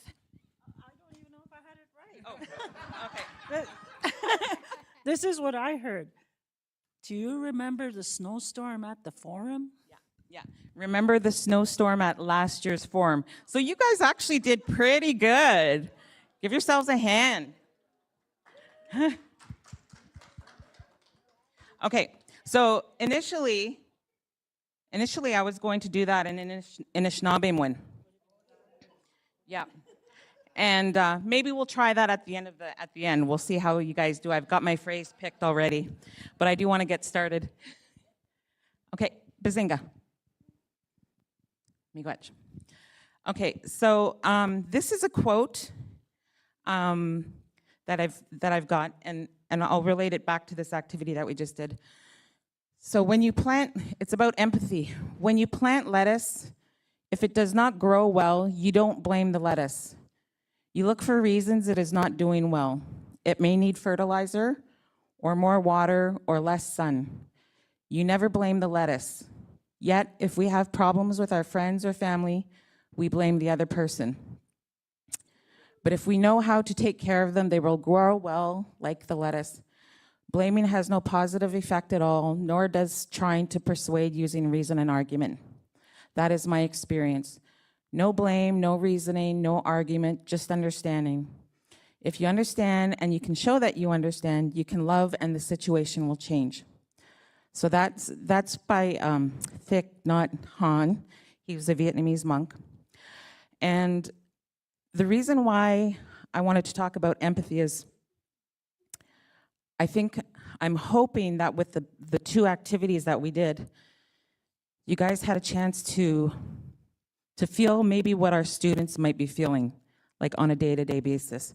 We know that they can, they have fun talking in their own language, but when it comes to learning our own language, something gets lost along the way. We can start with good intentions, but then when it gets to the students, there's something that's changed. And I think that every one of you has great intentions. I don't think you wanted to pass the, misinformation on to the person next to you, but there's challenges. There's challenges to what we want to start with, to what we're ending up with. And again, I don't have the answers to any of that,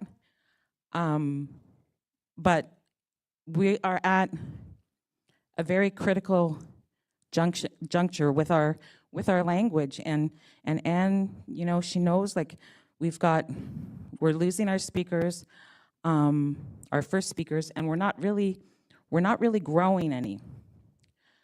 Okay, anybody have any questions so far, comments? Okay, Bazinga?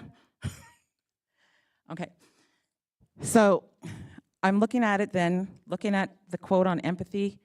I just kind of looked at it as a garden that we want for our language.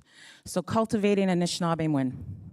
How do learners or students perceive Anishinabek when learning?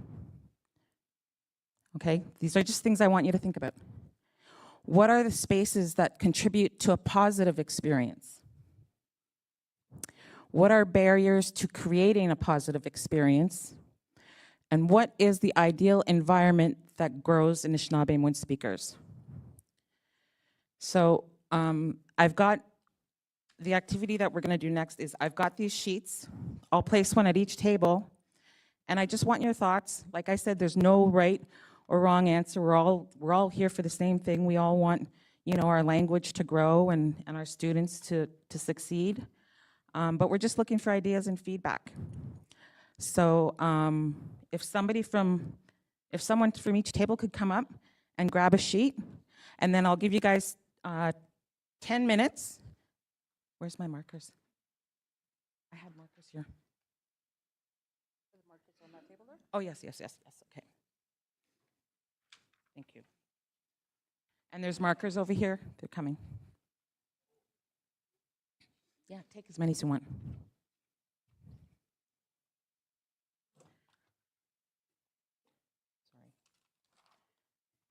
So we'll just go 10 minutes. You guys can have a discussion at your table. What are your thoughts on those 4 questions on us growing or cultivating Anishinaabe? That's it. 10 minutes. I'll set a timer. And then after, if we could just get somebody from each table to just kind of share one of their thoughts out of the 4 questions. We don't have time to do all of them. So, Miigwech.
2 minutes.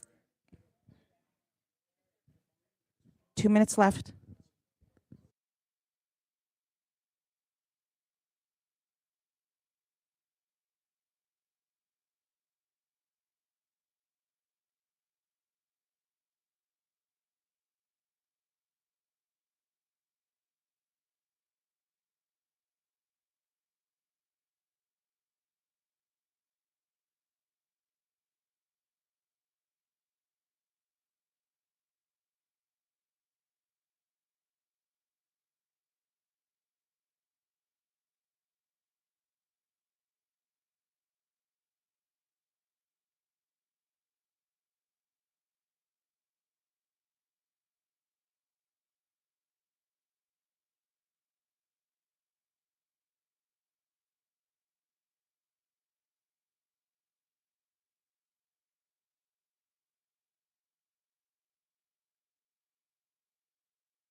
Hello?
All right, are we all back in the house? Group 1, are you here?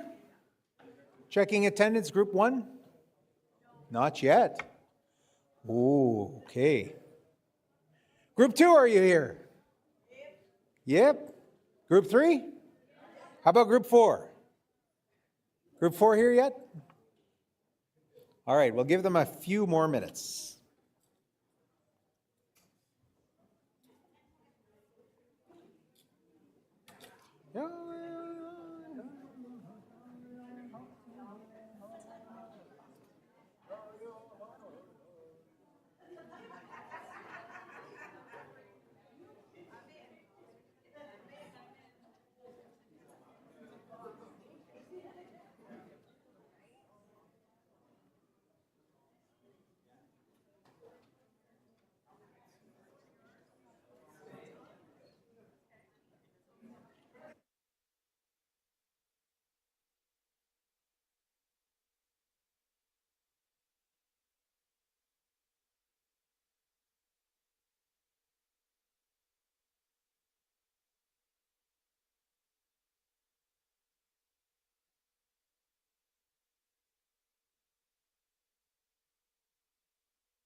KEB staff, how are we doing? Is everybody back?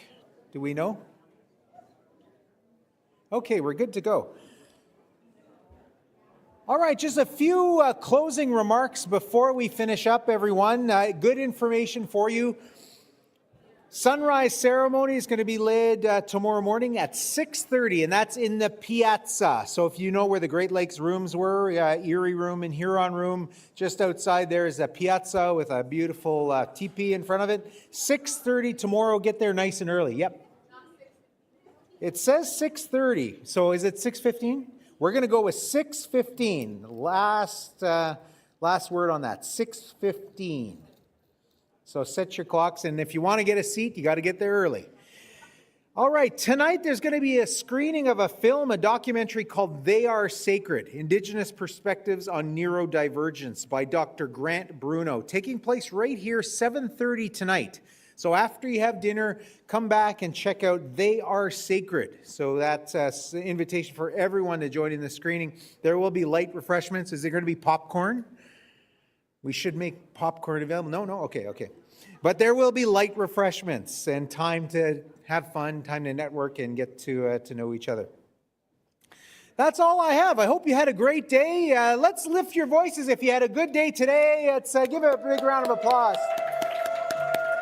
Day 1 is in the books. Day 2 starts again tomorrow, again 6:15. 8 o'clock, I think breakfast starts here, so get here nice and early for a 9 o'clock start. So we'll see everyone bright and early. Before we get to that, I want to invite Elder Esther to give us a closing name when mi want minwa Miigwech endam. And then we'll ask Gdizhaami Forum to close us off with a song. So please welcome back to the stadium, to the podium, Elder Esther Ochi. Miigwech.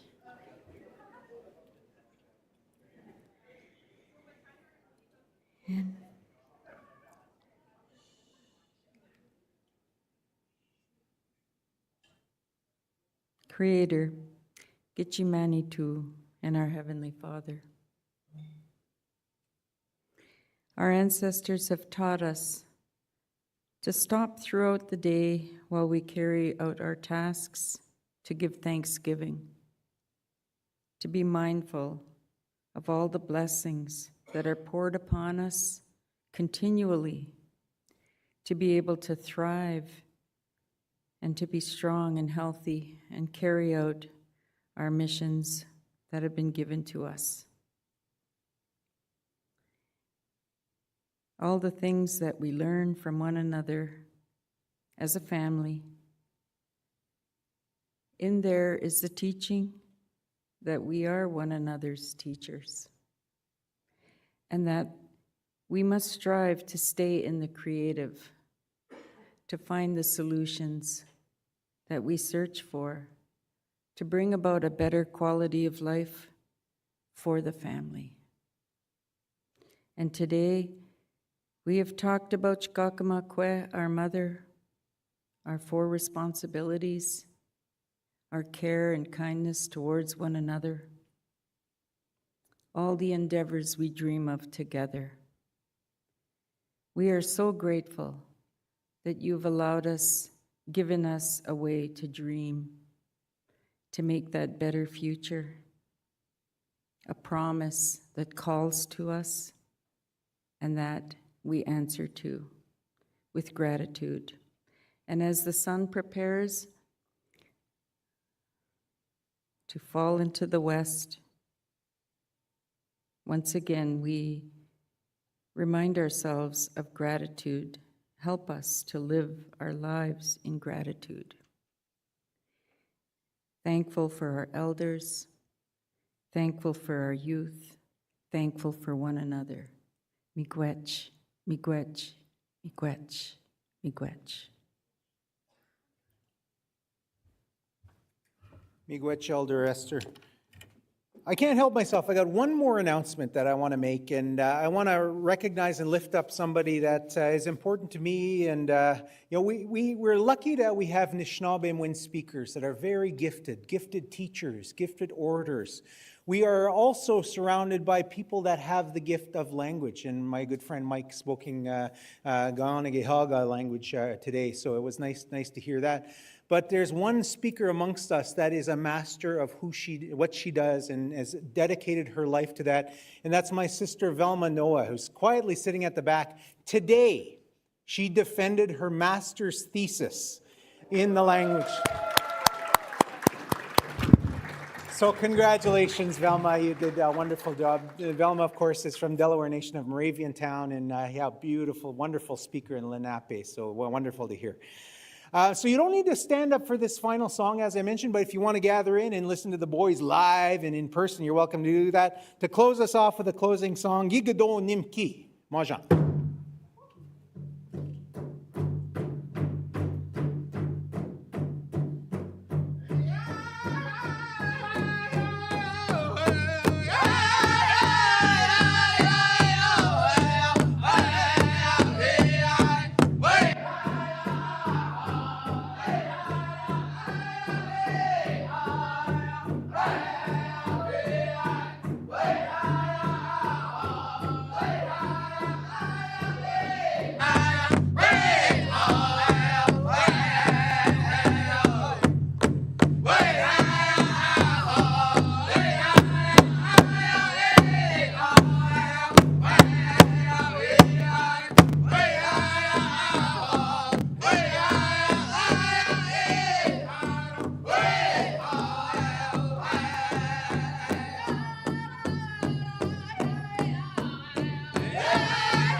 Thanks very much, everyone. Have a great evening, and we'll see everyone at sunrise and for breakfast tomorrow. Miigwech.